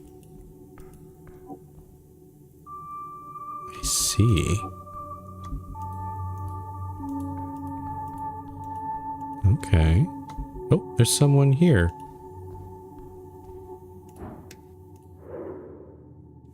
Ah, oh, okay. Moon gore. Looks like a... Oh, what are they called? Hobgoblin?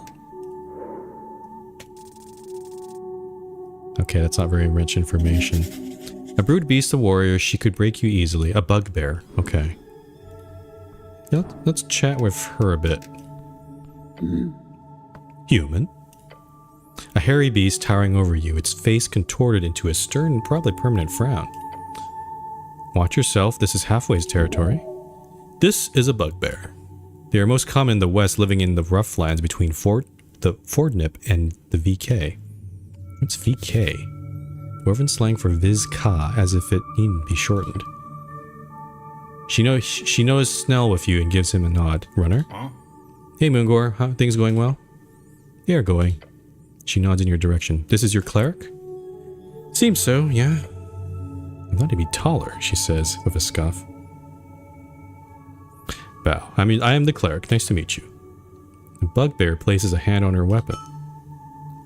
Do not cause trouble. A morning star, beware. Morning star? No, that is clearly just a spiked mace. I believe the term is flanged mace, so they're arguing about semantics here. A club. Keeping it simple, great. She will not use it. Oh, we can ask her about if she saw the man in yellow. Yeah, have you seen a man in yellow pass by here? She grunts. Is that a yes? I did. Are you looking for this man? Yes, well, clearly. The bugbear shows you a deep frown and says, if you see him, stick a knife through his heart for me. Wait, why? I saw him approaching from the pillar chamber. Told him to step away from halfway turf. But that bastard cast a spell on me. Oh, we're dealing with a spellcaster, huh? That's awful. No, I was weak. I saw him approaching. He wore an ugly yellow robe. Then he said a few words and I suddenly happily allowed him to pass. A charm of some kind. I was helpless, like a kitten. Gods, I hate kittens. Run away from her before it's too late. Because you hate kittens. What else can you tell me about him? He had slightly darker skin, unlike most pale humans in Norvik. He carried a backpack and several tools. Looks like he was prepared. How much darker exactly? Somewhere between a tan hill goblin and pale fell orcs. That's very good information, thank you. In which direction did he go? Through the south caves. So down here, okay. She points towards a damp tunnel down the slope. I warned him about the monsters as he walked away because of that darn spell. I would have hoped for him to be dinner for some hook horror or dark mantle, but the bastard turned invisible as he entered the tunnel. Invisibility, huh? I hate wizards. I'm neutral on them personally. Bugbear lets out a grunt. Pleasingly, she's done with this part of the conversation.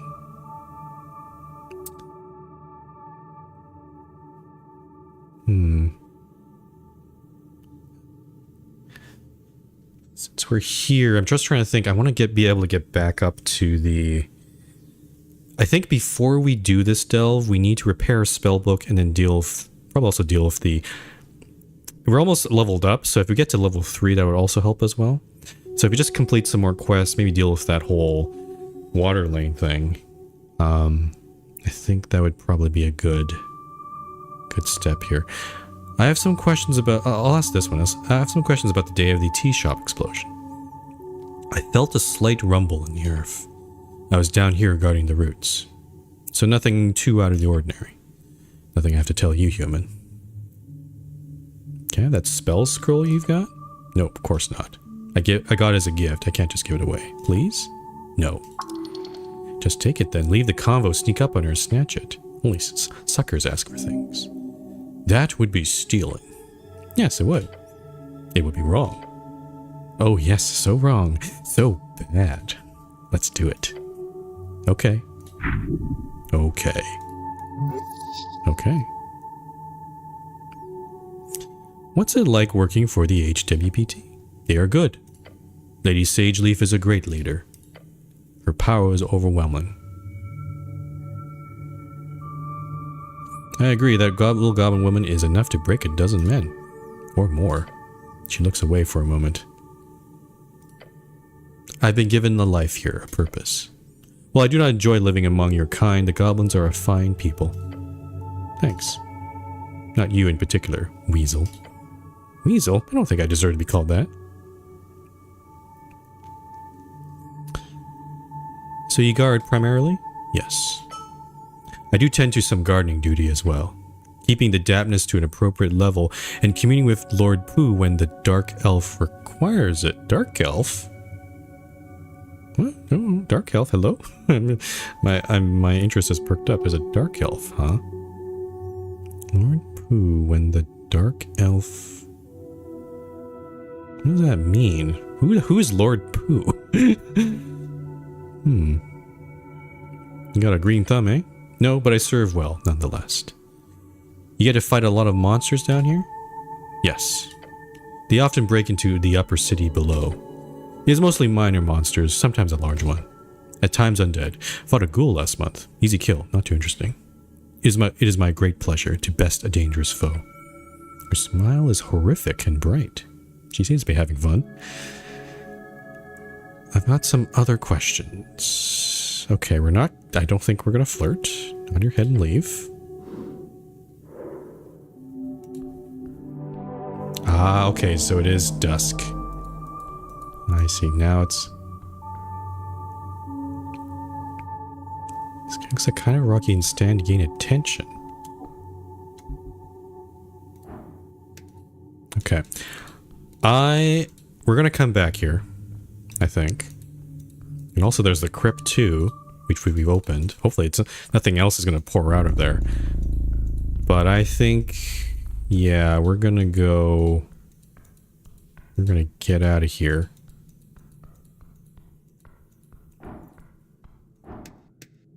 There's some mushrooms here. Okay, grab the mushroom.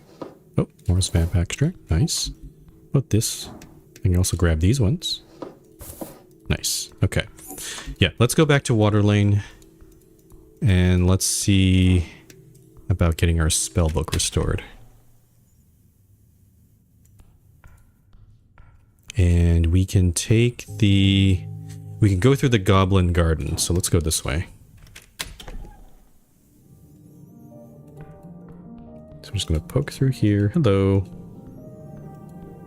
And then I think it is not that way. This way up here.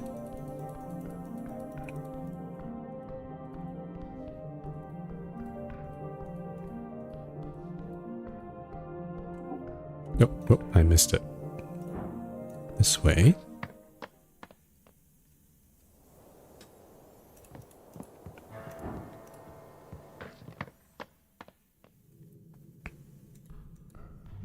Okay.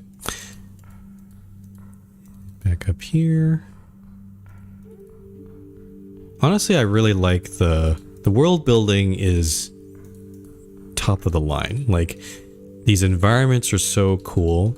They feel pretty alive, honestly. I'm really enjoying it. It's a bit I guess overwhelming because you're kind of just plopped in the world and they're all talking about political parties and God and history and all these other things, but it takes a bit of time to just process it all, I guess. Okay, there's a street fight happening. Okay, well, let's go inside here. Bookbinder, you got business here? Of course, I have a deep love for books now. That's fun, didn't expect that considering everything. I'm not a big reader myself, but I indulge occasionally. You sound surprised. That's rude. Very rude.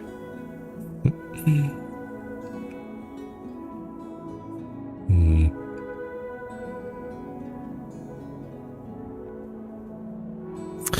These options aren't very good.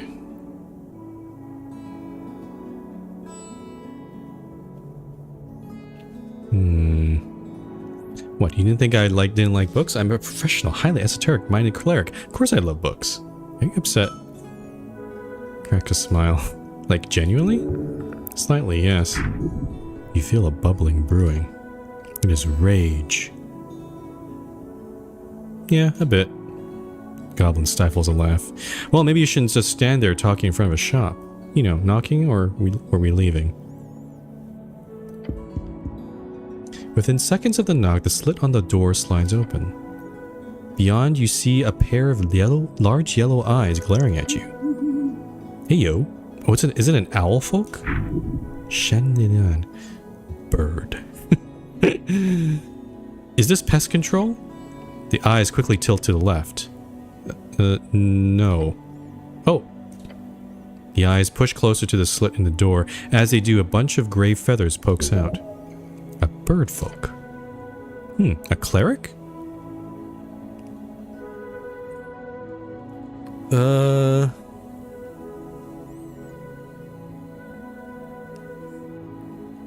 Yeah, duh. A birdman behind the door ruffles his feathers. Shen Lielan is my name. If you're not pest control, I need nothing from you. Please leave. I have a ruined prayer book. Can you fix it? A prayer book, yes. I've seen quite a few. Drop inside. I will take check a look. Drop it in. Oh, I've leveled up. Yes, horrible salt water, left swollen. You could have avoided the worst of this if the drying process had been handled better. Well, we bind this foul mess for you. How much will it cost? We will see, it depends on the process. I'll need guidance on the direction of the rebinding. The spells inside are lost, however the style and formatting can be saved. Using my skills, I can aim at something from the towers, which would be most similar to the original work. I could also focus on rebinding it in the style of a druidic ledger, but perhaps as a grimoire of the dark forbidden arts, so I can make a choice here. Forbidden arts or druidic? I kind of just want a standard cleric. I want to be a cleric. So not forbidden, not druidic.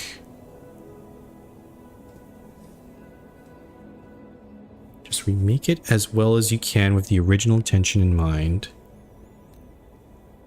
Oh, you get to choose the upgrade. Primal Druidic Ledger. This will increase my wisdom. Have you worked on many... Actually, you know what? Let's ask these other questions. Forbidden magic, isn't that illegal? Hence the name. I'm a registered spellcaster in your city. He lets out a annoyed bird sound. That gives me the rights to handle any magical components and tools, no matter the outcome, as long as I do not cast it myself. Thus is your law written.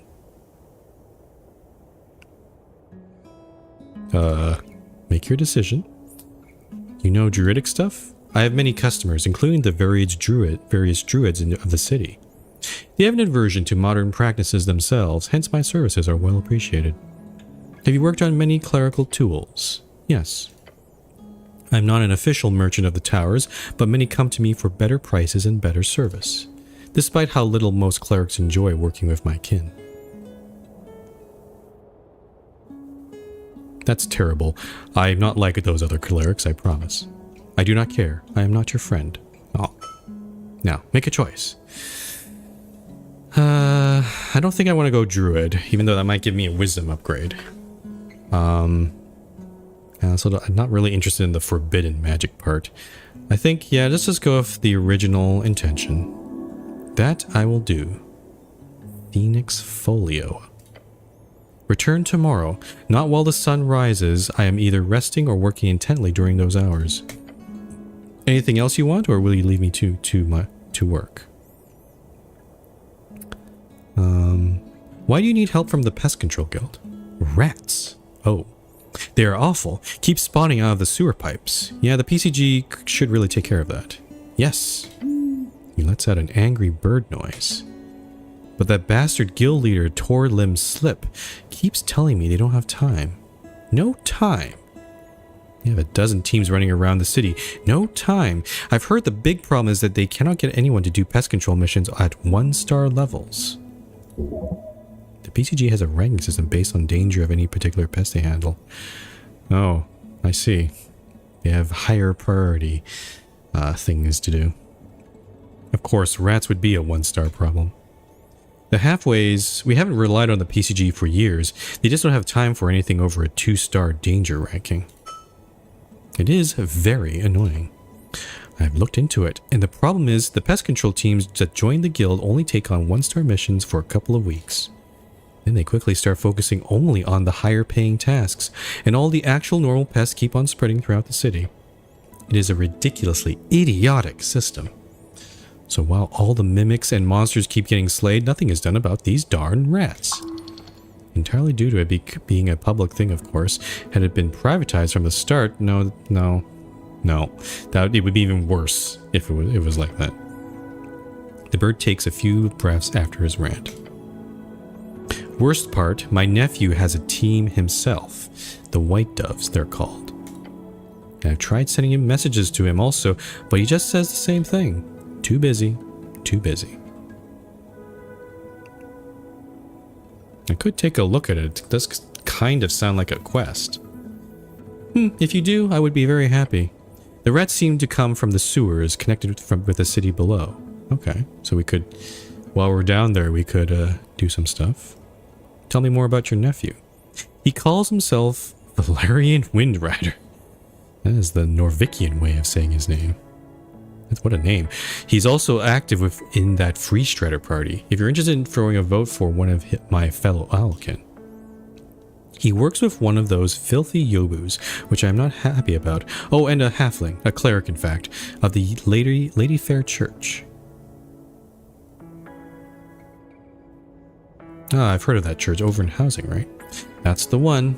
I think they're connected with an orphanage. Well, good luck with that. Thank you. Are you a scholar? Oh, you are interested in the arts. It's kind of my job, yeah. I was trained in the knowledge, back in 3 wings. I know many things. But no time to talk and share, busy. If you want scholarly teachings, go speak with my upstairs neighbor. That gnome never stops talking. Who's that? Just go upstairs, his door is always open. Might be that guy, the PN guy, maybe. Okay. Cool. So our spell book is getting repaired. It's going to take some time. And we just leveled up. Let's do this first.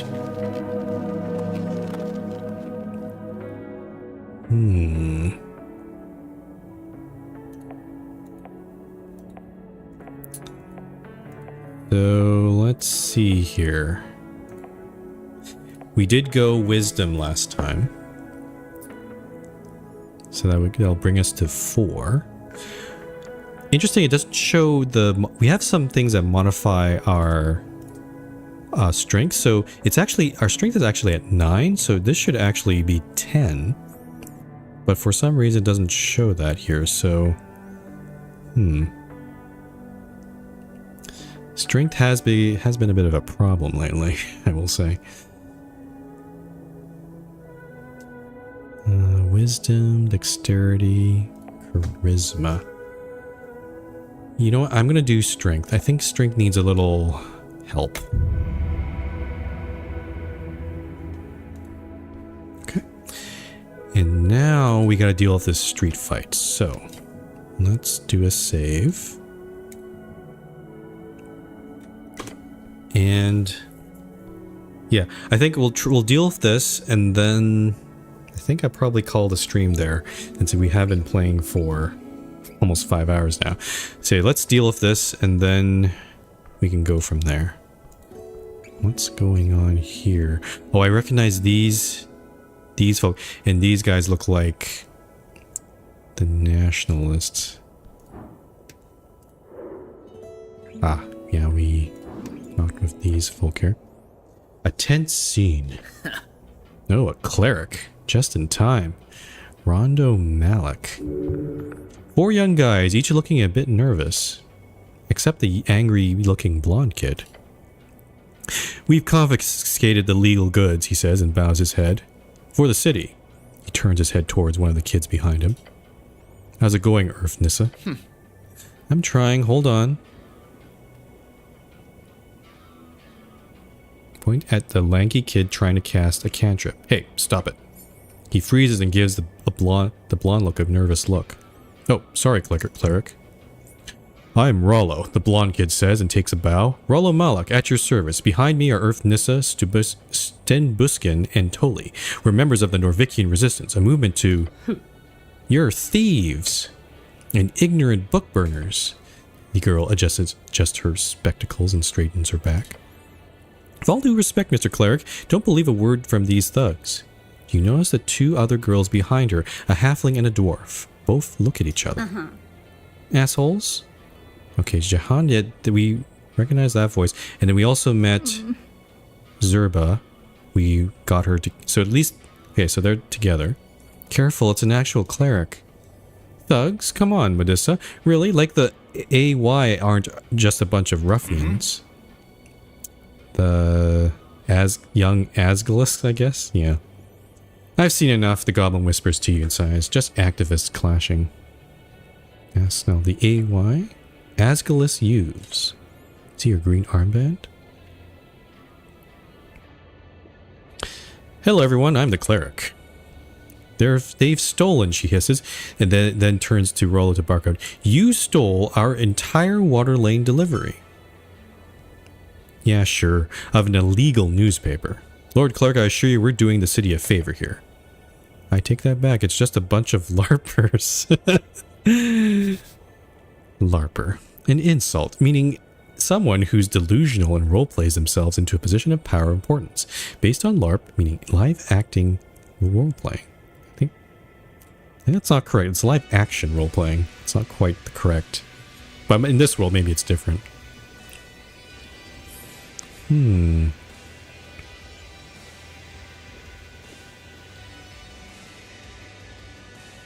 Are you kids even allowed to be out this late? Both sides look at you with frowns. Look, I have a hard time seeing how old humans are as well, but these are clearly young adults, even if they're not acting their age. Hey, shut up, goblin. Your companion grits his sharp fangs in the blonde kid's direction. Hey kid, wanna die? Keep talking. Gah. He takes a step back. You're here to uphold the law, right? So arrest these assholes. Now. Dwarf grabs her hand and holds her back. Medusa, calm down, please.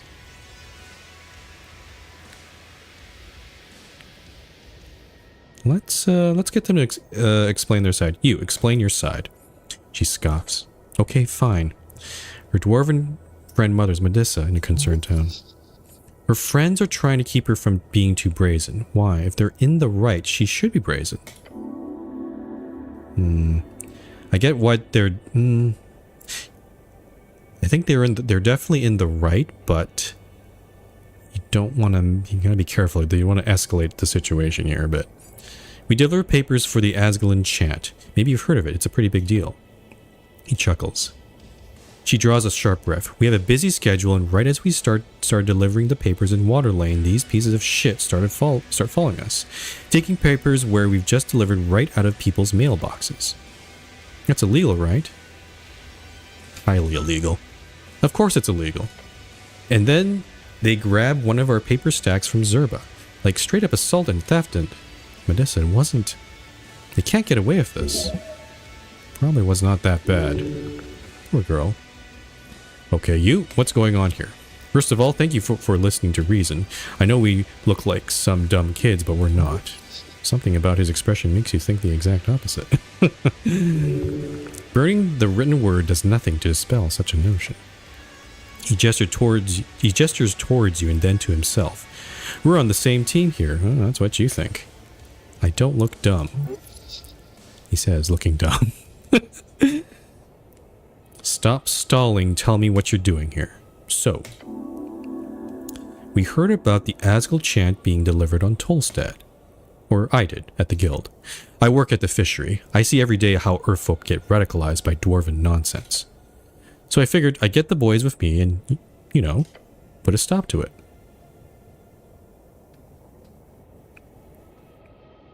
You want to stop the production of a copper paper. We couldn't figure out where the thing was printed or anything. A lot of copper press zines don't really have official companies behind them. Especially trash like the chant you hear coming from the short kid in the back. Go fuck yourself, Tolly. Hey, hey, relax. I'm telling our story here to the good Lord Cleric. He turns back to you and coughs once. Of course, it's illegal to distribute unlicensed papers in every official district, so I ask around. Apparently someone saw these girls at the university going around delivering it. Wasn't that difficult to figure out. It was Medissa doing the deliveries. Fucking Medissa. She's not allowed to do that, the large kid in the back says with a nod. Wait. You guys know each other? There's history here? Yeah. Back in school, everybody knew who Medissa was. The Asgalist Annoyance, the blonde kid says with a grin. Such a terrible nickname, unimaginative and boring. Also, fuck you. Anyway, that's how we got here. They're delivering an illegal magazine and we've put a stop to it. He grins wide and proud. What does the law say about this conflict? The Asgal chant, or whatever silly name its anonymous publisher gave it, is not licensed for distribution in Tolstad. Requiring license for public distribution is a typical method to repress journalistic intent in Norvik. At the same time, it is also legal to steal delivered newspapers from mailboxes, even if those papers are delivered illegally. That's a lot of illegality. Both are in the wrong? In different ways, yes. Okay. What are you guys voting in the election? Not the time, Snell says, rubbing his eyes. The workers' parties, she says. Duh. Same for me. Yeah. You know, stupid boys are obviously voting for the party of Norvik. No, we're not. None of us are. Wait, really? What? What? Huh? The silent kid in the back raises his fist in the air. Fuck the establishment. Rollo nods to the cleric. There are deeper forces at work here. Divine forces. Asgalist. What? No.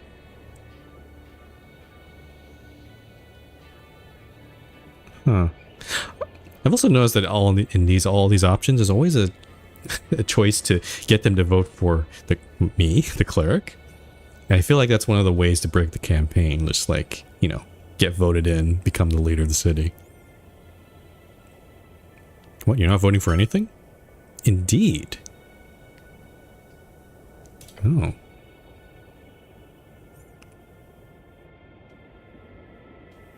You're apolitical? That's impressive. I'm also apolitical. Apolitical. That's not a thing. It's a thing. What, really? My aunt's apolitical. She says it's too much to think about with democracy. She liked it when Earth ruled. My dad says the same, but he'll be voting for the nationalists. Oh, it's already 20 o'clock. I better get going here.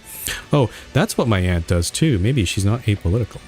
Guys, focus. We, the blonde kid says, gesturing to his three friends, we are fighting the evil powers ready to establish a true resistance to anti-human sentiments. For Earth.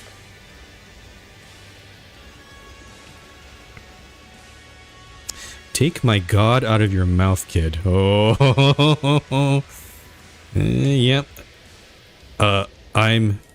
He stutters and looks at the guys behind him. Sorry. I'm not going to do any charming here. I think we're going to come to a conclusion here. Good, she says and nods. She's hiding a nervous expression. Great, good. He's outwardly very nervous.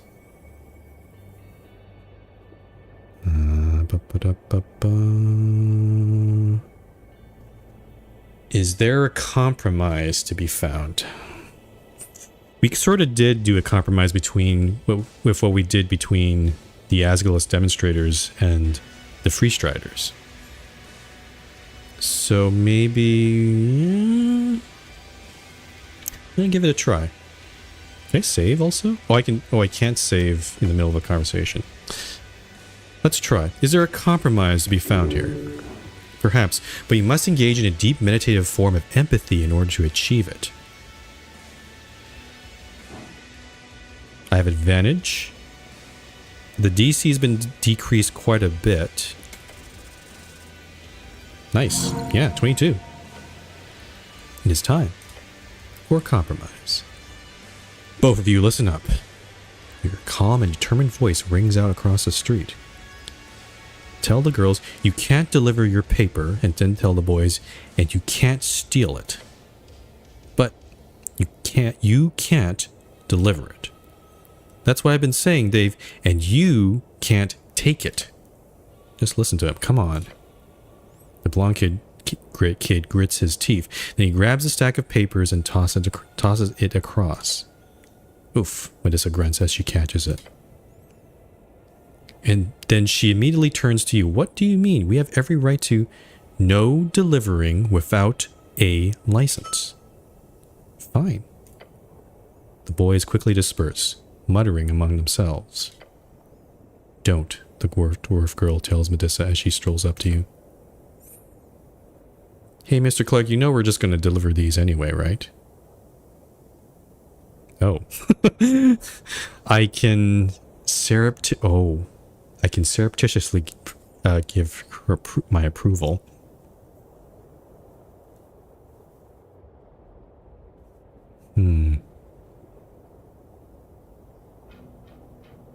You know what? I think I'm going to do that.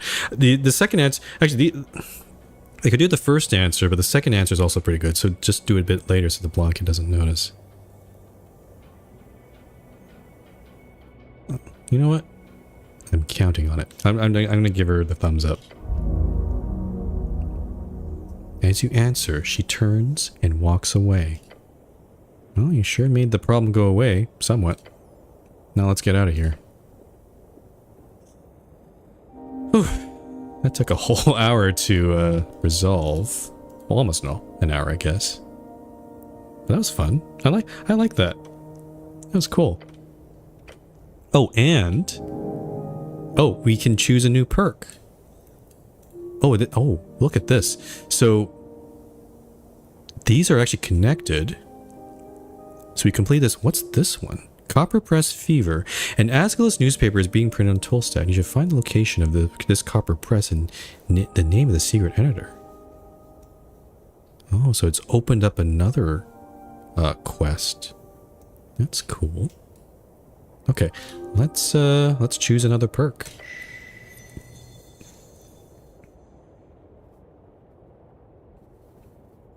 Trouble brewing. Okay, so this is between strength and wisdom, I think. Young woman running around the streets, slinging Asgulus propaganda to unsuspecting citizens. Boys causing chaos in the name of some hapless magazine-inspired rebellion. This cannot be tolerated. It really can be. What? What? The city will be fine, don't worry about it.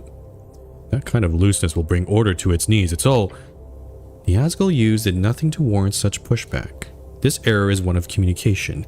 Ideas interchanged freely between a populace of free-minded thinkers, folk dreaming of an egalitarian potential. However, the problem lies with the unfortunates who break and sear Fulcarian thought with reckless unkindness. Fulcarian, concerned with or seeking to promote the welfare of all folk around the coast. That's an interesting word. You must pray for them, beg of them, to please stop being so mean.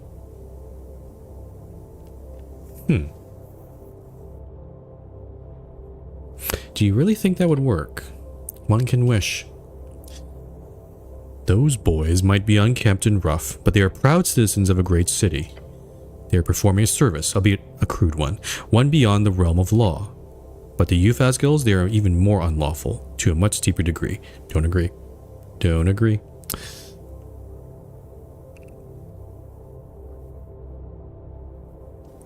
How do you calculate that degree of unlawfulness? Entirely within the morality of their behavior, which means feelings. Feelings. Yes. You are feeling like the boys are in the right. What has happened here is a complication upon society, a representation of the wider culture. Young men are drawn towards the rough, downtrodden world of the dreamers, the hope of national unity through an Earthian story, one of leadership and honor. But without that guiding star, there is no such singularity, no control, no wise king to bend the knee to. Instead, those boys are simply expressing pain through violence, enacted up onto those who are attempting to craft a more caring future. That is, young women. They, as opposed to young men, are drawn toward a more social type of unity, with welfare and Asgalian flattened hierarchical structures. Beyond Asgal himself, who is by his function also a male figure, it is to womanly people you shall look in towards. Lady Fair is one. The halfling god? Yes, Lady Fair and those not. The walking god who gave everything to save her people. The walking god. Term used to describe the divine avatars who rose and fell around the divine era. Most major religions of the coast today are built around these figures, and their influence can be felt everywhere. Earth was the last known walking god when he faded 27 years ago. Her words are few, but spread far across the coast. Her church is quite active among Norvikian society as an organization of charity, one open to all folk no matter their origin. An egalitarian dream. This is why women, as harsh as it is to say, are simply more suited for Norvikian leadership. Lady Fair makes it clear. A house held by women stands any season. I'm more of a just person like maybe every either man or woman is capable. It feels. The thing is, and I think a lot of people get this wrong. Like, feminism doesn't mean that women rule everything. That is not what it means. It means it is trying to ensure that women have the same chances as men. That's like just simple equality, just, have the same opportunities and same respect that men have, which is unfortunately historically not the case here. So I want to lead in the future. I'm not a woman. Does that mean I guess canonically our character is a man, and we can't change that. That's interesting. Okay.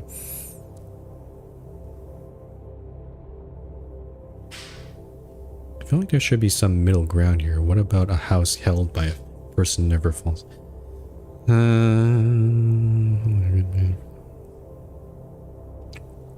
Thing is, I don't like the first answer. It feels like feels a little bit performative. It feels a bit performative. Like, I don't know.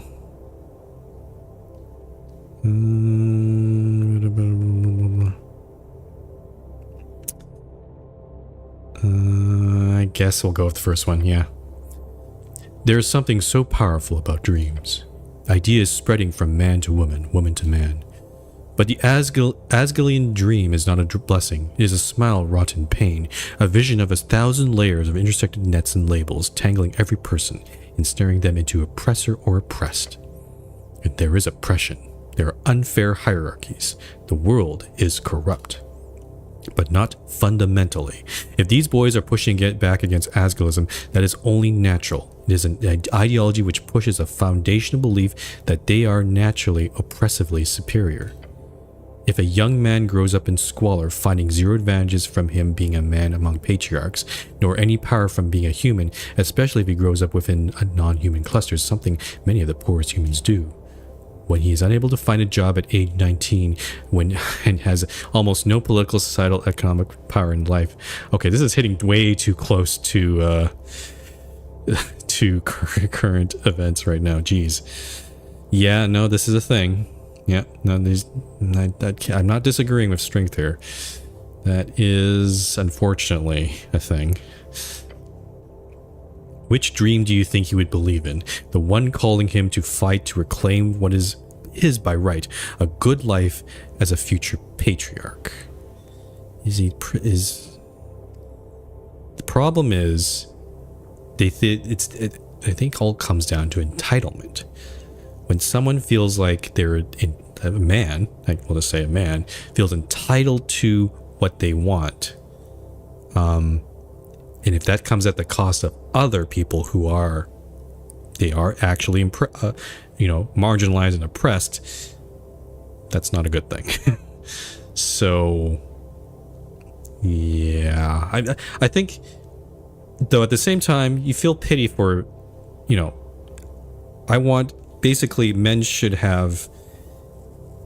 also have a chance of a good life too. It's just that you can't be doing it in a way that is like basically blaming others, blaming people who are already oppressed or marginalized. So they really did a lot of good writing on this, I will say. It's or the one calling him an oppressor. It does not call him an oppressor. That is an unfair reading. Asgalism is about systemic change. That young man is trapped in the same cycle of violence that all men find themselves since the dawn of time, that he must fight, that he must be a patriarch to have that good life. It's a good point. Asgilus would lay the foundation that allows him to be free from these burdens. It gives him he would be free to find that job, that good life, with the same prospects as everyone else. That foundation is laid by raising women to the forefront, by allowing them to flatten our hierarchies and bring about a new world. Oh, what is this? I suppose a man has it already pretty terrible, and where he's supposed to be at the top in a world where his advantage of God would seem even worse. Don't agree with that. I'm sure there's a female perspective here, I think, somewhere as well, but I've only read that about in Mom's books. Seems like it's more of a branding issue. Asgilus need to be more in tune with the economic aspect of intersectionality. They're clearly losing out on a ton of angry book-burning boys. Try this one. That is an argument, but it does not change the core values. Sure. You need to come to that realization. The one every boy reaches toward the late stages of their capitalistic, puberistic, and socialistic awakenings that... No, not at all. It's only your placement you must understand. Figure out where you've planted these 2 feet of yours, and accept where your bones will begin their incessantly slowish grind into the pavement. Learn more. Steel yourself. Seek love. Be more. Oh, there's a check here. I think the wisdom is easier for me. Yep, here we go. Oh. It is such a simple answer, huh? As you compare and contrast, as you break away the many specifics and biases and little intricacies that make each man a man and each woman a woman, what is left is but the souls of these folk, these creatures of biological realities and spiritual happenstances. Each of them loving and holding and hating and screaming within Jor's arbitrary spectrum, within some neatly organized checkboxes on a governmental form, within the heart and genitalia of each young virile peaceful person who struts across this artificial landscape. I think what she's saying doesn't matter if you're a man or... Well, I guess it does matter if you're a man or woman, but at the end of the day, you're dealing with a person. A human... Well, I guess this world has not just humans, but other races too, but it is a person. They think so much. They feel so much. Both as one. Men and women are innumerably more similar than they have ever been different. Okay. Any kind of statistical calculation or divinely attributed seance will always point in this exact direction. There are extremely minor divergences in the averages. They are negligible. The default man and default woman are going to be, in every single way that matters on a broader scale, equal.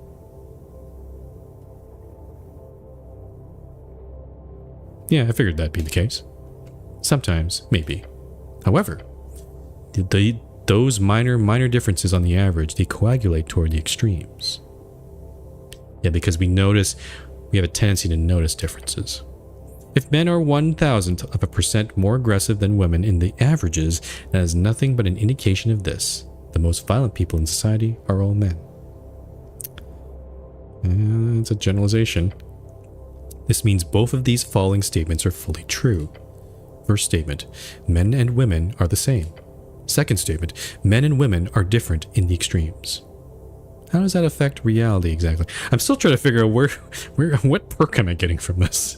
This is so long. In this way, only in extreme cases does gender affect anything. If you're dealing with the most emphatic people in the world, they will almost all be women. If you're dealing with the most competitive people in the world, they will almost all be men. Yet for the vast majority of groups and or collections of people, the more emphatic and competitive are just as likely to be either men or women. This gender divide is not something you should use to judge or evaluate average people in average day-to-day life. It is only relevant in vastly wide distributions. You will always have more male criminals, you will always have more female Asgilists, but only because the most violent people become criminals and the most lovely people become Asgilists. yeah, the Asgilist part. Something about that last part sounds incorrect. It's something to think about. Like criminals, yeah. As much as I agree with the Asgilist way, I think the wisdom could have used a different word there. Like, I don't know, empathetic people or caretakers. I don't know, something like that. Now, you must choose. What? What am I choosing? Choose a side, as difficult it might be. Oh, am I only... Is strength not even in the conversation anymore? Oh, well, no, he is. Future patriarch. Tell me more about Lady Fair. The halflings built a religion out of feminine love. You can do something similar. Lady Fair. Extra proficiency in roles when speaking with feminine characters. Oh, it is gendered. Oh. Okay. Tell me more about Future Patriarch. This is probably extra proficiency with male characters. A brotherhood, a patriarchy. A good and just world. It is within your grasp. With masculine characters. Okay. What should I choose? Like, which one would be most useful? I mean, in all honesty, you must think of this as a representation of your future struggles. In other words, the person who blew up the tea shop, the one you must discover, will it be a man or a woman? Could be either. It could be neither. A man. A sorcerer would surely be able to sling such esoteric force, but a man is more likely to enact it. We do have that strange man in yellow who escaped, so we do kind of know that. What does feminine and masculine mean in this context? It means where the target land on Jor's gender spectrum. It will always be on one side of this esoterically decided middle point. If you disagree with that judgment, take it up with Jor. Okay, so the god defined gender. That's okay, I guess. This is the probable outcome, yes. But do not always assume the gender placement of a target. The world is often more complicated than you initially imagine. Yeah. I am fully expecting to run into some transgender characters. That'd be cool. I'd also fully expect to run into some non-binary characters. Yeah. So I don't know. Yeah, it's interesting I guess again, it's sure this is a religion dictating the gender spectrum. So, but in reality, reality doesn't fit that. Now the thing is, let me make a decision here. Now, it does seem to imply that I can change the feat. I haven't tried. I don't know if there's a cost to that or anything. But I do wonder if it might be advantageous to actually choose Future Patriarch. Because if we're dealing, I guess it doesn't matter too much. but I also there could be a whole bunch of future characters that we run into. I don't know what their gender is. So honestly, this is a coin flip. I think it's just going to affect the chance that we're going, because it just adds some proficiency. So, or you know what? Maybe here's an argument. If I want to convince, like what we saw with the boys versus the Asgalists, it might be useful to take future patriarch, so that if I need to convince them of anything, like maybe a strength-based check or a persuasion, like a charisma-based check, then this would help. If my job is to ensure that they don't stray on the path of, becoming a chud, basically. You know what? I've convinced myself. I'm gonna actually choose future patriarch here. Stand straight, shoulders back. Gain 200 XP. Every man within a radius of 2 to 3 kilometers will respect you for your choice here. The rest will soon follow. Be slightly less confused about gender. Cool. Okay. And actually, I'm just kind of curious here. I'll save here. This is a good spot to save. But I'm just kind of curious, can I change my decision now? So if I went here, forgo feat. Oh. From your sheet, you can only add it back after resting. Oh, so I have to rest to get the feat back. I see. Okay, so I won't do that.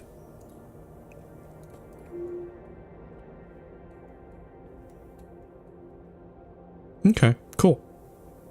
Alright, so we've done cleric. I don't remember the first time I did rogue. So it's not been perfect, but we've definitely been focusing on being an Asgalist cleric. But yeah. Okay, and I should probably... So next time, let's do a little review here. So it sounds like we're going to head down... Okay, no, actually, we should probably go find the owner.